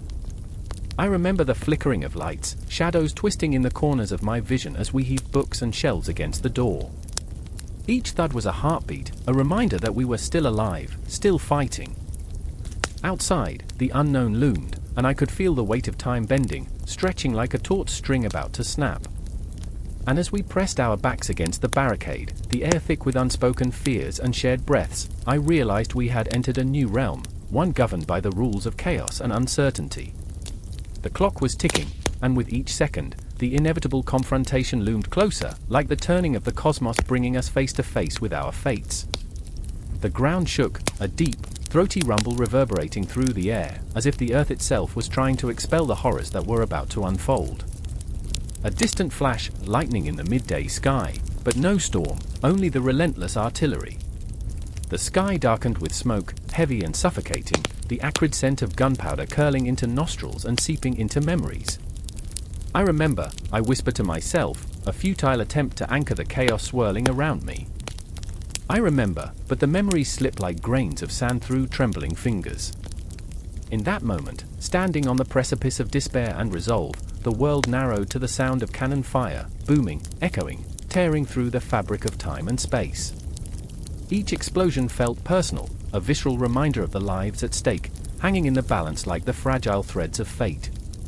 My heart pounded, a war drum, a reminder of the relentless march toward the unknown. I could see them, the soldiers, eyes wide with fear or aggression, charging forward with every ounce of strength left in their weary bodies. And there was Marcus, close enough that I could almost reach out to him, but miles away in spirit. His hands trembled, the rifle quaking against his shoulder, a reflection of the storm brewing within. His haunted eyes searched mine for some semblance of hope, but all I could offer was a weak nod, a silent promise that we would not be alone in this hell. "Stay close," he whispered, but the words felt like a mantra, an incantation against the chaos. I wanted to tell him that his voice was a lifeline, a fragile thread connecting us amidst the cacophony, but I could only nod again, a breathless affirmation that we were still human, still alive. I remember his courage, tangled with fear, the silent screams echoing in his chest, thrumming like a caged bird desperately seeking freedom. Then there was Ilara, a warrior with a heart that beat for justice, her spirit fierce as the flames that roared around us. She had always fought against the tides, against the injustices that clawed at her soul. But here, surrounded by the thunder of artillery, even her resolve faltered, the weight of the world pressing down. I watched as she clenched her jaw, the muscles taut, her eyes narrowing against the smoke. "We fight for them," she growled, her voice dripping with fierce determination. "For the lost, for the dreams that linger in shadows." Each word was a sword, a shield against the despair creeping in. But what if we were the lost ones? What if our dreams were but echoes of the past, fading like the light of day? The question hung in the air, heavy, oppressive. I could feel the heat of the explosions, the ground crunching beneath our feet, the shouts of frantic soldiers rising and falling like a terrible symphony. The chaos became a living thing, crawling into every corner, the shadows dancing on the edges of reality, taunting us. I remember the faces, the fleeting glances, the unspoken goodbyes exchanged in the firelight. "Remember," I whispered, to no one in particular, "remember who we are." But the words felt hollow, lost in the violence surrounding us. Time became a cruel mistress, stretching and contracting, each second an eternity, each heartbeat a reminder that we were still alive, still fighting. I could taste the fear, metallic and sharp, on my tongue. Each cannon blast tore through the air, sending shivers down my spine, echoing my own doubts and fears. I wanted to scream, to let it all out, but the sound caught in my throat, a lump of despair that refused to budge. "Keep moving!" Ilara roared, her voice a beacon in the darkness. She charged forward, her silhouette framed by the flames, intense and beautiful, even in this nightmare. I could see the weight of her sword, heavy in her hand, but she wielded it like a promise. A promise that we would not be defined by this chaos, that we would rise from the ashes, stronger, unyielding. But what of Marcus? What of his trembling hands, the flicker of doubt in his eyes? Would he falter beneath the weight of expectations? The world was a cruel playwright, and we were mere actors, dancing on strings pulled by unseen hands. "I remember," I whispered again, "I remember," but memory was a fickle friend, dragging me under. Then, in the heart of the storm, the cannon exploded, the sound shattering the air, the blast a monstrous thing that consumed everything in its path. I felt the shockwave, the air knocked from my lungs as I was thrown back, the world spiraling into chaos. Time disintegrated, fragments of moments scattering like leaves in the wind. In that instant, I saw Marcus fall, his body crumpling, the life slipping from his eyes like the last rays of a setting sun. "No!" I screamed, the word tearing from my throat, raw and ragged. I stumbled toward him, the ground littered with the remnants of our hopes, a shattered dream, a broken promise. Ilara was there, her spirit unyielding, but even she hesitated. The shadows closed in, thick and suffocating, as I knelt beside Marcus, cradling his head in my arms. "Stay with me," I pleaded, my voice a whisper, a prayer against the encroaching darkness. But he was slipping, the light fading from his eyes. He gasped, a weak smile flickering across his lips, just the beginning, and then, silence, a ghostly stillness that swallowed the cacophony. The artillery had become a distant memory, replaced by a haunting echo of loss. I remember the weight of his head against my chest, the warmth fading, the world spinning out of control. I could feel the tears burning down my cheeks, a torrent of grief and rage. "We fight for you, Marcus!" I howled, the words a desperate plea to the cosmos. But the heavens offered no solace, the stars dimmed by the smoke of war, the ghosts of those lost lingering just beyond reach. Ilara stood beside me, her face a mask of fury and sorrow, determination igniting in her veins. "We can't let this be the end," she shouted, her voice breaking through the veil of despair. "We'll honor him. We'll fight for everyone we've lost." And in that heartbeat, beneath the weight of grief, a flicker of hope ignited. The artillery had taken so much, but it could not steal our resolve. We were the echoes of those who had fallen, the flames of resistance burning brightly in the darkness. I wiped my tears, feeling the pull of fate tightening around us. Together, I breathed, a whisper against the darkness, as the world around us braced for the next wave of chaos. Always together. The ground trembled again, the artillery roaring back to life, and I felt the heartbeat of the battle surge beneath my feet. We were warriors in the storm, bound by loss, driven by love and vengeance, and as the shadows loomed, we would rise again. The battle was far from over, it was only just beginning. The night was alive with the sound of thunder, no, not the kind that sends chills up your spine, but the kind that slams into your chest, rattling bones and hearts. I stood in the mud, watching as shadows danced across the battlefield, flickering like candles on the verge of extinction. The air was thick with the stench of sweat, blood, and fear. I could taste it, bitter on my tongue. The moon hung low, a ghostly witness, illuminating the chaos, each flash of lightning revealing faces twisted in terror, faces I would never forget. There was a hum in the distance, a rhythm that thrummed like a war drum, reminding me that the cavalry was coming. I remember the stories told around fires, the honor, the glory, and the noble steeds galloping into the fray. But here, now, in this unforgiving mire, it was a grim spectacle. Men were not heroes, they were boys lost in a tide of dread, clinging to the last vestiges of valor. And then there was Elias, his eyes, wide and panicked, the kind of gaze that reflects a soul on the brink of surrender. "What if they don't come?" he whispered, his voice thick with desperation. I wanted to tell him they'd arrive, that the cavalry would thunder across the horizon, hooves pounding against the earth like a heartbeat. But the truth was a weight that pressed down on my chest, squeezing the optimism out of me. "They will," I said, but I didn't believe it. I remember the first time I saw him, bright-eyed and reckless, a spark of fire in a world grown cold. He was so different from me, so full of life. I was the careful one, always calculating the odds, while he rushed headlong into danger. A part of me admired his audacity, but the other part, oh, that part was terrified. The thought that I might lose him gnawed at me like a rat in the walls of my mind. Then there was Maris, a woman who could wield a sword like an extension of her own body, fierce and unyielding. She stood tall against the storm, hair cascading around her shoulders like a dark waterfall, eyes aflame with defiance. But underneath that strength was a crack. I could see it, the way she clenched her jaw, the tremor in her hands as she gripped the hilt of her sword. "We are the front line," she would say, her voice steady, but I caught the tremor in the last syllable, the way it whispered of fear. I remember the first battle we fought together, how we huddled close to the fire, sharing tales of lost loves and dreams. She laughed then, a deep, throaty sound that echoed through the trees, but tonight, that laughter felt like a distant memory, swallowed by the shadows. "We can't let fear take us," she'd said, but the words tasted like ash now. As I stood there, the distant rumble of hooves grew louder, and my heart pounded in rhythm with it, a chaotic symphony of dread and hope. They were coming. I could almost see them now, the cavalry, a wave crashing against the shore, a mirage of salvation against the desolation surrounding us. But the thought was laced with a cruel irony. I didn't want them to come charging in like heroes. I wanted them to be the saviors we needed, not the harbingers of our doom.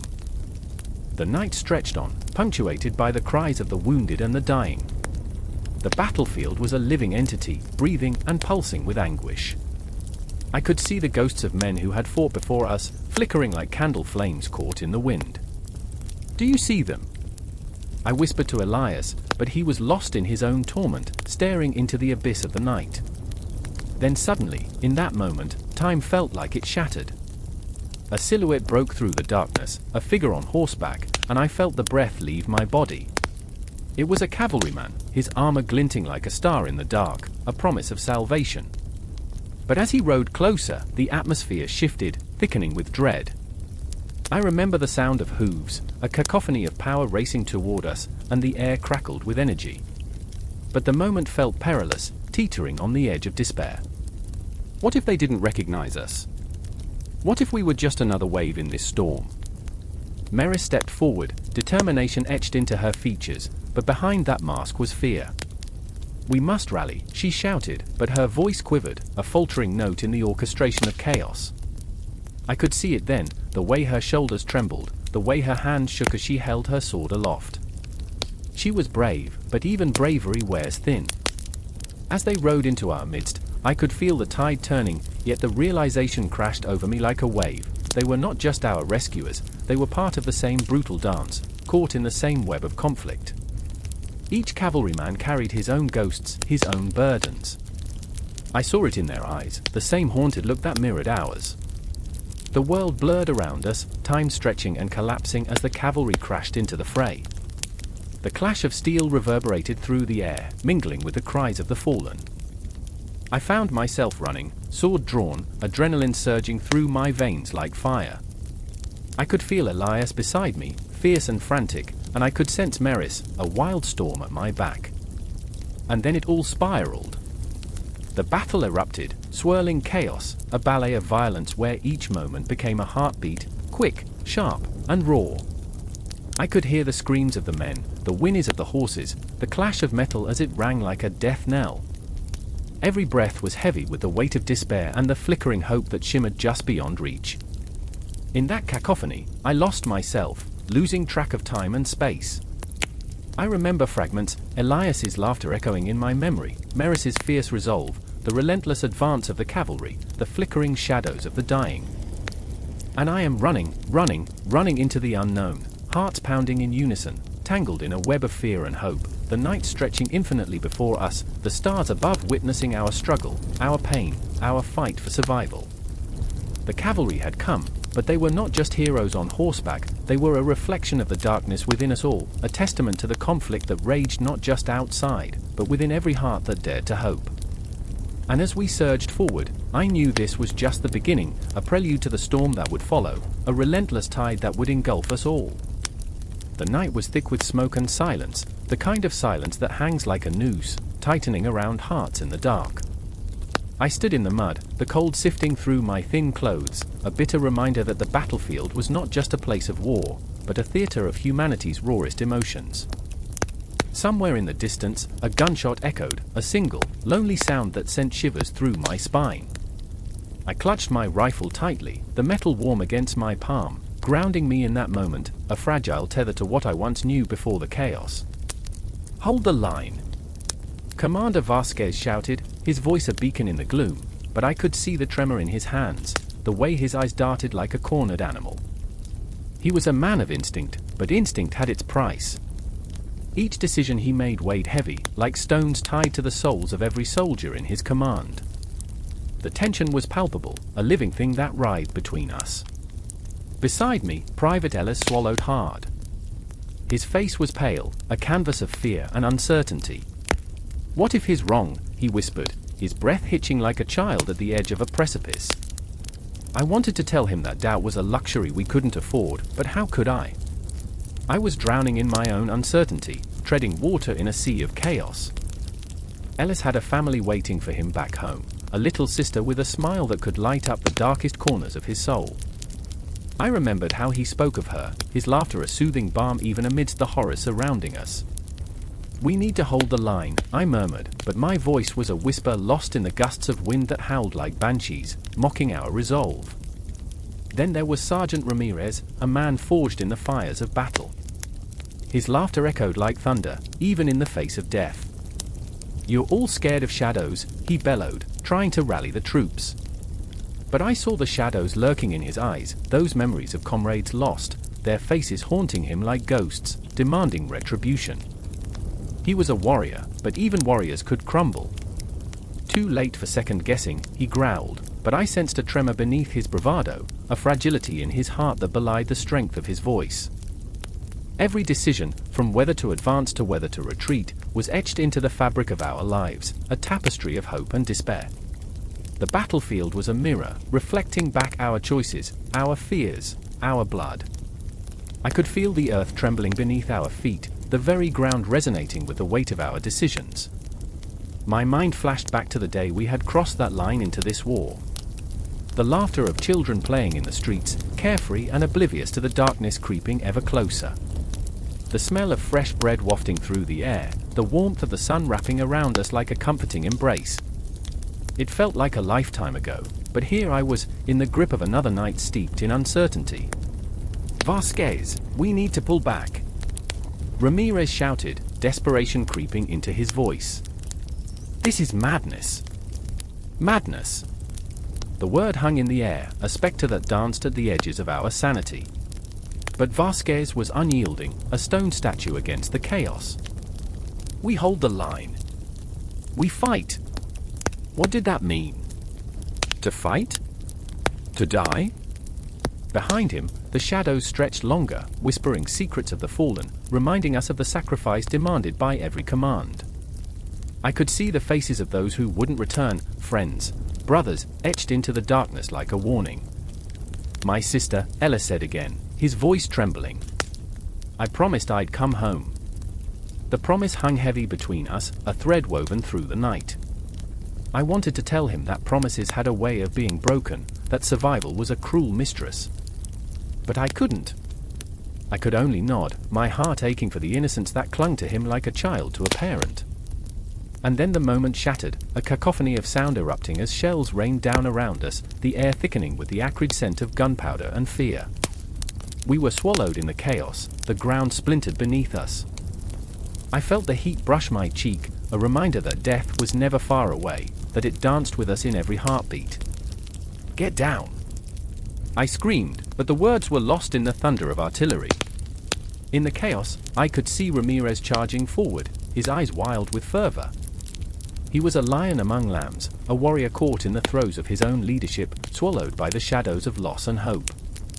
For the fallen, he roared, but I knew, deep down, the price was steep. Ellis hesitated, caught between the fear that threatened to consume him and the bond that tethered him to his comrades.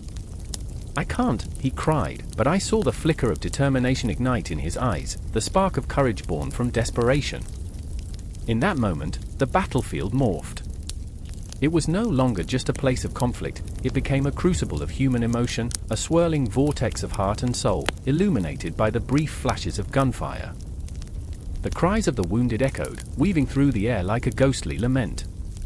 Vasquez, stubborn as the earth beneath our feet, pressed on, but I could feel it, the weight of every decision crashing down like waves against a crumbling shore. I wanted to scream at him to stop, to listen to us, to feel the collective heartbeat of the men who looked to him for guidance. It dawned on me then, in that explosive moment, that leadership was not just about commands, it was about understanding, about bearing the weight of hope and despair nestled in every soul around him. But in the darkness of that night, with shadows creeping closer and my heart pounding like a war drum, I knew we were trapped, spiraling into the abyss of consequence. The battlefield was a mirror, reflecting decisions made and lives lost. Each heartbeat echoed, a reminder that in the throes of conflict, the choices of one could change the fates of many. The air was thick, taut like a bowstring, vibrating with a tension that felt almost sentient. It hung heavy, clinging to my skin as I stood there, heart hammering, eyes pinned on the horizon, a horizon that churned, darkened, and twisted under the weight of an unseen storm. I could hear it before I saw it, the distant, echoing clash of steel, the cries of men caught in a brutal ballet of chaos. This was not just a battle, this was a reckoning, and I could feel it clawing at my insides. Somewhere to my left, Elias crouched low, his breath coming in ragged gasps. A soldier, yes, but more than that, a brother, a man haunted by the spectre of his own past. His hands trembled, fingers twitching over the hilt of his sword like a moth drawn to a flame. "It's not too late, you know," he whispered, the words breaking like glass between us. We could turn back. But turning back was a luxury neither of us could afford anymore. I remembered the last time we had faced this choice, the day his world had crumbled and my heart had shattered. "You think they'll forgive us?" I shot back, anger boiling beneath my skin. I remembered the faces of those we had let down, the ones who fell behind while we forged ahead, wrapped in our own dreams of glory. The ghosts were rising, and they were hungry. The scent of blood mingled with the damp earth, a coppery reminder of the stakes at play. Time twisted, stretching, unfolding like an origami nightmare. I glanced toward the battlefield, and for a fleeting moment, I caught sight of her, Myra, a warrior clad in armor that shimmered like the stars, fighting with a ferocity that could pierce the very heavens. Her face, fierce and radiant, was lit by the flames of war. But beneath that exterior lay a heart carved from stone yet yearning for warmth. "Keep your head down," she roared, her voice cutting through the chaos like a knife through flesh. I watched as she parried a blow, her muscles coiling and releasing in a rhythm that was both beautiful and terrifying. I knew she fought for vengeance, for justice, but mostly for freedom, the sweet taste of it that had slipped through her fingers like sand. I could see it in her eyes as she struck down another foe, a flicker of doubt, a memory of laughter now swallowed by the shadows of grief. "Do you remember?" I shouted over the din, desperate to hold on to the threads of our shared past. "When we swore we'd change the world." Elias turned, his gaze hardening. "What world? This isn't the world we dreamed of. This is a nightmare." He was right, it felt like a perverse echo of all our hopes, now twisted into something grotesque. And still, I couldn't look away.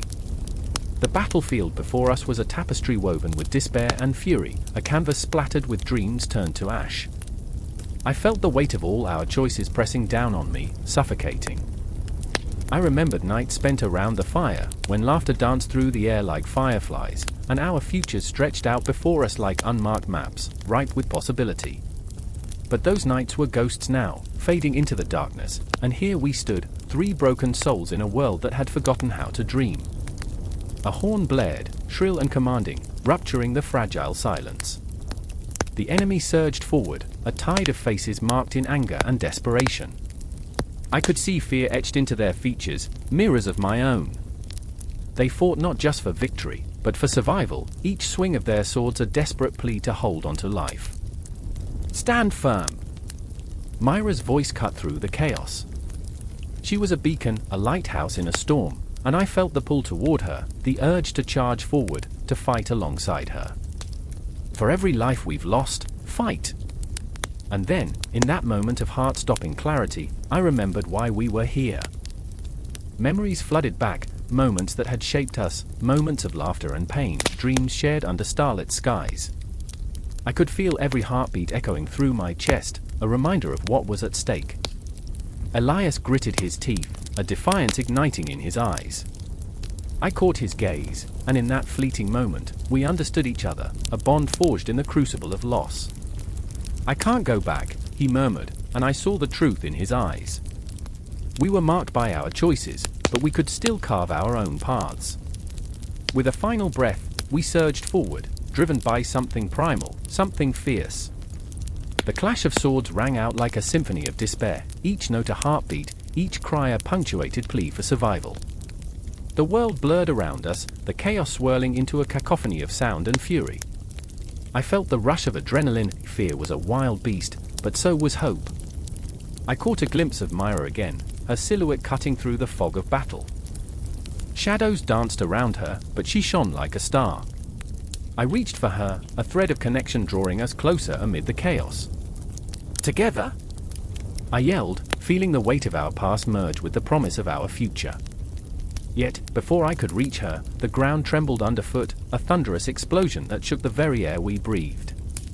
Time froze, stretching into a haunting eternity. I felt the world slip away, the very fabric of reality fraying at the edges.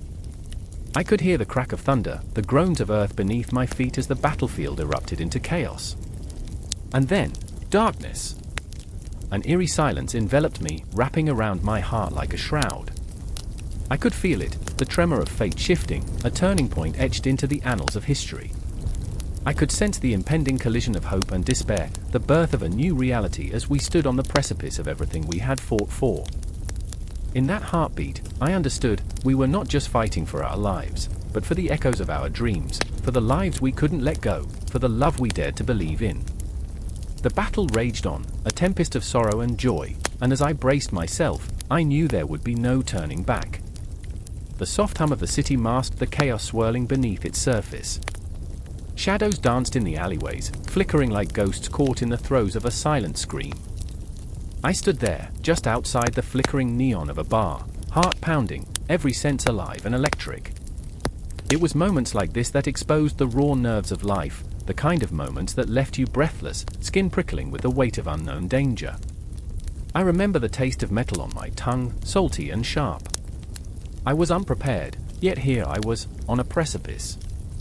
My eyes darted, scanning for him, the man who held my heart and my fate in the palm of his hand. Lucas had always played with fire, and I had been foolish to dance along with him. He was a whisper of a ghost, a shadow who slipped through the cracks of my reality, and now he was in too deep. I remember the first time I saw him, standing under the old street lamp, the light haloing him in a golden glow even as darkness clung to him like a lover. He'd worn that same half-smile then, the one that made my heart stutter, the one that masked the secrets lurking beneath the surface. "Trust me," he'd said, and I did, blind to the storm he was pulling me into. But trust is a currency in our world, one that buys loyalty, but can also bankrupt the soul. And then there was Tara, my sister, standing on the other side of the line. Her world was black and white, mine a swirl of color and chaos. She had never understood why I fell for Lucas, why I couldn't just walk away. "He's dangerous," she'd said, her voice trembling with a mix of fear and concern. "You need to let him go." But love isn't a logical choice, it's a riot, a rebellion against reason. I remember her standing in the doorway, arms crossed, her blue eyes stormy. "You're playing with fire," she warned. "You're going to get burned." But I was already scorched, and the flames felt so good, even as they threatened to consume me whole. The night thickened, a velvet blanket that wrapped around me, stifling and seductive. The clock was ticking. Time, that ruthless master, counted down the seconds until everything would erupt. Lucas had said we needed to meet tonight, that he had something crucial to share. My heart raced with both excitement and dread. A sudden crash shattered the night, a gunshot that echoed off the walls, sharp and unforgiving. My breath caught, echoing silence followed. I sprinted, heart hammering, dodging trash cans and shadows, intense clarity sharpening my thoughts. I could see him now, a figure silhouetted against the flickering neon, a predator in a world of prey. "Lucas!" I shouted, my voice a desperate plea against the encroaching darkness. And there she was, Tara, her anger igniting like a match against the night sky. "What are you doing?" she hissed, fierce protectiveness radiating from her. "You can't be here." But the moment was already slipping through my fingers like sand, the urgency pulsing. I could see Lucas now, his face pale, eyes wide with terror. He was holding something, a flash drive, a key to a labyrinth I couldn't begin to comprehend. "They're coming for me," he gasped, breathless, the weight of his world crashing down around us. "Who?" Tara demanded, panic creeping into her voice. "They know," he muttered, desperation spilling from his lips. "They know about the intel. Everything is at stake." I could feel the ground shifting beneath me, the very fabric of reality trembling as we stood on its edge. Espionage was never just a game. It was a life-or-death struggle, a dance with shadows that could swallow you whole. And here we were, three broken souls tangled in a web of deceit and danger, our lives intersecting in ways we couldn't understand. The alley felt colder, the air thick with impending doom. I could see the telltale glint of headlights approaching, the predator growing closer. "We have to go," Lucas urged, taking a step toward me, desperation lacing his voice. But I hesitated, torn between the safety of my sister and the magnetic pull of his chaos. "Don't do this," Tara shouted, her voice trembling.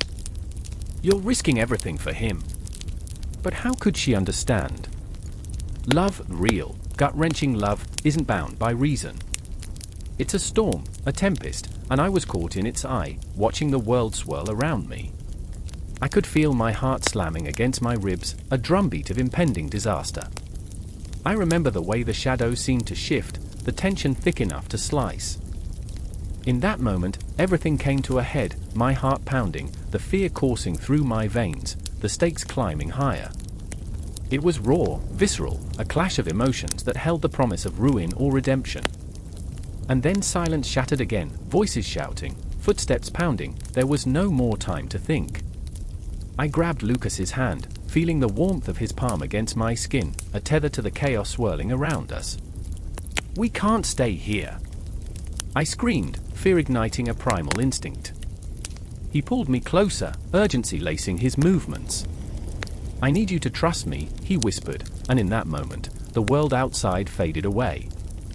The shadows closed in, but we were together, even as the city roared with impending doom. Tara's voice was a distant echo, but she didn't matter now, it was justice against the world.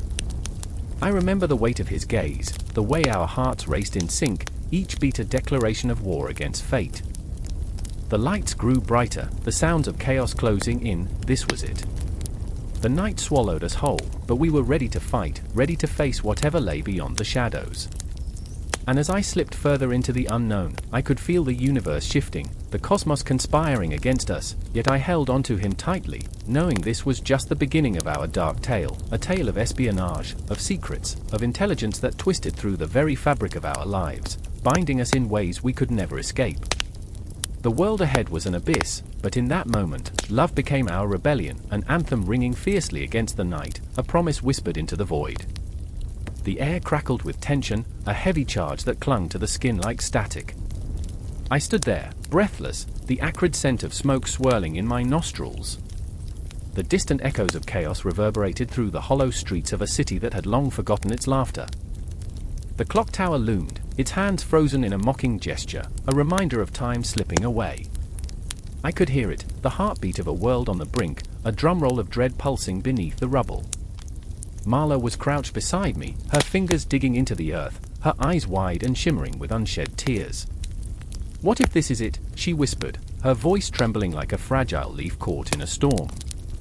I wanted to reach out, to squeeze her hand, to tell her we'd be fine, but the truth twisted around my heart, a serpent coiling tighter with each passing moment. This wasn't fine. This was hell. I remembered the way the sun had set the night before, a fiery ball swallowed by a horizon that had become a cruel joke. "It's just the darkness," I had told her then, trying to mask my fear with bravado. "It can't last forever." But the darkness had only laughed, a deep, echoing cackle that mocked our hope. I had been naive, a fool dancing on the edge of a blade. Then there was Eli, standing a few paces away, his face a mask of stoic determination, yet his hands betrayed him, trembling slightly as he clutched the weapon, a cold, unforgiving reminder of the carnage that lay ahead. "We can't turn back," he said, his voice low and gritty like gravel tossed over asphalt. "We fight. We have to." But I could see the cracks beneath his resolve, the flicker of doubt that threatened to engulf him, just as it had engulfed us all. I could almost feel the weight of his memories pressing against him, the losses that shaped him, the ghosts that lingered in the shadows. Each moment felt like a knife twisting deeper, carving out pieces of who we were, reshaping us into something unrecognizable. We were warriors, yes, but also lost souls, searching for redemption in a world that had betrayed us. A howl split the air, a haunting wail that sent shivers racing down my spine. The creatures were coming, drawn by our fear, their hunger palpable. I could hear them crashing through the debris, their growls a symphony of primal rage, a cacophony of terror that threatened to swallow us whole. With every beat of my heart, I felt the urge to flee, yet my feet remained anchored to the ground, a cruel irony that chained me to this nightmare. "Marla," I whispered, my voice barely a breath. But she was gone, darting into the shadows as if summoned by some unseen force, a flicker of determination lighting her fragile frame. "Stay close," she shouted, her voice fierce, echoing back with an ethereal strength. It was madness, but there was something in her eyes that ignited a fire within me. I had to follow. We plunged into the thick of it, the darkness enveloping us like a shroud. I stumbled, breath hitching, as we navigated a world turned upside down. Each step felt like a descent into oblivion, the air thick with despair, yet the pulse of hope flickered like a dying star. I remember the stories we'd shared about bravery and sacrifice, how they fueled our dreams. But now it felt like a distant memory, a fragile whisper lost in the cacophony of chaos. Then, out of the smog, I caught sight of Eli again, his silhouette stark against the shadows, a beacon of defiance. He was fighting, swinging the weapon with a ferocity that spoke of desperation. I could see his face twisted with anguish, echoing the struggle within. "No!" I screamed, the word tearing from my throat like a wounded animal. But it was too late, the world had plunged into violence, and I was caught in the maelstrom. The sound of metal on metal rang out, a violent symphony that sent ripples of horror through my veins. Each clash felt like a countdown, a ticking clock racing toward an inevitable conclusion. I could almost see the strands of fate weaving together, an intricate tapestry of pain and loss. Marla's face flashed in my mind, her fierce spirit smoldering against the darkness, and I realized that we couldn't let it end like this. Not for her. Not for any of us. In that moment of clarity, the world slowed. I felt every heartbeat in my chest, every breath teetering on the edge of despair. I remember the laughter we had shared, the dreams we had painted in the air like delicate brushstrokes on canvas. I could almost taste the sweetness of freedom, a distant promise that taunted me from just beyond reach. "Together," I whispered, the word a solemn vow that echoed in the stillness. I took a step forward, my feet moving with a newfound purpose, rallying against the tide of despair. I could see Marla fighting her way back through the chaos, determination spreading across her face like dawn breaking over the horizon. Eli, too, felt the shift, his eyes locking onto mine, a silent understanding passing between us. And just like that, we were a trio of fire, ignited by a shared purpose. Shadows surged around us, but we pressed on, hearts pounding, breaths coming in unison, a rhythm forged in the crucible of chaos.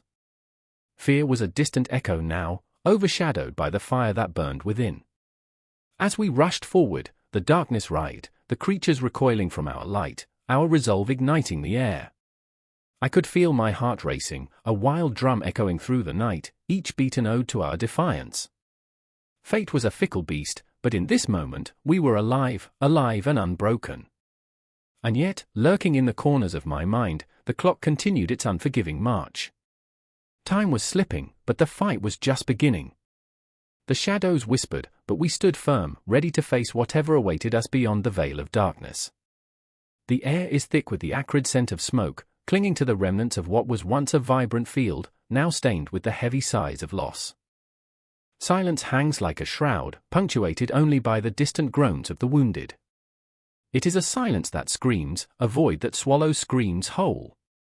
I stand there, heart pounding, breath caught in my throat, as if the very breath of the world has fled, leaving behind a hollow shell of despair.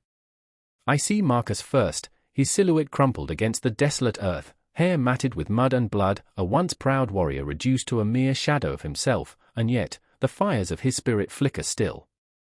I remember the way he laughed, a sound that could slice through the tension of a battlefield like a hot knife through butter. "You think a sword's weight can scare me," he used to say, tossing his head back, laughter spilling into the air, mingling with the scent of stew from the campfires. But that laughter is gone now, replaced by the haunting echoes of a battlefield's cruelty. His fingers twitch, a phantom reminder of battles fought and lost, while I feel the clenching in my chest tighten, squeezing out hope, one painful beat at a time. "Where are you, Marcus?" I whisper, the words barely escaping my cracked lips. I feel the trembling of my hands, the weight of uncertainty pressing down. This is not just a battlefield, it is a graveyard of dreams, a collection of lost souls that haunt the edges of my mind. I want to shake him awake, to pull him from this abyss. But as I kneel beside him, the coldness radiating from his body tells me that some depths are too deep to escape. Then there's Ilara, her fierce resolve now a smoldering ember, lying nearby with eyes wide, staring at a sky that feels too big, too indifferent. I remember how she used to gaze at the stars, dreaming of the worlds beyond.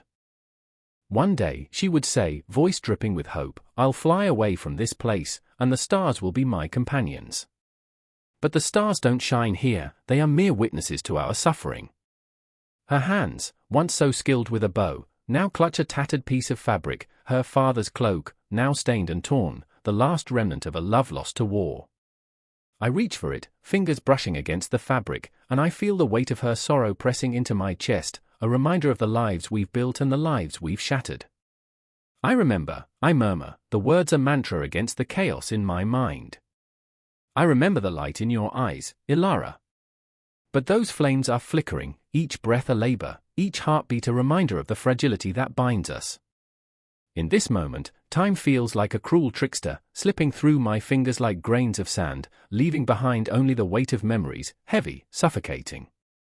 Around us, the battlefield shifts ever so slightly, a ghostly dance of shadows and lost souls.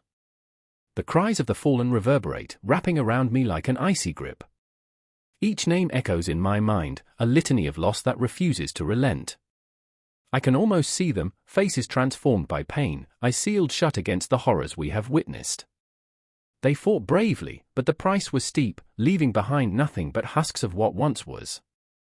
I feel the earth tremble beneath me as soldiers stumble through the wreckage, faces streaked with dirt and despair. "We lost them," one whispers, voice cracking like dry earth. I want to scream, to shake them, to make them understand that we are not just numbers, not just casualties splashed across a ledger. We are flesh and bone, laughter and tears, souls entwined in this fight against the darkness. But the words catch in my throat like shards of glass, too painful to articulate. I gaze into Marcus's face, now pale and unrecognizable, and I wonder what dreams he had. Did he foresee this? Did he think he would become just another name in the annals of history? "I'm sorry," I whisper, voice trembling, as if somehow my regrets could reach him, pull him back from the precipice. The wind carries my apology away, lost like the dreams we once shared. And then there's Ilara again, her breath shallow, a fragile whisper against the backdrop of chaos. "I wanted to see the stars," she chokes, eyes glistening with unshed tears. My heart fractures at the sight, the very essence of her spirit fading like the light of a candle flickering in the wind. I reach for her hand, squeezing it tightly, the warmth of her skin fighting against the chill that envelops us. We'll find a way, Ilara. We will, I promise, even as doubt gnaws at the edges of my resolve, the uncertainty of survival wrapping around me like a noose. The world around us shifts, a cruel reminder that time is relentless. Do you hear that? I ask, straining to listen, heart racing with the fear of what's to come. The distant rumble of thunder? Or perhaps the echoes of the past? I close my eyes, the memories flooding back, a tapestry woven from laughter and pain, love and sacrifice. Each thread is a story, each moment a testament to the power of human spirit, yet here we are, locked in this struggle, teetering on the brink. In the distance, shadows loom, dark figures emerging from the swirling mist of dusk. Is it salvation or more sorrow? I can't tell anymore. Stay with me, I plead, gripping Ilara's hand tighter, my heart thundering in desperate rhythm. I look to Marcus, seeking strength in his silent form, wishing he would rise, wishing he would laugh again. But all that remains is the haunting quiet, the echoes of a battle that has left us broken and battered. And though the night falls heavy with the weight of our losses, I know one thing is certain, the war within us rages on, not just against the enemy, but against the shadows that threaten to consume our souls. As I sit among the remnants of our shattered hopes, I can feel something shift, a subtle tremor in the air, a whisper of strength that begins to weave through the silence. The aftermath may be steeped in sorrow and loss, but somewhere beyond the darkness, I sense the flicker of a new dawn waiting to break. The air was thick with the scent of smoke and blood, the cries of the dying echoing against the ageless stone walls of Raygard Fort. I stood in the shadows, heart pounding, a tempest brewing in my chest. There, before me, the Maratha Empire swirled in chaos, a tempest of clashing swords and desperate pleas, the cries of warriors mingling with the anguished wails of widows. The horizon, once painted with the golden hues of dawn, now bled crimson, a violent testament to the storm threatening to engulf us all. I remember the moment Rogunot, my brother in arms and a beacon of bravery, fell to the ground, his lifeblood pooling beneath him like dark ink spilling onto parchment. He had always been the embodiment of hope, his laughter resounding in the quiet corners of our war-torn reality. And now, as he lay there, his eyes unfocused, I felt a piece of my soul tear away, crimson threads of anguish weaving into the tapestry of our shared destiny. "We'll triumph," he had said, just last night, his voice steady, igniting a fire in my heart. Now, silence wrapped around me like a shroud, cold and suffocating. I remember. The whispers of the past slither through my mind, recalling the grand visions of Shivaji Maharaj, his dreams of an empire that echoed with the laughter of the free. An empire built upon the ashes of oppression, a sanctuary for the broken, yet here we were, crippled by betrayal and torn apart by the very alliances meant to bolster our strength. I had believed in those ideals, clinging to them like a child to their mother in the dark, but the shadows grew ever longer, and hope felt like a distant star, flickering and fading. And then there was Aditi. Fierce and unyielding, she was the flame that burned in the coldest corners of my heart. I had loved her like a soldier who dreams of home, her laughter a melody I could never forget. But now, as she stood amidst the chaos, her eyes alight with a savage determination, I saw something else, a glimmer of desperation, a fierce resolve to protect what little remained. "We must hold the line," she shouted, her voice slicing through the cacophony, rallying the weary souls around her. But I could see the tremor in her hands, the fear lurking behind her bravery, a ghost haunting her spirit. I remember. Time stretched like the shadows that danced in the twilight, fragile and fleeting. Each heartbeat felt monumental, a drum announcing the final march, the inevitable end. I glanced at Rogunot, his breath shallow, and then at Aditi, her face streaked with dirt and tears. I felt the pull of the cosmos, a swirling chaos of fate and free will, the stars above indifferent to our plight. "Do you believe we'll survive this?" I asked Aditi, my voice barely a whisper. Her gaze flickered to me, fierce determination warring with the shadows of doubt. "I believe in us," she replied, though I could hear the cracks in her armor. "We've built this together. We can't let it fall." But each word felt like a thin veneer, barely holding back the flood of fear swirling beneath. The battle raged on, a dance of death and despair, the clang of metal echoing like a morbid symphony. I could feel the heat of the flames licking at my skin, the smoke wrapping around me like a lover's embrace, seductive yet deadly. I saw familiar faces twisted in agony, the remnants of friendships and brotherhood disintegrating into dust. This was more than a war, it was a reckoning, the collapse of ideals that had once seemed invincible, now crumbling under the weight of our own hubris. I remember the time Rogunot had pulled me from the brink of despair after I lost my first battle. "You've got to keep fighting," he'd said, his eyes fierce as a warrior's soul. "Every loss is a lesson, every scar tells a story." But now, as I stood over his lifeless body, I felt the irony choke me. What lessons would I learn from this? What stories would remain unspoken? Aditi's voice sliced through my thoughts once more, pulling me back from the abyss. "We can't give up," she yelled, her voice tinged with desperation, a wild gladiator in a world gone mad. "For every brother we've lost, we must fight harder. For Rogunot." With those words, something ignited within me, a flicker of defiance against the encroaching darkness. As if by some divine decree, I picked up my sword, the weight familiar in my hand, the cold steel a reminder of what I had to protect. The tide was turning, I could feel it in the marrow of my bones. But with each step forward, the memory of loss clawed at my insides, a relentless predator. I saw their faces, comrades fallen like leaves in the wind, dreams crushed like fragile blossoms beneath a heel. They had believed, they had fought, they had died. I turned toward the battle, my heart a drum, a war cry bubbling up from the depths of grief. The echoes of the past swirled around me, each heartbeat reminding me of every promise unfulfilled, every life extinguished. Aditi's fierce presence beside me felt like the last fragment of light in an ever-darkening world. Together we charged into the fray, an unbreakable bond forged in the fires of despair, our souls intertwined in the chaos, a tapestry woven with the threads of love and loss. In that moment, I felt time dissolve, the weight of the universe pressing down as the sun set, casting eerie shadows that danced on the blood-soaked earth. The battle raged, an unrelenting storm of fury and defiance, but our hearts beat in synchrony, pulsing with a raw, visceral energy. We fought not just for the Maratha Empire, but for every dream, every hope, every fleeting moment that made us human, a testament to resilience, a refusal to fade into the night. And as we clashed with our enemies, I realized, we were not just fighting for survival, we were fighting to create a legacy that would echo through eternity, a haunting reminder of those who dared to dream amidst the chaos. The impact of our struggle, the weight of our choices, each heartbeat resonating in the fabric of time itself, this was our moment. And as the battle raged on, I could feel the cosmos holding its breath, waiting for the moment we'd either triumph or succumb to the shadows. The night was a heavy cloak draped over the battlefield, a shroud of darkness where breaths of anticipation mingled with the still air. Shadows flickered, twisted like the hearts of men consumed by fear and ambition. The scent of damp earth, mixed with the metallic tang of blood, lingered in my nostrils, a reminder of the fragility of life. I stood there, frozen, heart pounding, witnessing the unspeakable, warriors on the brink of annihilation, the Durrani's victory looming like a spectre, ready to snatch the last breath from the mouths of the defeated.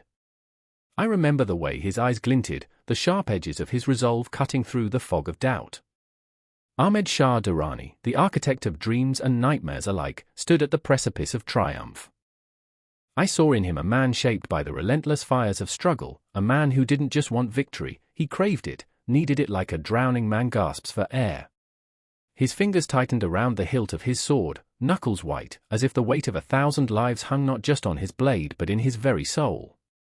Then there was Borom, my childhood friend, now a soldier caught in the vortex of fate. His laughter had once been a warm sunbeam breaking through winter's chill, but on this night, that laughter lay buried beneath layers of fear. I watched him grit his teeth, the way hope flickered in his eyes like a candle in a storm, battling against despair. He was torn between loyalty to his commander and the aching desire to flee, to escape the impending doom that clawed at his sanity like a ravenous beast. "Are we more than ghosts tonight?" he asked, a quiver in his voice. "Will we be remembered, or just lost in the dust of history?" Those words hung between us, chilling and haunting, echoing into the void. I wanted to say something profound, to comfort him, but the words lodged in my throat like shards of glass. All I could do was nod, the truth pressing down on us like a weight we could scarcely bear. The battle drums thudded in the distance, a grim heartbeat signaling the approach of chaos. The earth trembled beneath the weight of swords clashing, the air thick with impending violence. I could feel the electric tension swirling, wrapping around us like a serpent ready to strike.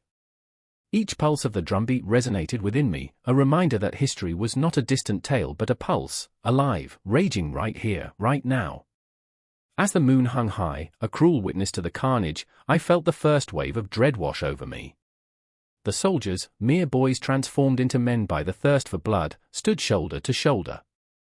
Their faces were painted with a grim resolve, yet behind the masks of courage lay the haunting echoes of homes left behind, of mothers' whispered prayers.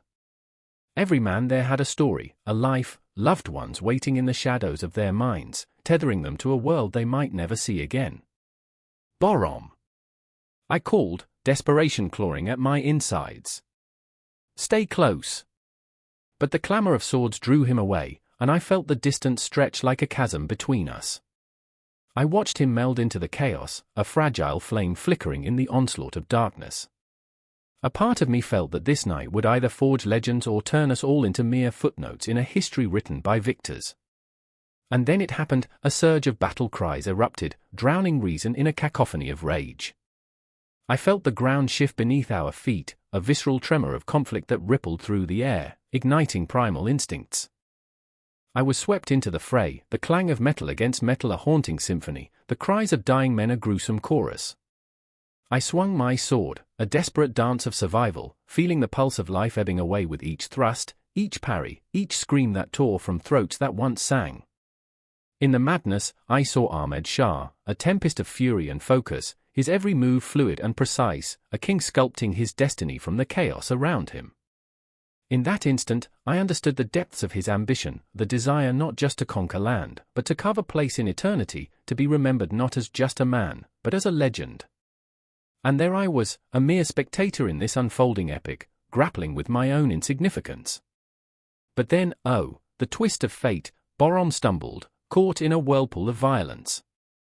Time slowed, a cruel mockery of the world around us. I remember the way the light caught the edge of his blade, the spark of hope within his eyes that transformed into sheer terror. My heart lurched, I reached for him, but the thrumming chaos swallowed us whole. I could feel the weight of history pressing down on us, the implications of victory draped in shadows. What did it mean to triumph if it came at the cost of our very souls? Did glory taste sweeter than the bitter tang of sacrifice?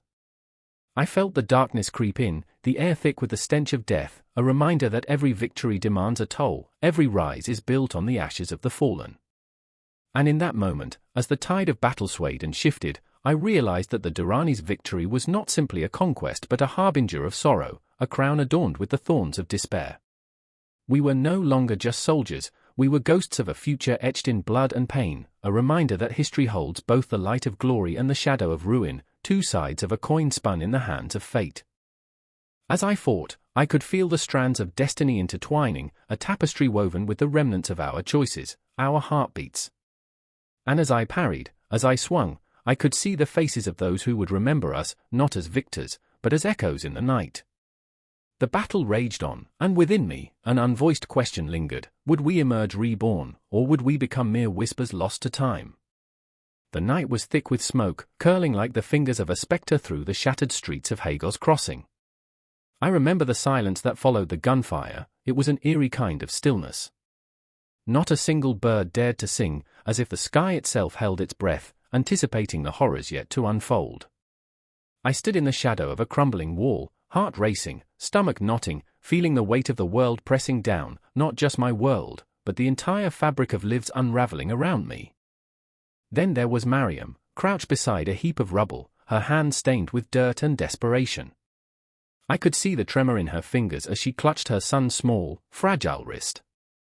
"Hold on to me, Asher," she whispered, her voice a shivering thread of hope. The boy's wide, innocent eyes scanned the darkness as if searching for the light that had long since abandoned this place. I remember the way Mariam's eyes glistened, pools of defiance and despair, caught between the urge to flee and the instinct to protect. In that moment, she was a lioness, fierce and fragile, her heart beating wildly against her ribcage. And then there was Zayn, Mariam's husband, a man burdened by the weight of choices that felt heavier than the rubble around us. He moved like a ghost, his eyes hollow, searching the alleyways for shadows of safety, yet haunted by the specters of guilt. "I promised I'd keep you safe," he said, his voice cracking like glass. But what is safety in a world so twisted, where every breath is a gamble and every corner hides a monster? I could see the internal battle raging within him, the echoes of his own failures whispering in his ears. I remember the way he clenched his fists, a man torn between the man he wanted to be and the one he had become. The air was thick, heavy with the scent of smoke and fear, and I could feel it wrapping around my throat like a noose. I remember thinking, how easily we slip into the roles life has thrust upon us, warriors, nurturers, victims, and how easily those roles can twist and tangle. The moon hung low, a pale sentinel watching over the chaos, casting shadows that danced like memories taunting the present. I could see families huddled together, clutching their children, their faces etched with a mixture of resolve and terror. Each breath felt drawn from the depths of a well that had run dry, echoing the collective dread we all shared. Mariam, Zayn's voice broke the silence, trembling with the weight of unspoken fears. "We have to leave now." But where was there to go? Home was a ghost, a memory lost in the flames. I could see the conflict in her eyes, the mother's instinct warring against the love for her husband, the desperation to protect their son clashing with the reality that safety was a fleeting illusion. "I want to wait for my mother," she said, her gaze flicking anxiously towards the shadows. I could almost hear the unspoken words between them, the memories of laughter and warmth now reduced to whispers of longing. How cruel fate can be, robbing us not just of our homes but of the very essence of who we are. Asher tugged at her sleeve, his innocence a fragile shield against the horrors of the night. "Mama, don't go." Oh, the agony of a mother's heart, stretched thin over the chasms of conflict. In that moment, Mariam became a tapestry of emotions, fear, love, guilt, and an unyielding strength woven together in a way that left me breathless. I remember the tears glistening in her eyes, the way they reflected the flickers of destruction around us as she whispered promises she wasn't sure she could keep. "Stay close, my love," she murmured. "We're together. That's what matters." But even as she spoke, the ground beneath our feet felt as though it was shifting, as if the very earth was trying to swallow us whole.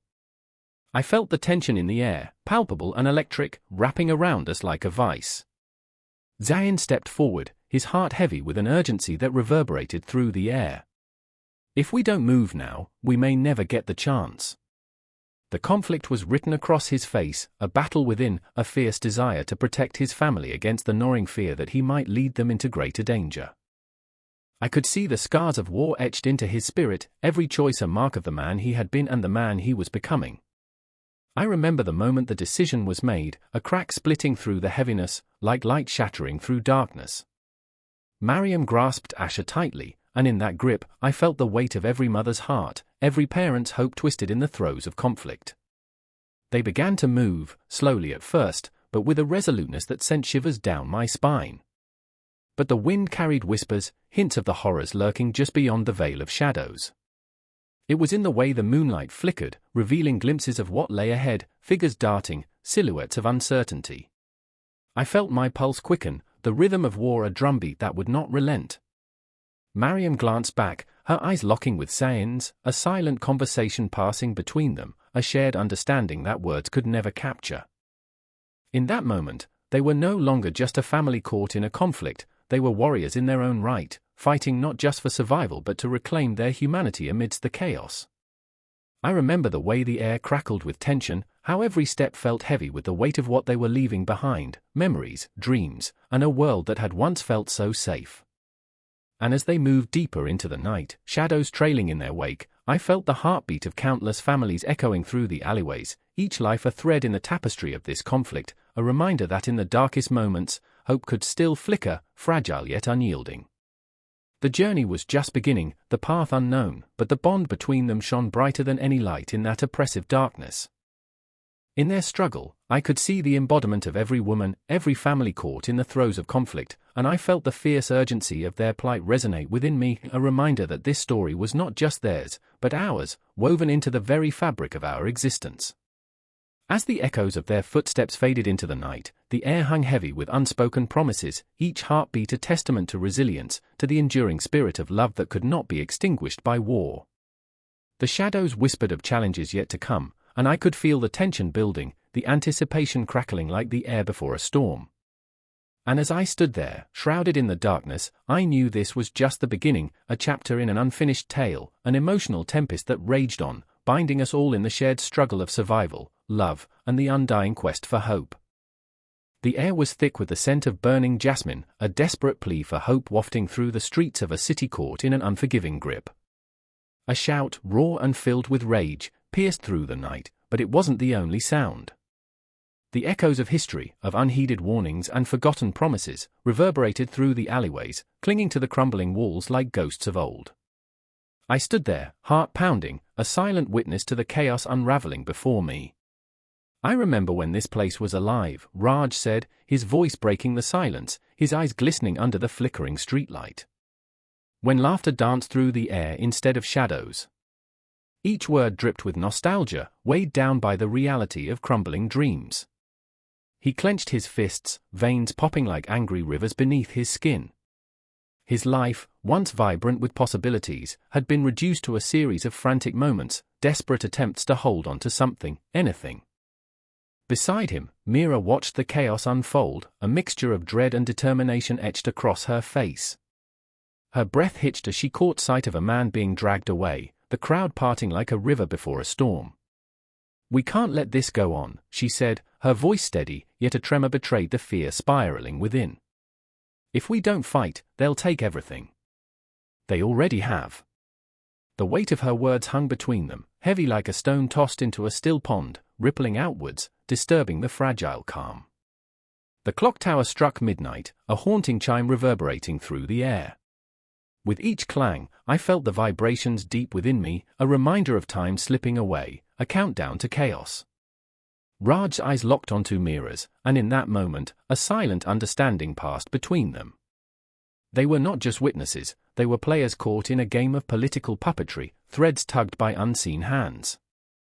The stakes were higher than either could fathom, yet they were willing to gamble everything. Spinning dreams into ashes, Raj recalled his father's warnings, fierce and unwavering. "The world is a stage, and we are merely actors," he had said, a bitter reminder of his own failures. "But these actors, they're not all good, you hear me?" Raj felt the weight of his father's legacy pressing down on him, a cloak of shadows he could not shake.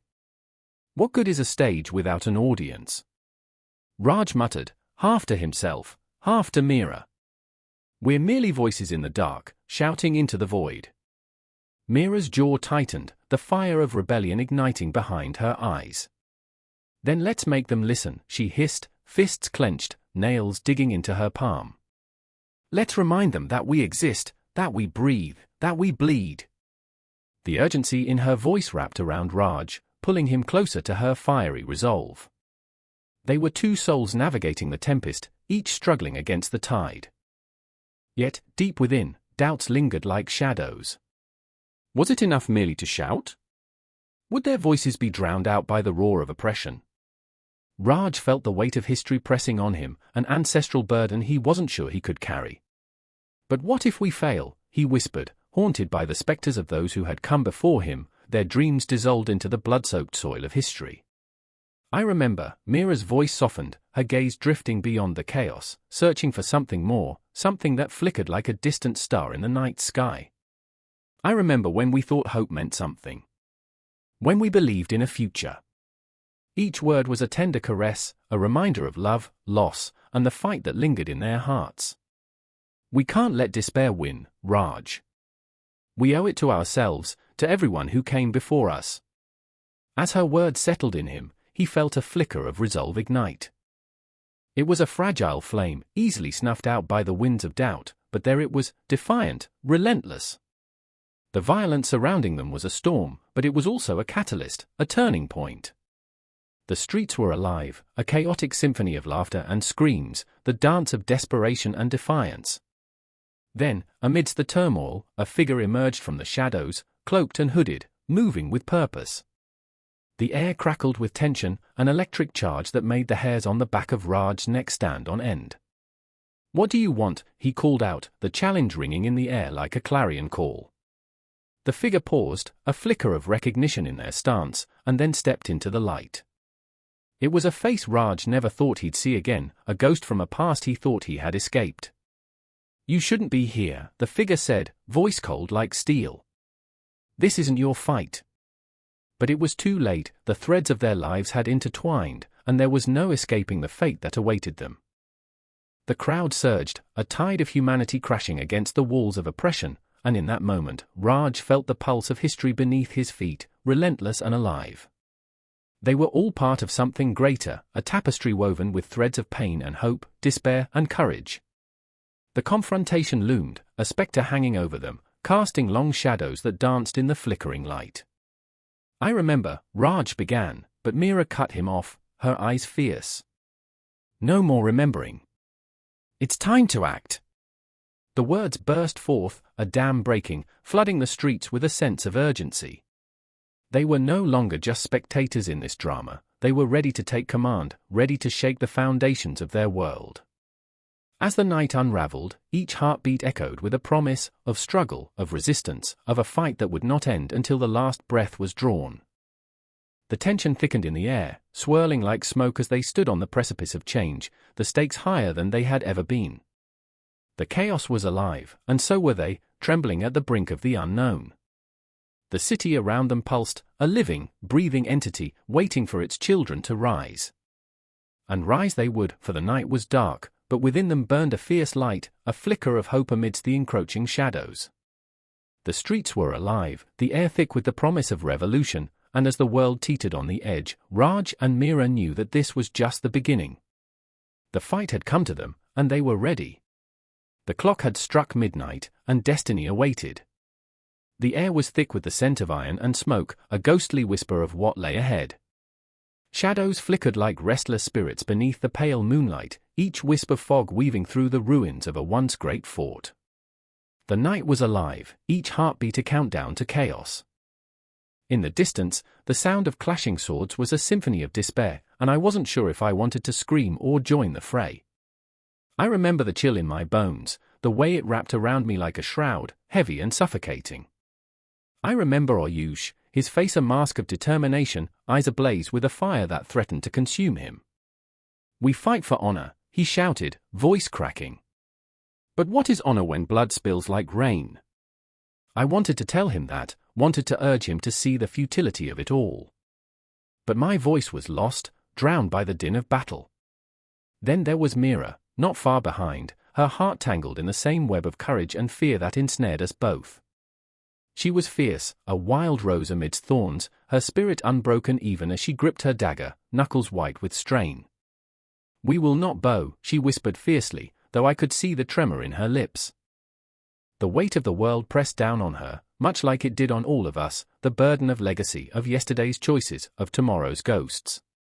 And there we stood, three souls battered by the winds of fate, caught in the vortex of history. The ground beneath us felt alive, a pulsating heart of the past, echoing the cries of those who'd fought before us. Each footstep resonated with the memories of battles fought long ago, and as I looked around, I could almost see them, the warriors, the fallen, their spirits hovering in the corners of my vision, urging us on. "Look!" Ayush shouted, pointing toward the horizon, where the first rays of dawn began to seep into the darkness. It was beautiful and terrible. The golden light cut through the shadows like a blade. "We must hold the line." But what line? The line that separated the living from the dead? Or that thin veil between hope and despair? I remember the echoes of laughter from our youth, the carefree days before the world turned savage. We were invincible then, playing war in the fields, our imaginations painting glorious victories. But this? This was a different game. The stakes were higher, the truth more brutal. A scream shattered the air, real and visceral, pulling me back to the present, a reminder that no one was safe. My pulse quickened, fear clawing at the edges of my mind.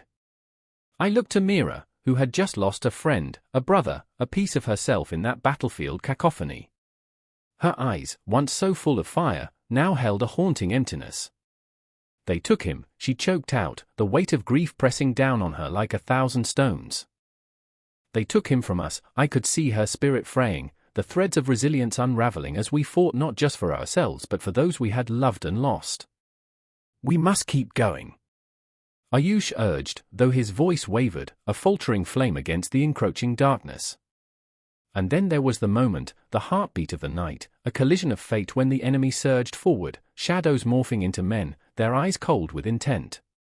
I found myself thrust into the chaos, each swing of my blade a desperate plea for survival. The clash of metal rang in my ears, a symphony of despair, while the cries of the fallen echoed like thunder in my chest.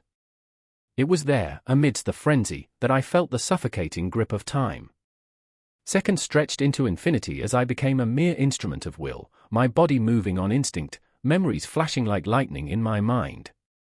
I saw visions of laughter, of love, of life before the darkness swallowed us whole. I fought not just for today but for every tomorrow that lay in the balance. Then, from the corner of my eye, I saw Ayush fall. The world slowed as my heart shattered, every beat a reminder of his absence. It was as if the sun itself had dimmed, leaving only shadows in its wake. Ayush! I screamed, my voice raw, but the battle surged on, indifferent to my pain. Mira was beside me now, her hand gripping my arm, her eyes wild with a fierce determination. We can't stop, she urged, but all I could see was Ayush's lifeless body, lying in the dirt, his dreams extinguished like a candle snuffed out too soon. The weight of his loss was an anchor, dragging me down into despair. What is honor? I thought bitterly. What is glory in a world where death was a constant companion? Fight! Mira's voice was a lifeline, pulling me from the brink. I realized then that we were more than just soldiers. We were the embodiment of every soul who had fought, loved, and lost. We were the legacy of this battle, etched into the very fabric of our history. With renewed resolve, I pushed forward, every strike of my blade a tribute to Ayush, every cry of defiance a promise to Mira. Together, we carved our path through the dark, shadows swirling around us like a tempest.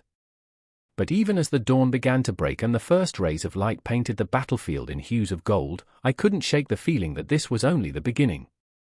The echoes of our choices would ripple through time, a legacy of love and loss, of hope and despair. Memories would haunt us like ghosts, but perhaps, in this chaotic dance of life and death, we could find a way to honor those who had come before us. The battle raged on, no clear victor in sight, and as I fought for the remnants of my heart, I knew that the true legacy would not be written in blood but in the stories we carried forward, the laughter, the tears, the promises etched into the very souls of those who dared to hope. And as the sun rose fully, illuminating the chaos around us, I felt a flicker of something, perhaps it was hope, perhaps it was defiance. But whatever it was ours. The battle may have just begun, but we were ready to face it together, hearts intertwined in the legacy of our fight. I remember the stillness, the kind that hangs like a thick fog over a forgotten graveyard, a silence pregnant with secrets. The air tasted of damp earth and dread. Just beyond the trees, the village pulsed with life, but out here, where shadows mingled with whispers, I felt the suffocating grip of something ancient, something waiting. I shivered as a gust of wind slithered through the branches, carrying with it the sighs of souls long lost. Elena! The voice shattered the stillness, a sharp knife cutting through the dark. It was Marco, his eyes wide with a frantic light, the kind that ignites panic. They said there's a curse. We have to leave. I could see it in his face, fear mingled with an unsettling desire. Was it the thrill of the unknown? Or the dread of what lay just beneath the surface of our quaint village? I felt a pulse of dark excitement in my own chest, but I had to remind myself, there is no glory in folklore without the blood of truth staining its pages. Marco, folklore is just that, stories, I said, my voice trembling. But even as I spoke, I recalled Grandma's tales, those spine-chilling narratives that wrapped around my childhood, binding me to the past. They're not real. I wanted him to believe me, but the tremor in my own voice betrayed my doubt. His gaze darted toward the forest, a wild thing alive with secrets. They're talking about the shadows. The ones that creep when the sun goes down. They say they're hungry. I felt a shiver crawl up my spine as I thought of the old stories of villagers vanishing at twilight, swallowed by the night without a trace. I remembered the flickering candlelight, the way Grandma's voice would drop to a whisper when she mentioned the devil's bargain, a pact made long ago when a desperate villager traded his soul for prosperity. The irony, of course, was in the prosperity that ultimately led to ruin. "What will we do?" I whispered, struggling against the urge to run. "Find the truth," Marco said, and I could see the fire flickering in his eyes, the fire that fueled his obsession with history. He was relentless, always digging for fragments of the past like a hungry wolf sniffing for blood. I had always admired that about him. But his passion had a dark edge, as if the thrill of the hunt consumed him. But I was different. I had my own demons. They whispered at night, taunting me with memories of failures and lost loves, dragging me back to moments I wished I could erase. The shadows taunted me, reminding me of my insecurities, of how I had never been enough, never brave enough to step into the light. As we crept toward the edge of the forest, the trees formed jagged silhouettes against the indigo sky. Their twisted branches clawed at the air, reaching out as if to warn us to turn back. I felt Marco's hand grip mine, steady and warm. "You'll be safe with me," he promised, but I sensed his own fear lurking beneath the surface. What if the stories were true?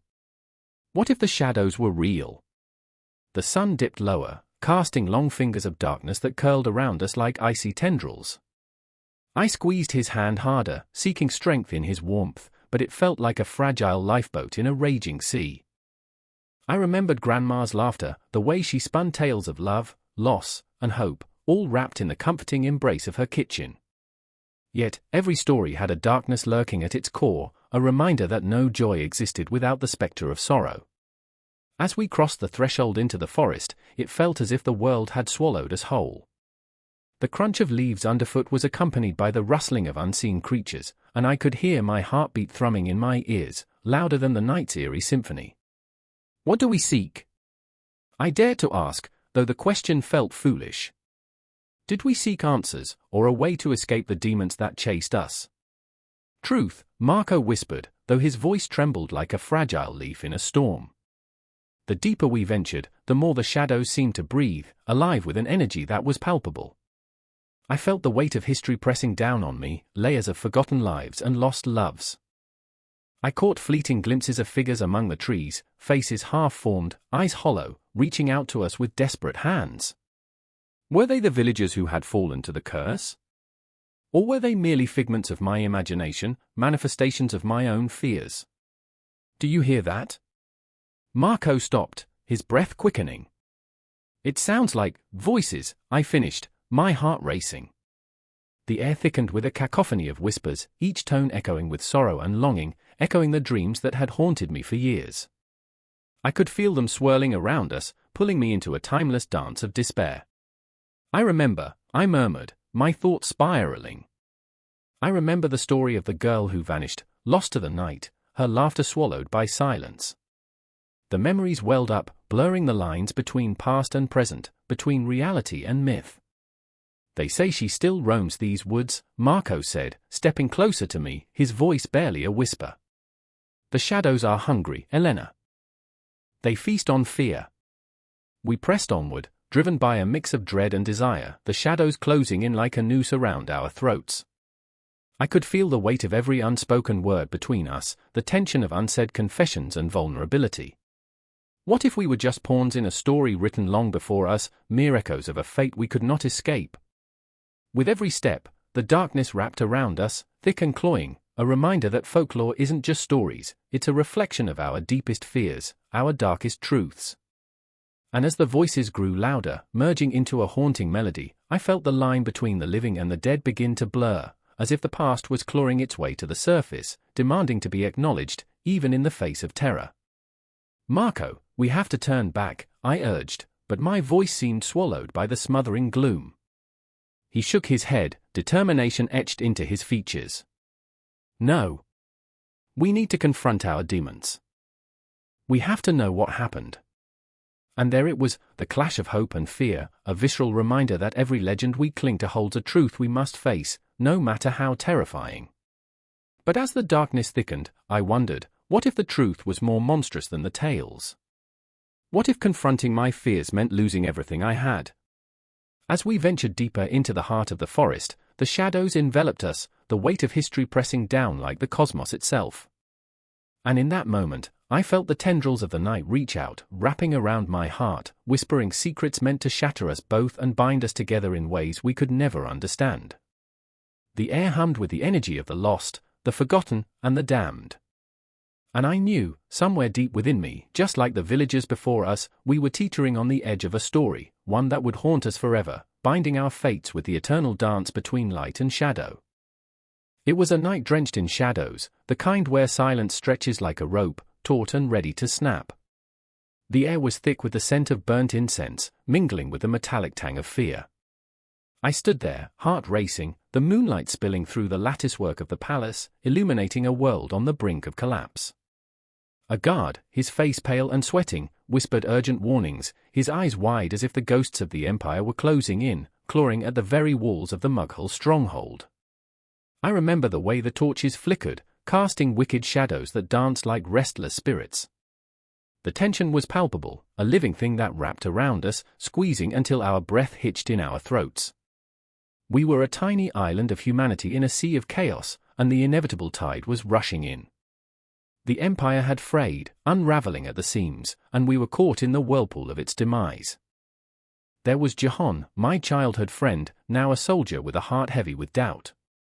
I had watched him grow, from the boy who chased butterflies in the gardens of Fatehpur Sikri to a man poised on the edge of violence.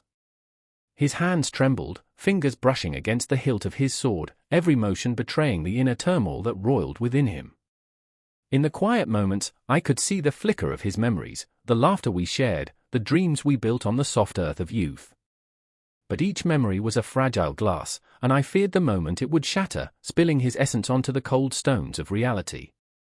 And then there was Maratha, the once favored courtesan, her beauty now marred by the darkness that had seeped into the empire's spirit. I could see the remnants of her vivacity, the way her eyes sparked with defiance even as despair threatened to swallow her whole. She stood on the precipice of loss, a woman who had tasted love and power, both of which were now slipping through her fingers like grains of sand. Her laughter, once bright and melodic, now echoed with a haunting emptiness, like a song half remembered but never sung. "Do you hear that?"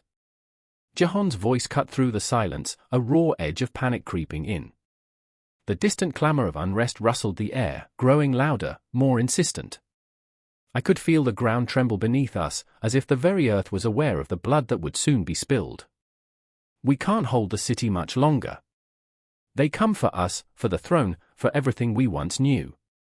The words hung heavy in the air, a prophecy that clawed at my throat. I could see flashes of the future, fire, screams, the faces of our people twisted in anguish.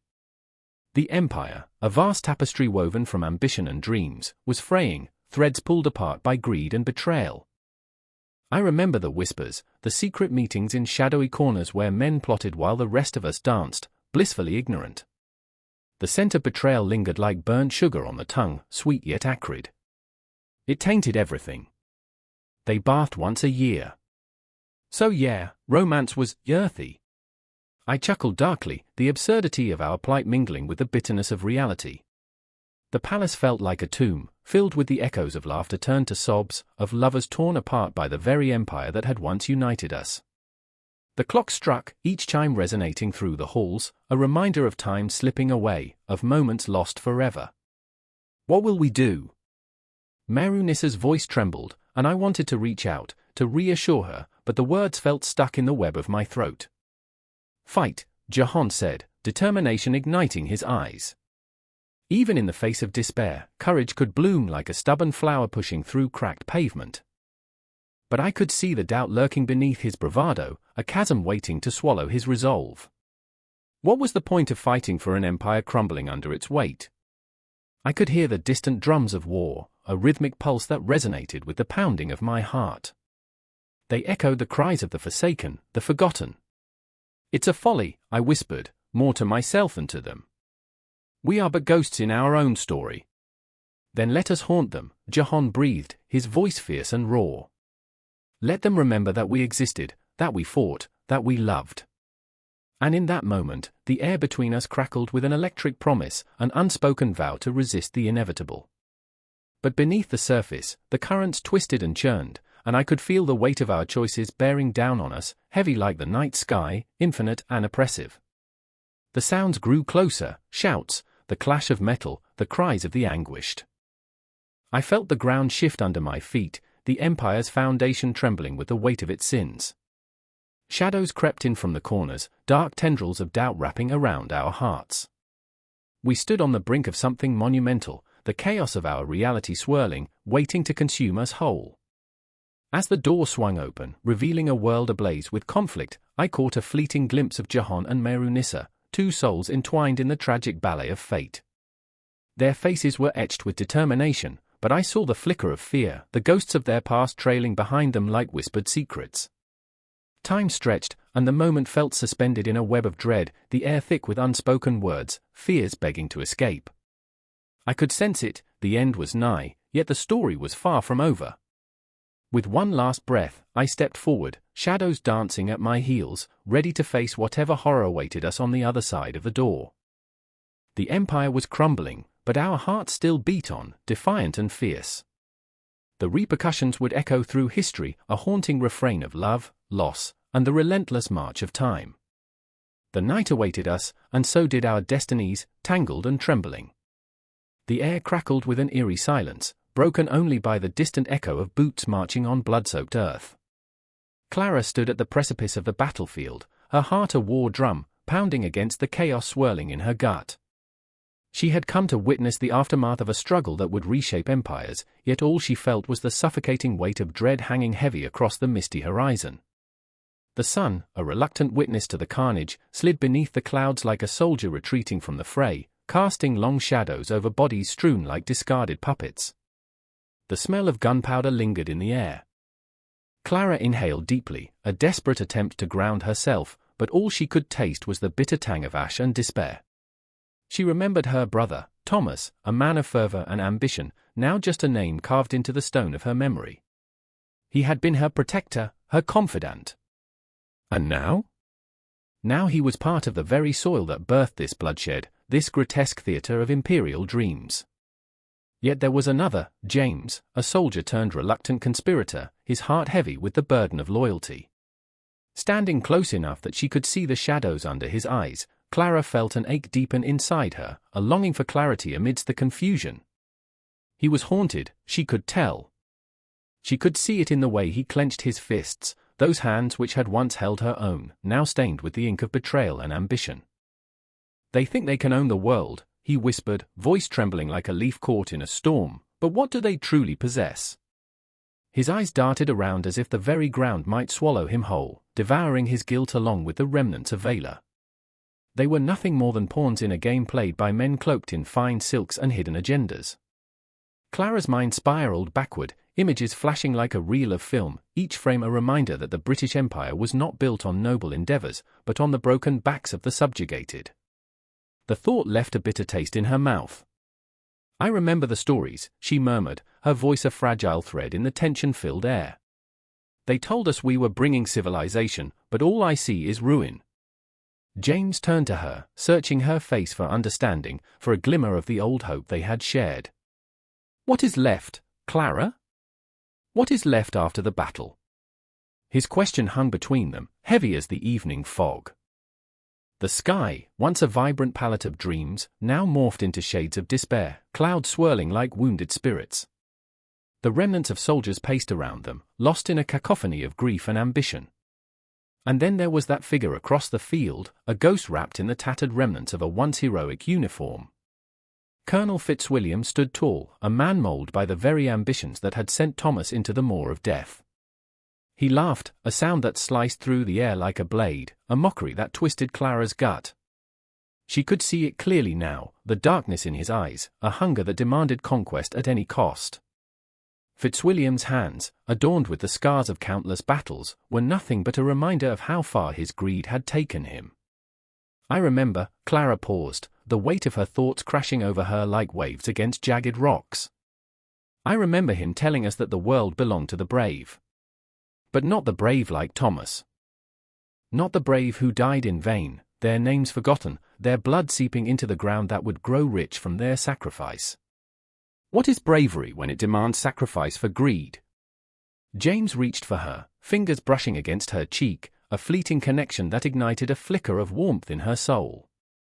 We are not what they make us, he said, voice low, laced with defiance. We can be more. He took a step back as if fearing that their shared moment might ignite the flames of rebellion simmering within them. But Clara's heart trembled with uncertainty. Could they turn their backs on this? On the empire that had claimed so much? Behind her, the echoes of soldiers shouting orders cascaded through the air, every cry a reminder that the machinery of colonial ambition was still grinding mercilessly.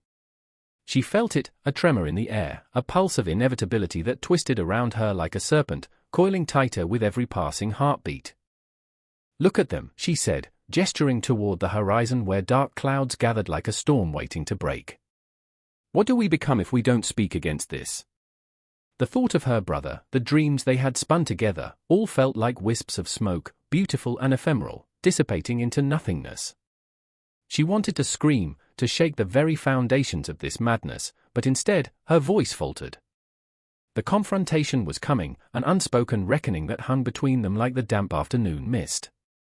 Clara could feel the weight of expectation pressing down, shadows stretching across the land, a reminder of all those who had come before them, dreamers, lovers, warriors, and those who had fallen. Clara, James began, but she could see the doubt flickering in his eyes, an ember fighting against the wind. She wanted to reach out, to anchor them both in a moment of clarity, but the world shifted around them, the ground trembling under the weight of ambition and regret. And then, in a heartbeat, silence shattered. The clash of metal rang out, a soldier's cry, a desperate plea for valor. James turned sharply, instinct kicking in, and the beautiful moment they shared splintered like glass. The ghosts of ambition and betrayal rose to the surface, the remnants of their choices igniting a firestorm of conflict. Stay close, he shouted, but the urgency in his voice only deepened her fear. Clara could feel the chaos unfurling, the world spiraling towards a confrontation that would echo for generations. The shadows danced with malice, and the very air felt electric, charging with the weight of destiny. In that instant, she was not just a witness to history, she was entangled within it, body and soul, standing on the precipice of a choice that could change everything. Every heartbeat echoed with the question that lingered, that gnawed at her gut, in this world of ambition, what sacrifices were too great? The cries of the battlefield grew louder, pulling her back into the moment, where dreams and nightmares intertwined. As she stood there, defiance blooming within her, the shadows deepened, and the storm within her heart swelled, ready to burst forth against the tyranny of ambition. The battle had begun, but the real conflict lay within. And she was ready to fight. The air was thick with the remnants of yesterday's storm, the scent of damp earth wafting through the twisted branches of the forgotten trees. My breath caught, each inhale a reminder of the weight in my chest, a premonition that something was waiting, lurking in the shadows. I stood in the clearing, a spot where history had carved its bone-chilling marks. The ground trembled underfoot, whispering secrets of battles fought, of lives lost, of dreams extinguished. I could almost hear their echoes, a cacophony of cries, the clashing of steel, the hollow silence that followed. I remember the faces. Each one etched in my mind like scars, haunting and beautiful. There was Elias, a boy turned soldier, no older than 18. His eyes, wide and terrified, glistened with the innocence of a child caught in a tempest. He'd promised his mother he'd return, clutching her tattered shawl like a shield against the world's cruelty. But promises are fickle, are they not? I remember his laughter, bright as a summer's day, how it rang out even beneath the weight of dread. He would joke about how the only battle he ever wanted to fight was over the last piece of bread. But then the war came, and with it, the ghosts. And then there was Clara. Fierce, unyielding, a firebrand even in the face of despair. She wielded her words like weapons, each syllable a strike against the darkness that threatened to swallow them whole.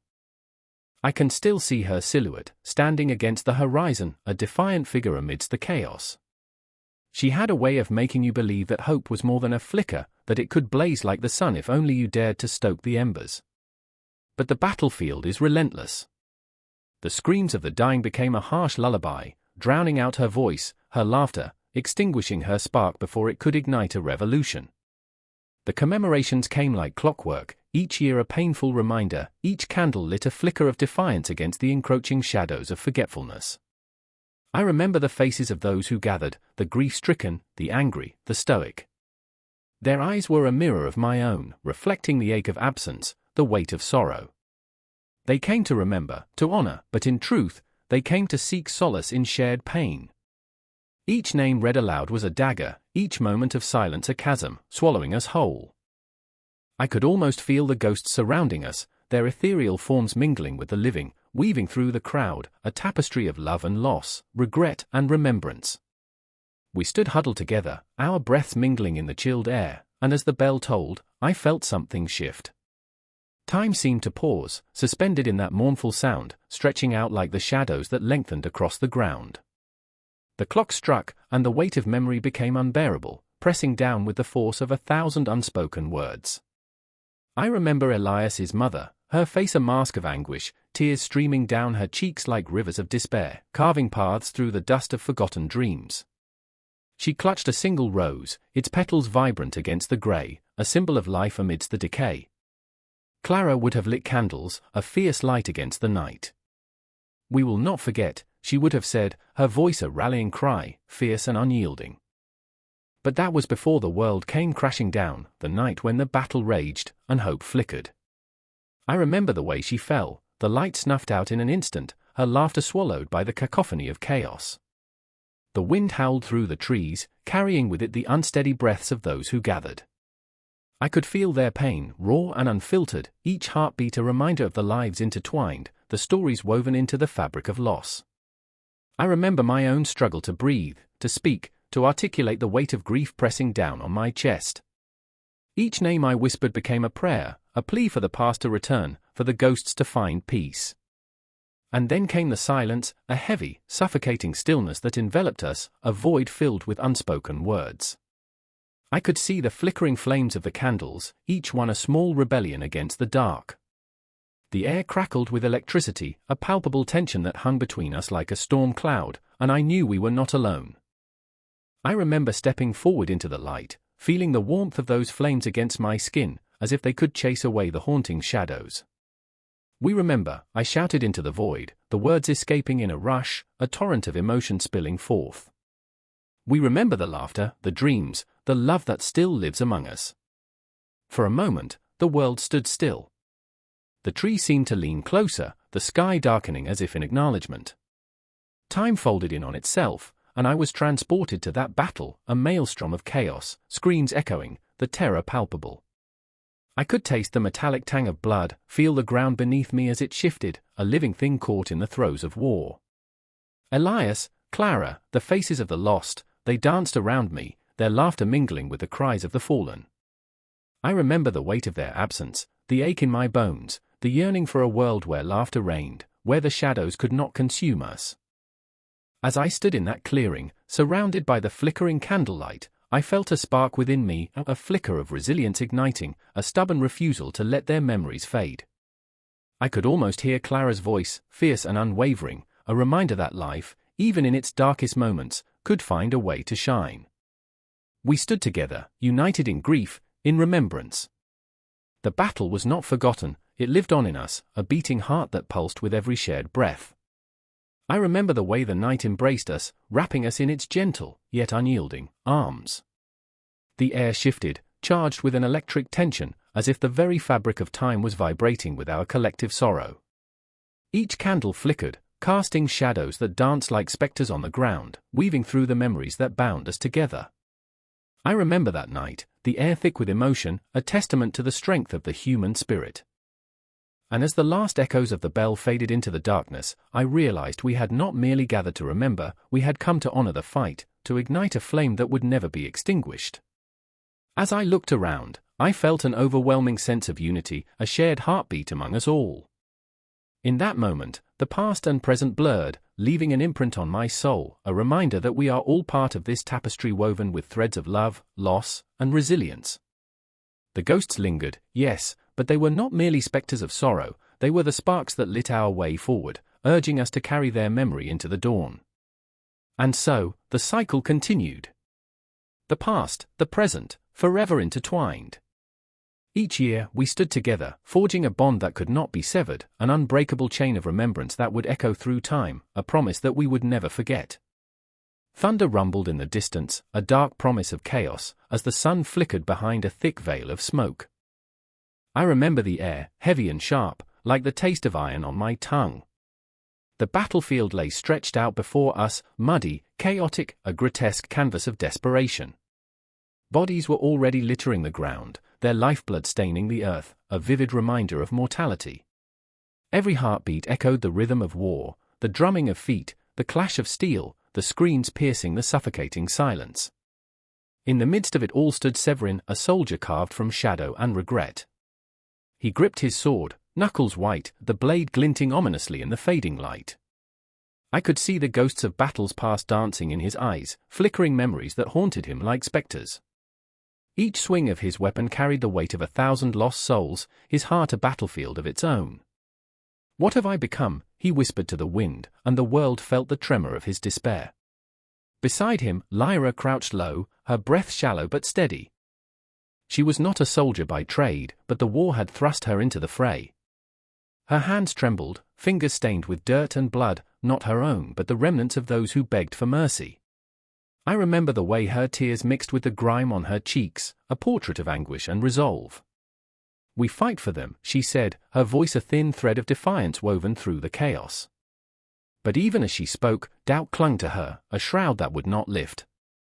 I could feel the weight of history pressing down on us, this battle merely a continuation of a saga written in blood, echoing the agonies of those who came before. Wasn't it just like the siege of Troy, where the cries of the fallen were swallowed by the flames? Or the haunting whispers of the Roman legions, lost in the embrace of time? Each clash of swords resonated with the memories of those previous struggles, of men and women caught in the relentless tide of conflict, battling against fate, against the very essence of what it meant to be human. And there, amongst the chaos, the shadows of giants loomed.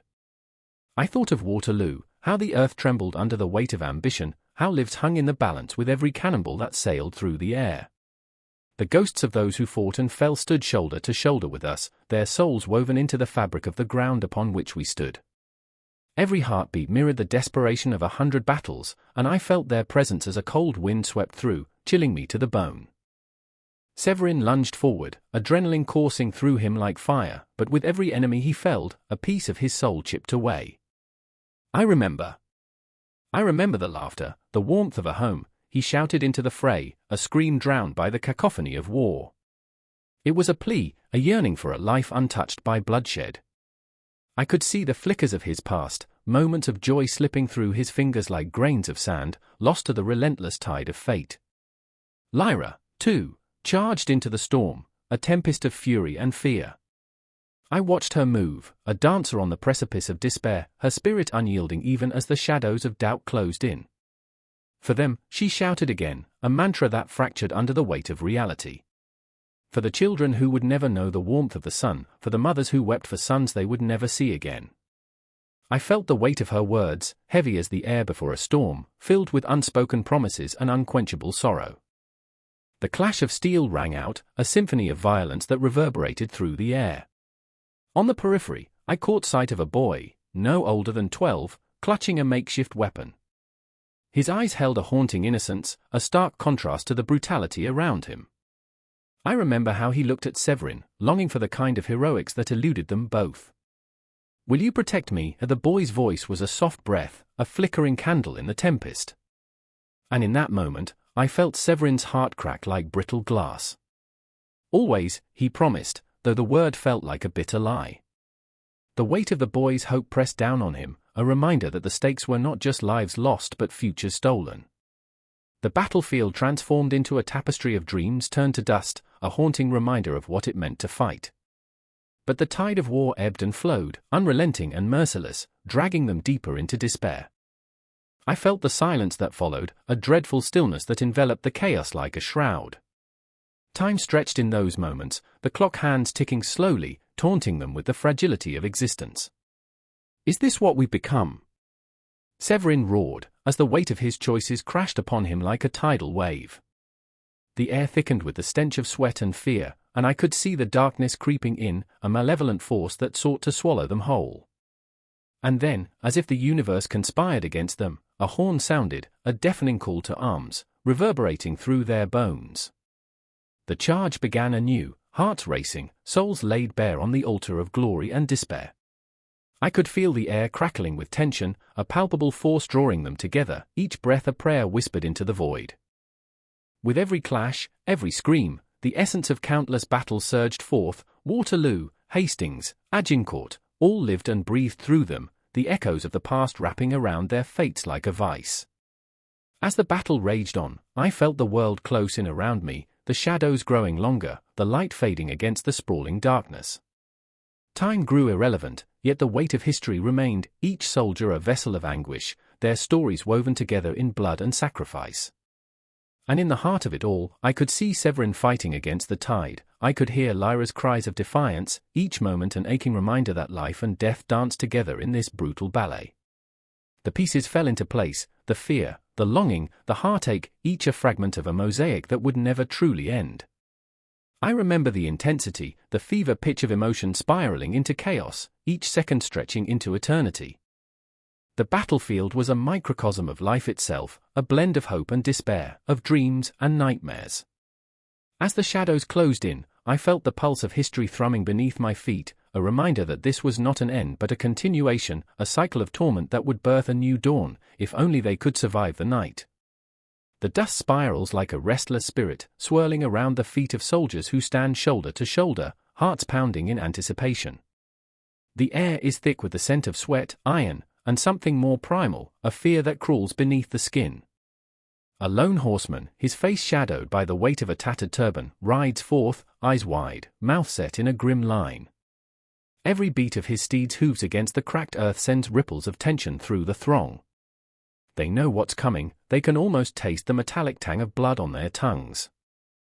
I remember standing there, feeling the pulse of history beneath my skin, the weight of countless lives lived and lost pressing down on me. History is not a tale told in neat little boxes, it is a living, breathing entity, soaring and crashing, filled with the echoes of anguish and triumph. And at this moment, the echoes are deafening. I can almost hear the whispers of warriors long fallen, their dreams shattered like glass underfoot. In the cacophony, I find my gaze drawn to two figures, Ahmad Shah Durrani, the fierce warlord with a heart that beats for his homeland, and Sadashivrao Bau, the Maratha commander, a man torn between duty and love, loyalty and ambition. Ahmed stands atop a rocky outcrop, the fading sun casting an ominous glow on his determined face. His eyes, dark and piercing, scan the horizon, searching for his adversary, yet haunted by the faces of his fallen brothers. The shadows of grief cling to him like a second skin, he carries the weight of a kingdom on his shoulders. And then there's Sadashivrao, his brow furrowed, lost in thoughts of the woman he left behind.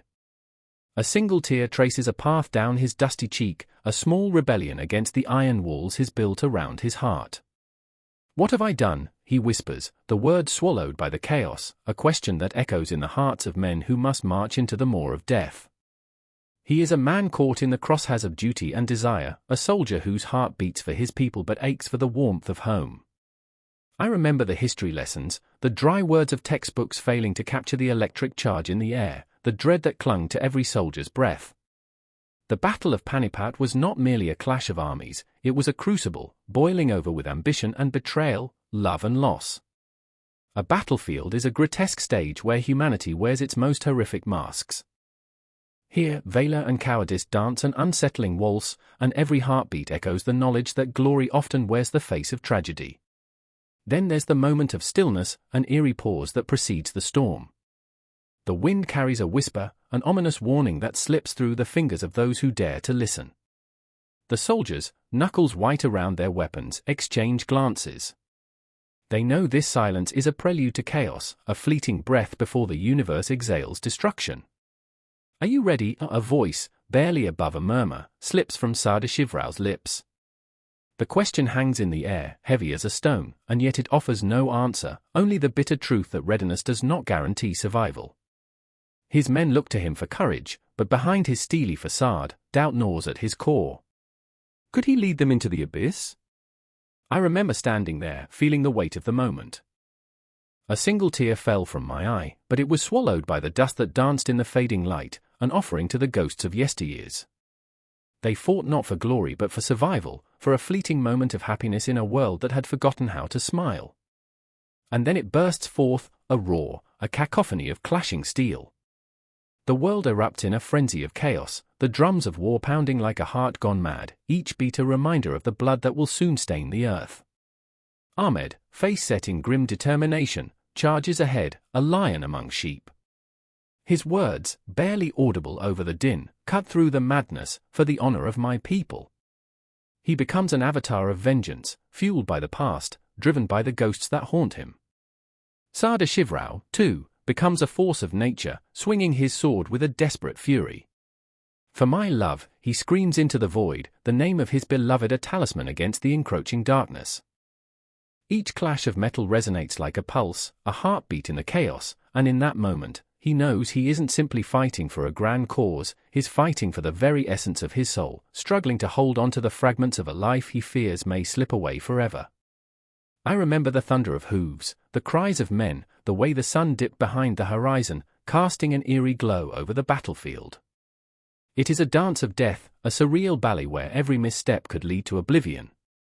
For every hero who rises, 100 souls are lost, their dreams extinguished like candles in a storm. The battlefield becomes a graveyard of hopes and aspirations, the ground soaked with the tears of mothers who will never see their sons again. And amidst the chaos, I find echoes of the past, whispers of the forgotten, the unseen. The ghosts of warriors long dead drift through the haze, tethered to the anguish of their descendants. They wear their pain like armor, a testament to the endless cycle of conflict. With each clash of steel, each scream that shatters the air, I feel the grip of history tightening around me. Time collapses, and I am not merely an observer, I am part of the very fabric of this struggle. I am the whispers of mothers, the cheers of children, the sobs of lovers separated by the cruel hand of fate. And as the sun dips below the horizon, casting long shadows over the battlefield, I know this moment will echo through eternity. The battle rages on, a relentless tide, pulling Ahmed and Sadashivrau deeper into its maw, a reminder that history is not just written, it is felt, lived, and endured. And in this spiraling chaos, as the night descends and the stars begin to blink into existence, I am left standing at the precipice of emotion, lost, found, and forever changed. The clash of swords, the cries of men, they are not endings but beginnings, whispers of what was and what will never be, lingering like the scent of smoke in the night air.